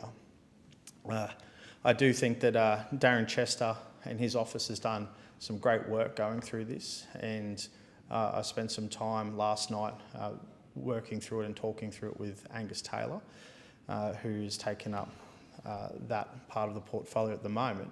So I believe that whilst well-intentioned and whilst we don't want to stop these miscellaneous measurements going through, I do think that we must take heed of going, what is the unintended consequence here?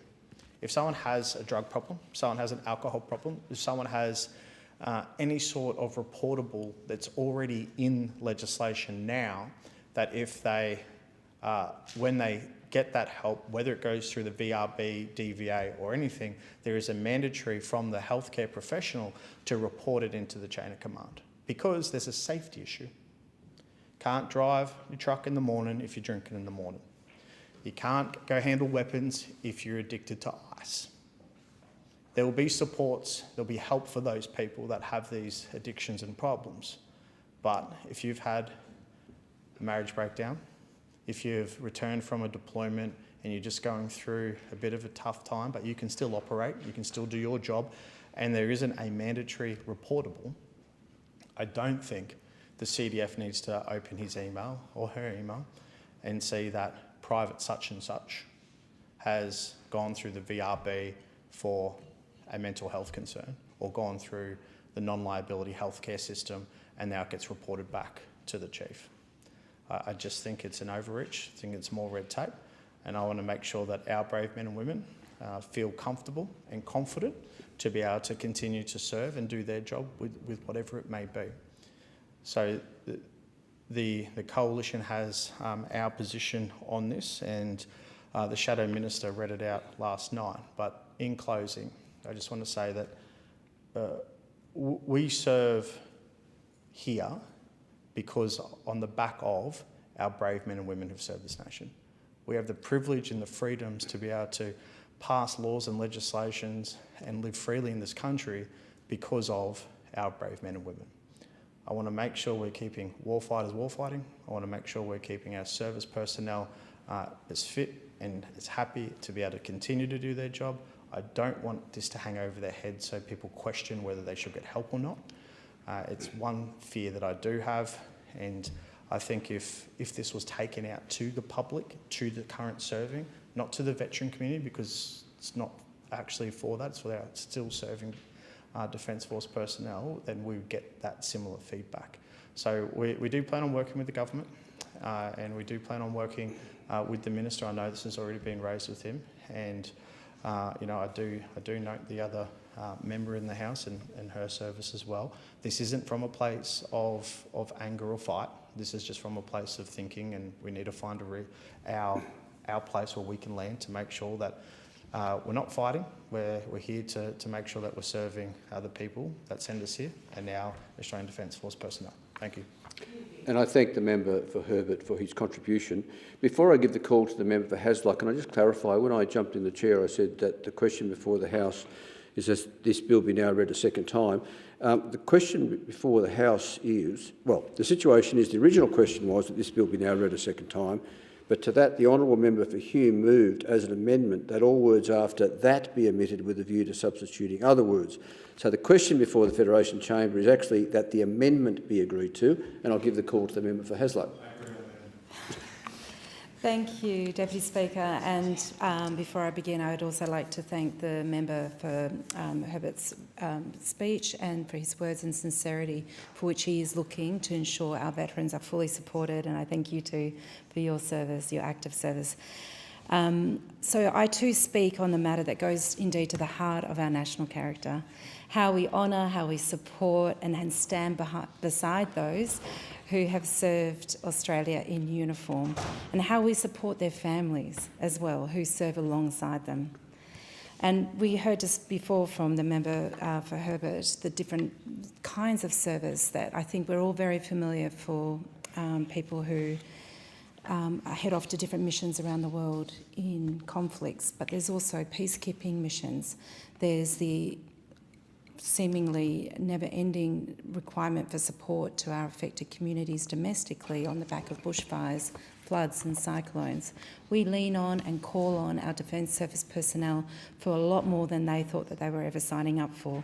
And the enormous work that they do in communities around the world in building beautiful relationships and trust is something I think that is quite immeasurable in order to avoid conflict in the first place. So I want to be able to really just acknowledge that the work of the Albanese Labor government is very much going to ensuring that we all take the work of our veterans, but also the defence personnel, seriously.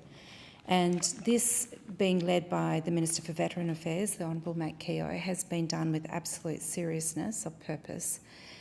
He has full respect for the lived experience of people like the member for Herbert, but also the current serving personnel to really understand what is needed and what the commitment to reform should look like.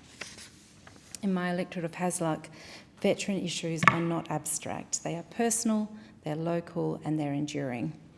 Across Hasluck, we have a number of RSL sub-branches, and including those serving communities from Ellenbrook to Vassendine and the surrounding suburbs. And they play a vital role, not just in commemoration, but in the day-to-day support of veterans and also those who continue to serve.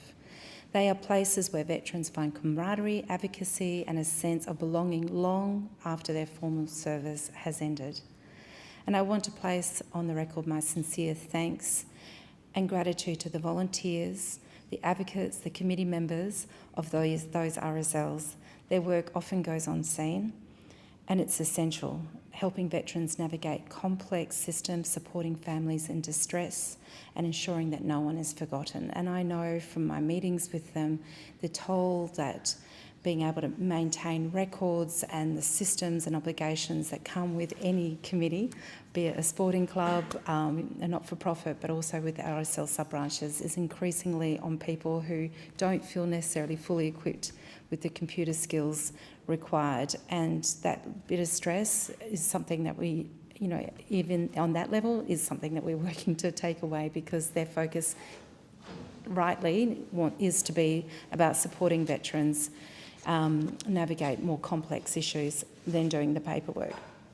So they have been clear to me about what matters most, which is the veterans that they support.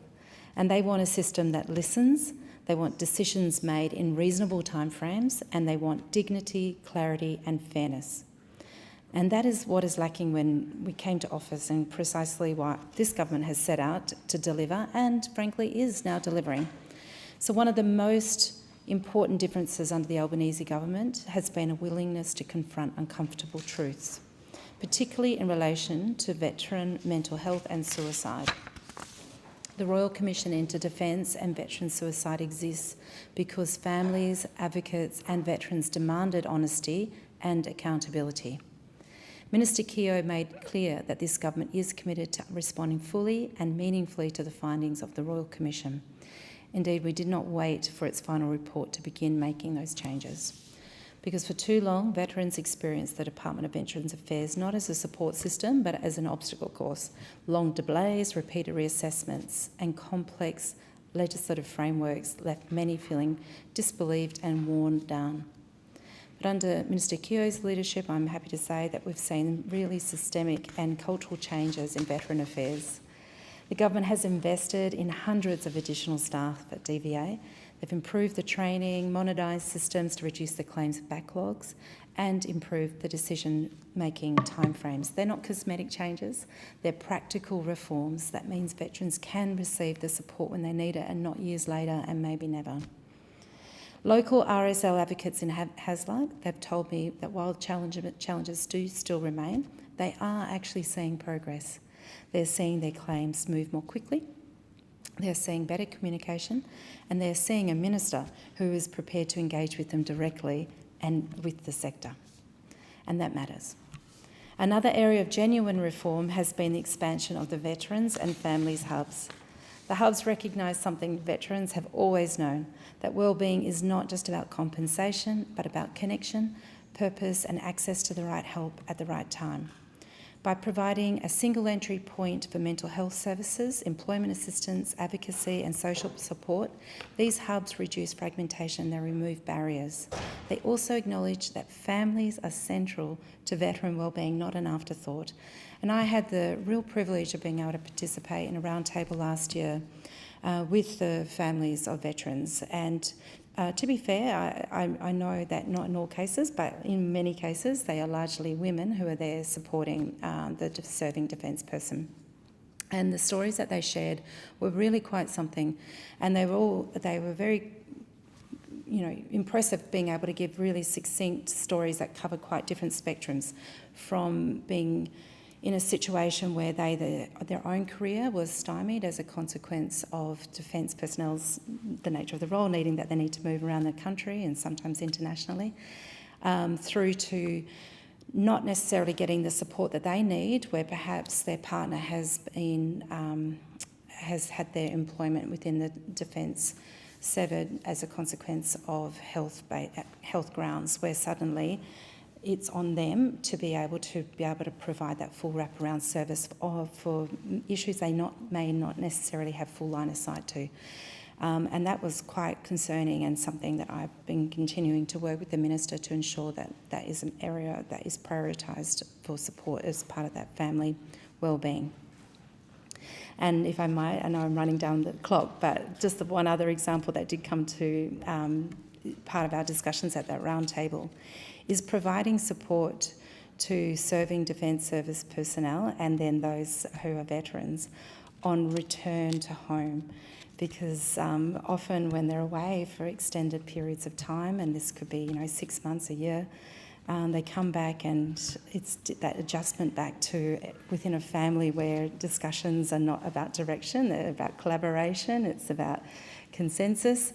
And then suddenly having teenagers say no is a challenge. It's a challenge in any house, but it's a challenge when you're in a workplace where it's about following orders, and then suddenly you're in an environment when they might get some pushback.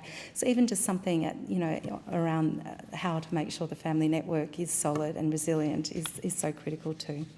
So the Albanese government's expanding hubs nationally reflects that simple truth that early, local and holistic support really does save lives. And further, the Veteran Affairs Legislation Amendment Bill, Miscellaneous Measures number 2, is part of the government's ongoing effort to ensure that veterans' legislation is clearer, fairer and is better aligned. These amendments encompassed by the bill include measures dealing with compensation for dependents of deceased veterans, funeral compensation, injuries arising from treatment, access to education, and appropriate notice, as well as other matters. And so I really do want to acknowledge the cultural change that is being driven through the veterans system. But we know policy reform is not enough.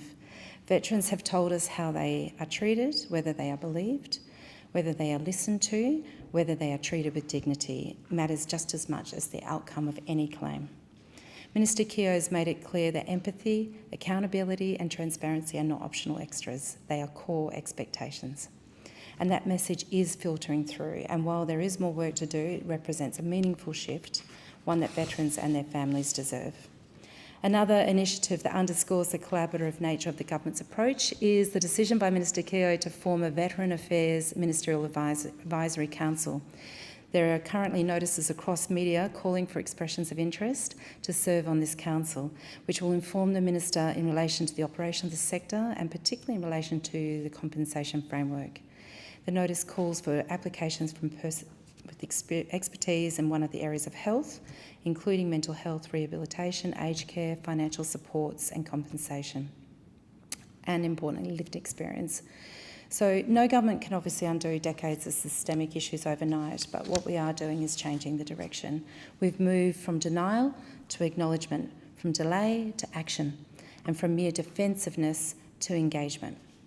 Many of us here attended the last post ceremony at the War Memorial this week. Veterans and their families deserve more than gratitude expressed once or twice a year at formal ceremonies. They deserve a system that works every day, quietly, competently and with respect. In Minister Keogh, they have a minister who understands the weight of that responsibility, and in the Albanese government, they have a government committed to doing the work, legislatively, administratively and culturally. To the veterans and RSL communities of Hasluck, I say this, your service is valued. Your voices are heard, and here with this legislation and the other reforms that I've already commenced, we are delivering. And for my part in Hasluck, I will continue to advocate strongly for the interests of those who have served.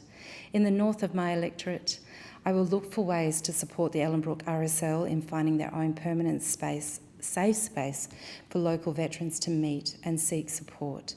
I will continue to support the Eastern Regional RSL in Bassendean as they plan for their future. Regardless of the nature of service and missions as well, I will ensure that wherever people are served, that they are appropriately acknowledged for that service. I served in the Army Reserves, and it is something that, you know, it was obviously relative to the experience of the majority of Defence Service personnel. It was, a limited prism from which I looked through the Defence Forces. But through that experience and also through my parliamentary participation on the defence programs, I'm determined to ensure I stay connected to the issues that matter to our current serving personnel, but those of our veterans as well. Because lest we forget applies to the living as well as the fallen. I commend the government's work and the ongoing reform of veteran affairs to this House. And I thank the member for Hasluck. The question before the Federation Chamber is that the amendment be agreed to, and I give the call to the member for Monash. Thank you, Mr Deputy Speaker, and it's a privilege to follow the member for Hasluck, and I thank her for her service to our nation. In commencing my remarks, I follow the member for Herbert in his contribution, and in my short time in this place, I've been inspired by his veteran story. He served in East Timor and Afghanistan, and he talks about his alive day, where he was very badly injured by an improvised explosive device, and his journey to recovery, and also his lifelong dedication to helping and supporting veterans in his community. In fact, he's the recipient of an Order of Australia medal for that service, and so I think we could have no finer two speakers than the members that I follow in making my remarks. It is an absolute privilege to represent the veteran community in the Monash electorate, and I've worked very closely with a number of RSLs and ex-service organisations, and I just want to acknowledge the outstanding contribution that they do. Ben Varland and Lynn Mizzen at the Warrigal RSL, I had a great privilege of attending the West Gippsland Veterans Welfare Centre opening just a couple of months ago, where Ben Varland, has really dedicated a huge amount of time to getting that up and running. In my work with veterans across the region, Christine Thompson, Lindsay Gurin, Kevin Walsh from Inverloch, and Wonthaggi RSL, Steve Myers from Moe RSL, Richie Cunningham and Rod McNabb from Druin RSL. I acknowledge their service and look forward to continuing to work very closely with them in the pursuit of improving veteran welfare. I've got my colleague, the member for New England, who of course is a former Veterans Affairs Shadow Minister, and I just want to acknowledge 2 points he drove very strongly in that time, making the point that Veterans Affairs should be a cabinet portfolio. It shouldn't be subsumed by the broader defence portfolio. Veterans have a unique set of needs and they deserve to have a strong voice around the cabinet table. I also acknowledge his work for in putting pressure on the government to progress the implementation of the Veterans Royal Commission findings and recommendations. I represent a large number of constituents in Monash who have previously served, 3,560 constituents in fact, and as of September last year we had 1,761 DVA clients in my electorate, 1,294 veterans and 474 family members or dependents, and every one of them relies on the system to work properly. I go to great lengths to assist constituents, whether it's with a Services Australia Centrelink issue or any other issue, but one of the greatest privileges is being able to pick up the phone and assist a veteran who has been waiting 18 months for assistance. And while that's a great privilege to be able to get something to happen quickly, it really shouldn't take that long. For the remainder of my time in this place, I want to make sure that as a parliament we do a better job to recognise the needs and expedite the support that veterans deserve for the sacrifice and the work that they've done in serving our country. I've met with members of nearly every RSL organisation across the Monash electorate, and the message that I hear consistently is that it's never been harder to access services through the Department of Veterans Affairs. And just in that short time of around 9 months now, I've had over 20 veterans come into my electorate office in Warrigal seeking assistance, seeking support, because they cannot get the answers that they need, the support that they are seeking through the department. In that context, I want to touch on a couple of things in this bill which should be considered. The Coalition supports the passage of this legislation because it is necessary to progress from the Vets Reform Framework and ensure the transition to a single, simplified rehabilitation system from the 1st of July 2026. We supported the Royal Commission's recommendation to simplify veterans' compensation arrangements because having multiple different acts of parliament is complicated enough for bureaucrats and lawyers and politicians. It is so much more so confusing and difficult for veterans and their families to try and navigate that. And so we support the simplification of having narrowed that down and making it more user-friendly. And the Coalition, the Liberal Party, National Party as well, support the objective of a single framework under the MRCA, one that reduces duplication, improves consistency and makes entitlements easier to understand and access. One of the things that I've had particular feedback on from the West Gippsland Veterans Welfare Group and other veterans like Rod McNabb, who do an absolutely amazing job. Many of them are volunteers. The Druin Veterans Welfare Centre were operating for 30 years and had a very small but dedicated army of volunteers painstakingly go through veterans' claims, but it is incredibly difficult to navigate. And I think, anywhere that we can reduce duplication, improve consistency and make entitlements easier to understand and access is a good thing. This bill contains largely technical and consequential amendments but they do matter. And my colleague, the member for Herbert, has made a number of observations there where, while at a broad level the Liberal Party are supportive of this passage, I do think the observations that he's made matter and should be on the record. The technical amendments relate to the ability to clarify and review appeal rights, protect dependent compensation, and ensure funeral benefits and education assistance continue seamlessly, preserve non-liability healthcare, and establish clear transitional rules so that veterans are not caught in a legislative limbo, as is too often the case. However, this is now the second miscellaneous measures bill required to fix or complete the government's original reform package, which has taken way too long. They're not new policies, they're operational details that should have been resolved far earlier. And I say to veterans in the Monash electorate, you deserve far better. The Coalition, the Liberal Party, the National Party, will also move an amendment to remove the mandatory notification of the Chief of the Defence Force when a serving member accesses non-liability healthcare or lodges a Veterans Review Board application.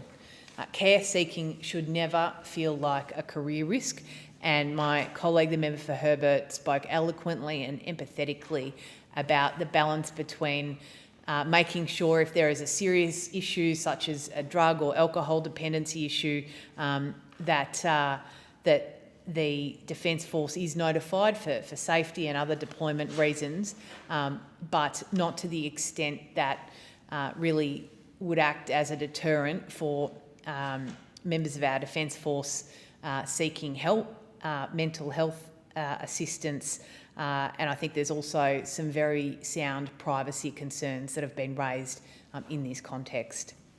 If we're serious about wellbeing and suicide prevention, we've got to be able to reduce those barriers.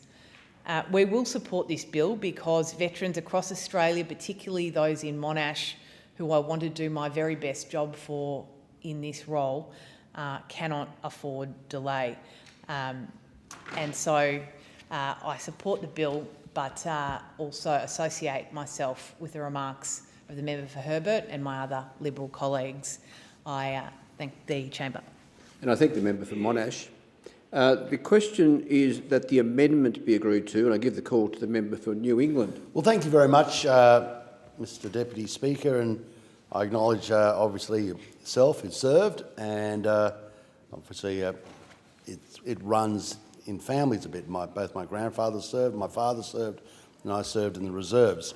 And Veterans Affairs was such a fundamental part of, in that sort of iconography of the family, of a bizarre sort of, sometimes an anger and an attachment to their service. My father was repatriated during the Second World War. He was smashed up, and I remember he would go into, became a very successful person, very successful in business, and but he would spend an inordinate amount of time arguing about his pension, and I remember sort of, and at the time he'd become a little bit serious. He was usually pretty, it wasn't easy, but you know, he's pretty easy, not easygoing, but things never fussed him. But he would get a little bit angry when he was arguing about his pension. And I can't remember the exact form of the conversation, but it was something like, you know, Dad, you've done so well in life. You know, you're turning over places worth millions of dollars, and why would you worry about whether it's $40 or $60? And I remember him saying, in sort of an abrupt saying, you give me back my leg, I'll give you back your $20. And it was something that it held him. When he passed away, we found an account, had all his pension money in it. Never spent a cent of it, just put it in an account. Because it was, I don't know why, but it was something he argued about but never actually used. And but what it shows is that depth you've got to understand that veterans have about their service. They get a sense in many instances that they were just sort of kicked out the door. Like, you sign on the dotted line to offer your life for your nation, and then at the end, it's, well, you know, see you later. Dad always referred to, he said, when I got out of hospital after, you know, his, I don't know, 5th or 6th or 10th operation, he said they literally just sort of parked my wheelchair on the side and sort of said, well, if your family can come and pick you up, that would be great. So this bill, you've got to understand, this is seminal. It's something, Veterans Affairs is something that most people know nothing about, but the people who are involved with it, it's absolutely core. It's absolutely core because it's a reflection of gratitude by the nation to the service they have offered. And if you don't have servicemen or women, you don't have a defence force. And if you don't have a defence force, you don't have a nation. You will lose it. The world has not changed. Reference point 1, Vladimir Putin and what's happened in the Ukraine. Reference point 2, the growth of totalitarianism as exhibited quite clearly by communist China. Reference point 3, Middle East. Reference point 4, and on you go. Human nature has not changed. You're always going to need a strong defence force. And if you want a strong defence force, you've got to, and you put all the promises out there at the start to sort of exhibit a sense of, you know, show your patriotism, sign up. You've got to, there's a quid pro quo to that, which is on the way out, gratitude for your service, we look after you. Not beyond the pale. It's not like, you know, everybody has to sort of bow and scrape and you get everything for free. No, I don't think any returned servicemen or women or ex-servicemen or women want that. They don't want, you know, they accept that, you know, you're back on Civvy Street, you're back on Civvy Street, but if there are afflictions and if there are things that need to be dealt with, then they want it dealt with respectfully and promptly. That is what this bill is about, dealing with things respectfully and promptly. And there was a range of recommendations, as when I was Shadow Veterans Affairs Minister, a range of recommendations, and I, on behalf of the Coalition, I was doing my very best to work hand in glove with the Minister because we wanted this as non-contra, we wanted this through. But we're still talking about it. This has been going on now 4 years, and it should already be done, it should be finished, it should be complete. And this is, you know, what are we in, 2026? So, you know, this is something it's got to be prosecuted by, I don't know who the Shadow Minister is now, but prosecuted in a form that says we've got to expedite this thing and bring it to a conclusion. I just in passing, I'd like to apologise.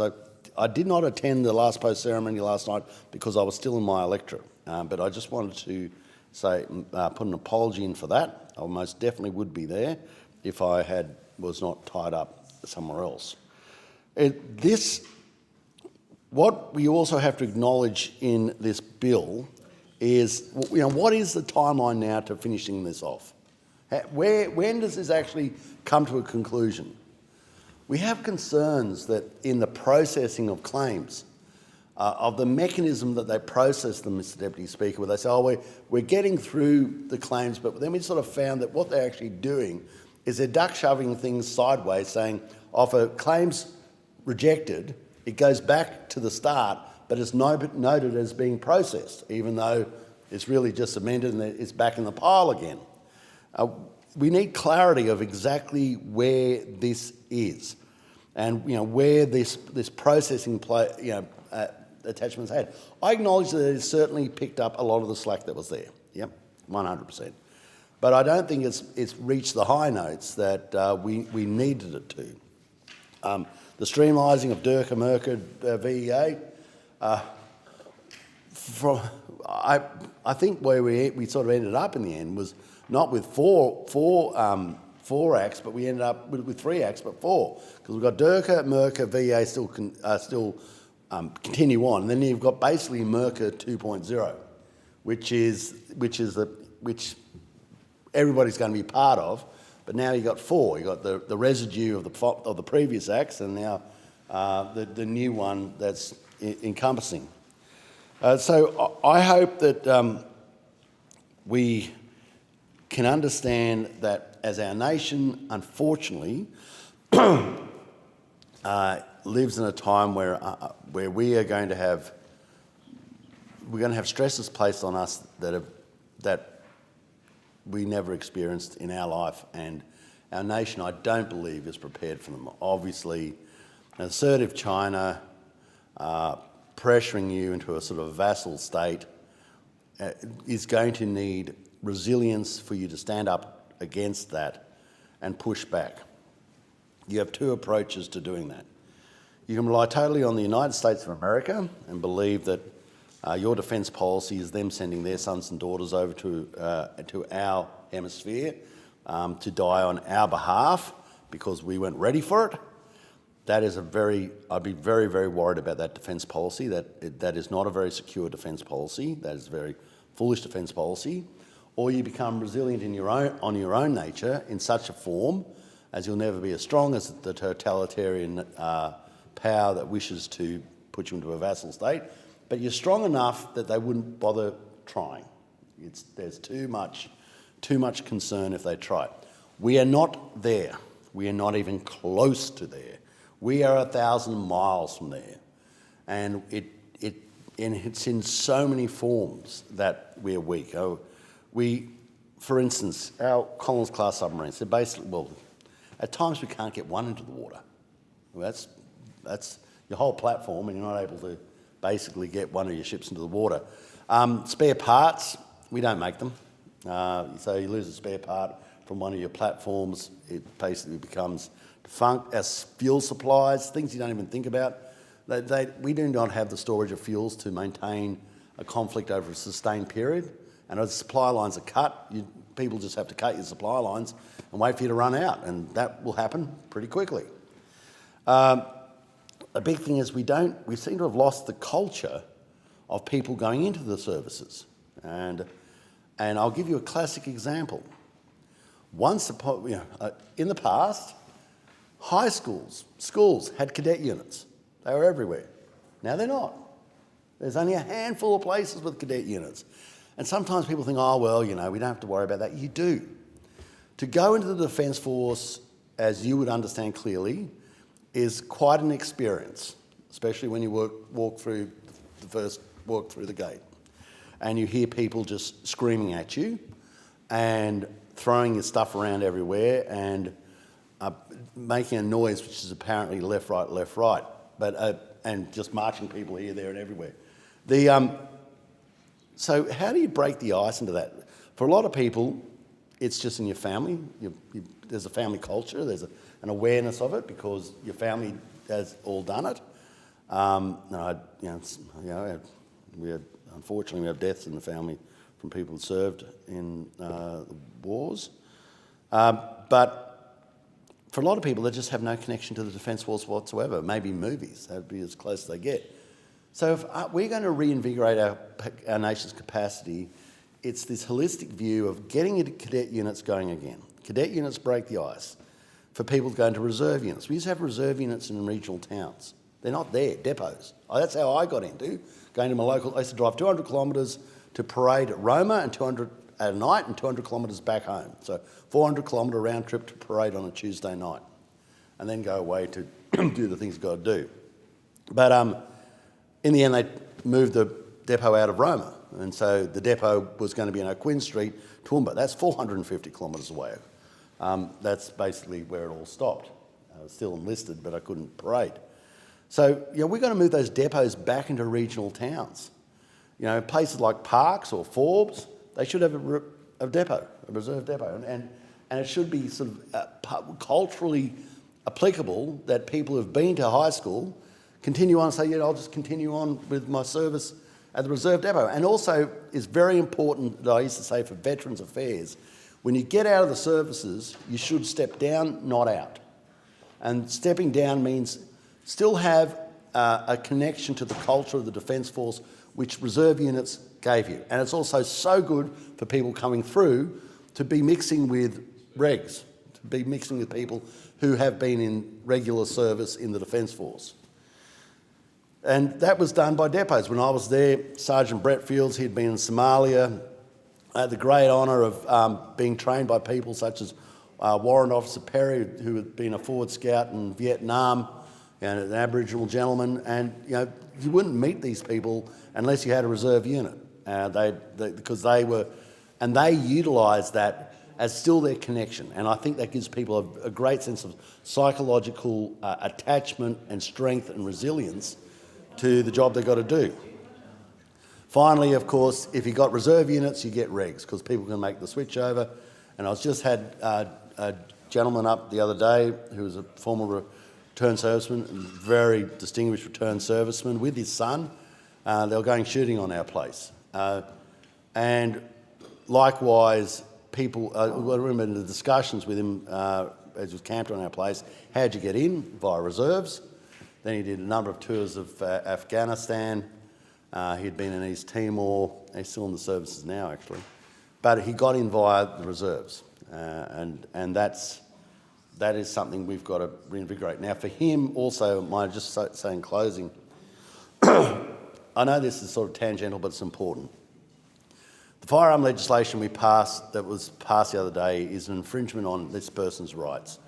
These people are good people, and I don't have one, I have a number who come onto our property to go shooting.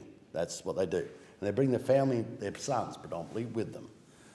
And we've brought in laws that are going to start putting caveats on their capacity to stand on the land they love and served and offered their lives for.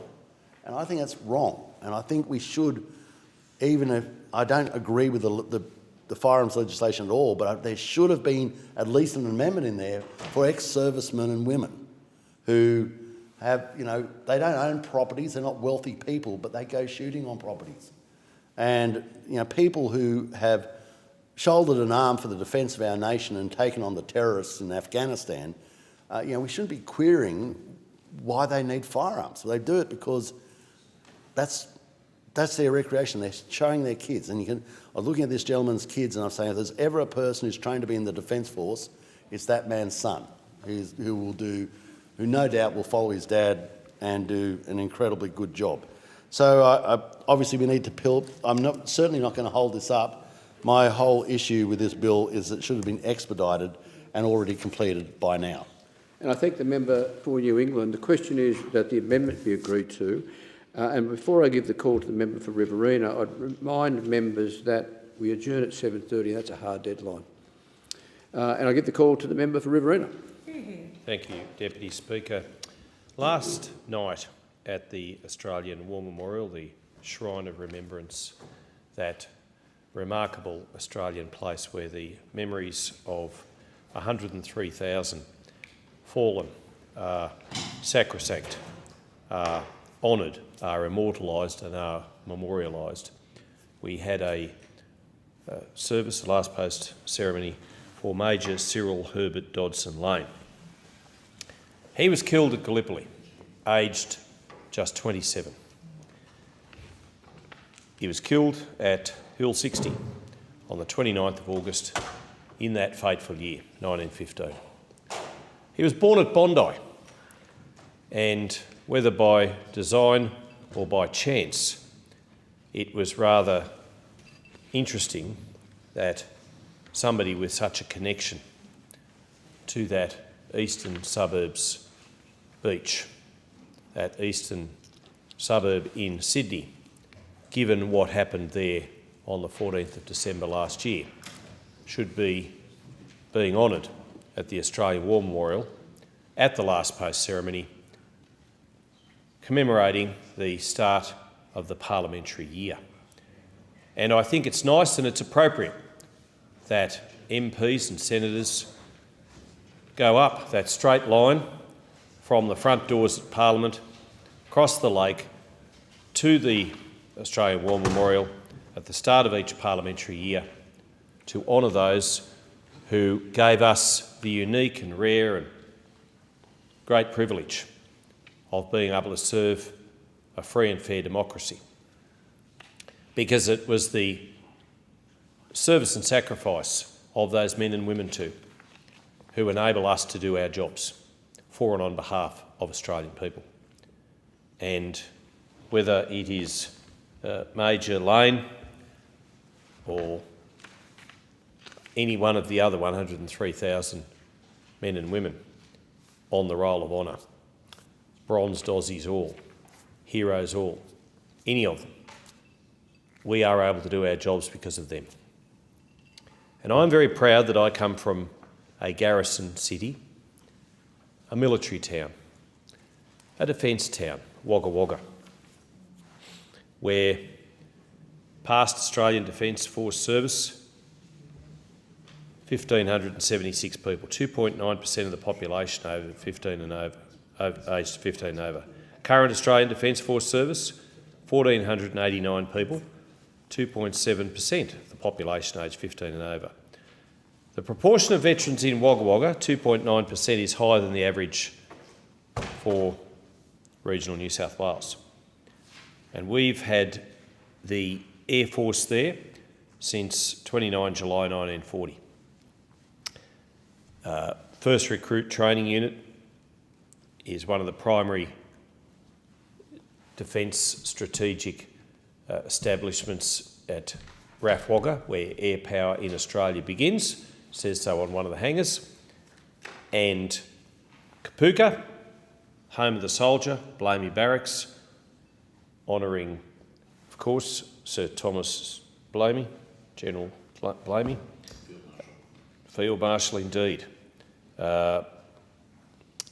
He ensured that we are not speaking a different language with the work that he did in the Pacific Theatre of War in World War II. And born at Lake Albert.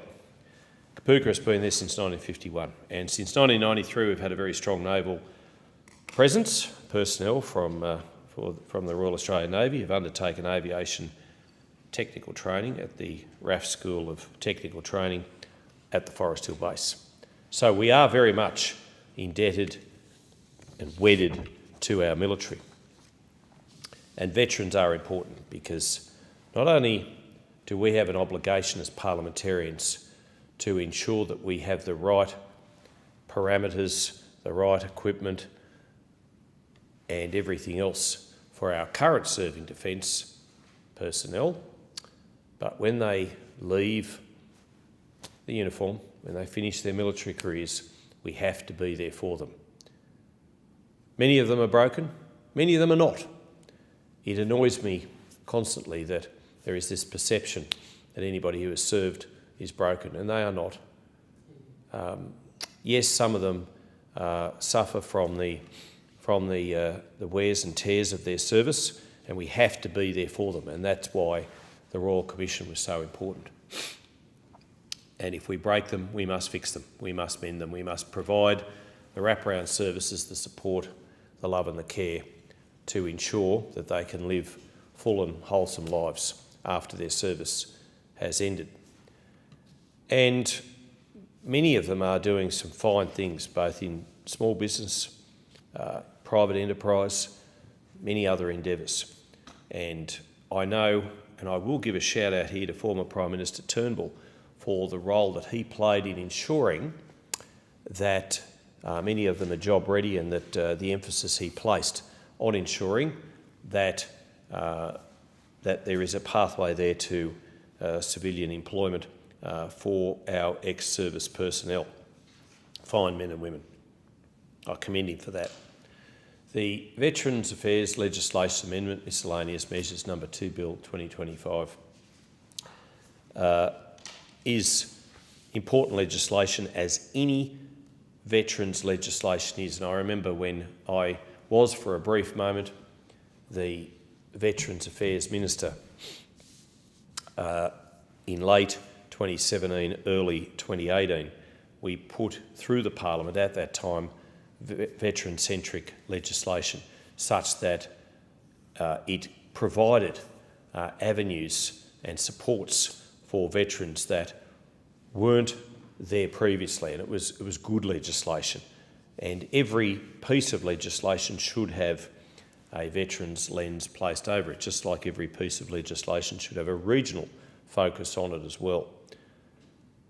Now, I know that the Liberals and Nationals are supportive of this bill. while noting that the Chief of Defence Force notifications want to ensure that veterans are able to access treatment, particularly mental health care, and providing and prioritising safe access to care. I know the CDF places this as one of the most important obligations of their duty as well, because it's not just the current serving personnel under their care, it's also those who have finished their time. And noting importantly too, and it's a bipartisan thing these days, that if you spend 1 hour in uniform, 1 hour with the various services, the tri-services, you are eligible and entitled to receive the proper and adequate mental health care for the rest of your life, and that is entirely appropriate. This particular legislation amendment bill, it does make a series of amendments to veterans legislation to support the implementation of the government's harmonisation and simplification reforms. And to that end, I want to say to the government, thank you, because simplifying and harmonising very complicated legislation is in the veteran space is so vital. The bill primarily makes technical, clarifying and consequential changes to facilitate the transition to a single ongoing compensation and rehabilitation framework.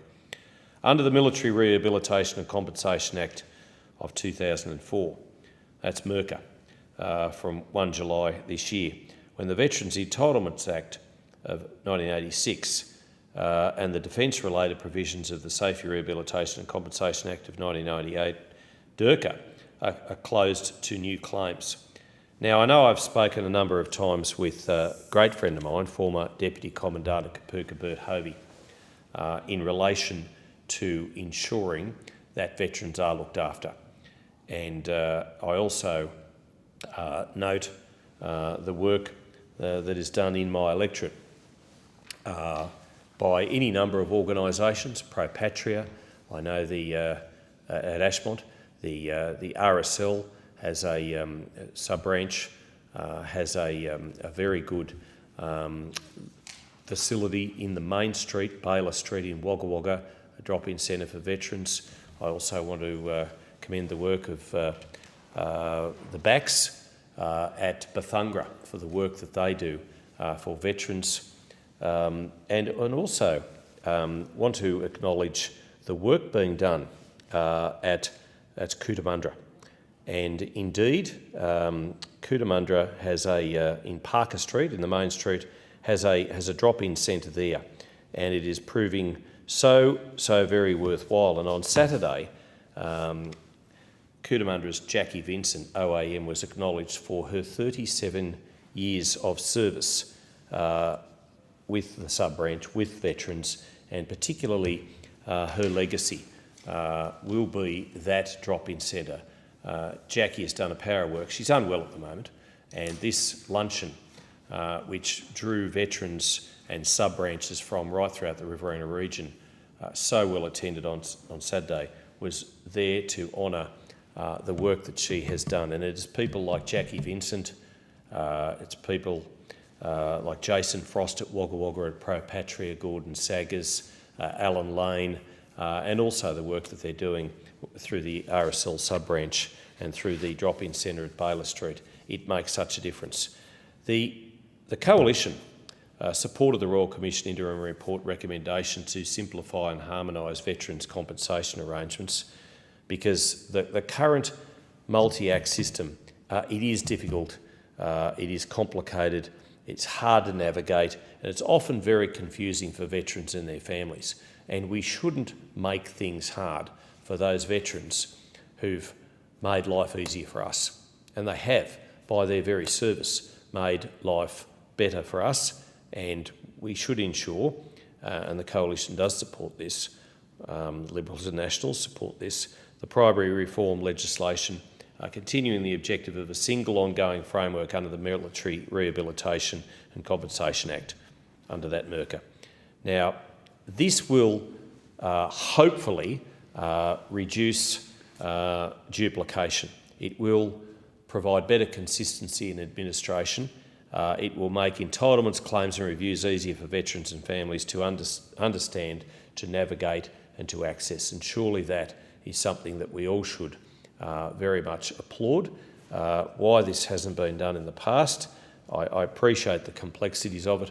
I appreciate that the Royal Commission had to come first, and I know the harrowing evidence so bravely and courageously given by so many at those hearings, including Wagga Wagga, must have been difficult for them to speak from the heart about the wrongdoing that was done to them, and the need for us as a parliament to stand up, acknowledge and admit and recognise the hurt and the healing that now must take place. So that was obviously a priority. I thank the government for making this now a priority, as well as working on those important recommendations and reforms that must come as a result of the Royal Commission. Absolutely must. We do have some reservations about certain... I need to ask the member for Riverina to resume his seat, and I give the call to the member for Petrie. I move that the debate be adjourned and the resumption of debate be made in order of the day of the next sitting. And I thank the member for Petrie. The question now is that debate be adjourned and the resumption of debate be made in order of the day for the next sitting. All those of that opinion say aye. Aye. Against say no. I think the ayes have it. I give the call to the member for Petrie. I move that the Federation Chamber do now adjourn. Thank you. Is the motion seconded? I second the motion. And I thank the member for Bowman. The question now is that the motion be agreed to. All those of that opinion say aye. Aye. Of the contrary, no. I think the ayes have it. The Federation Chamber stands adjourned until 9:30 a.m. tomorrow, Wednesday, the 4th of February 2026.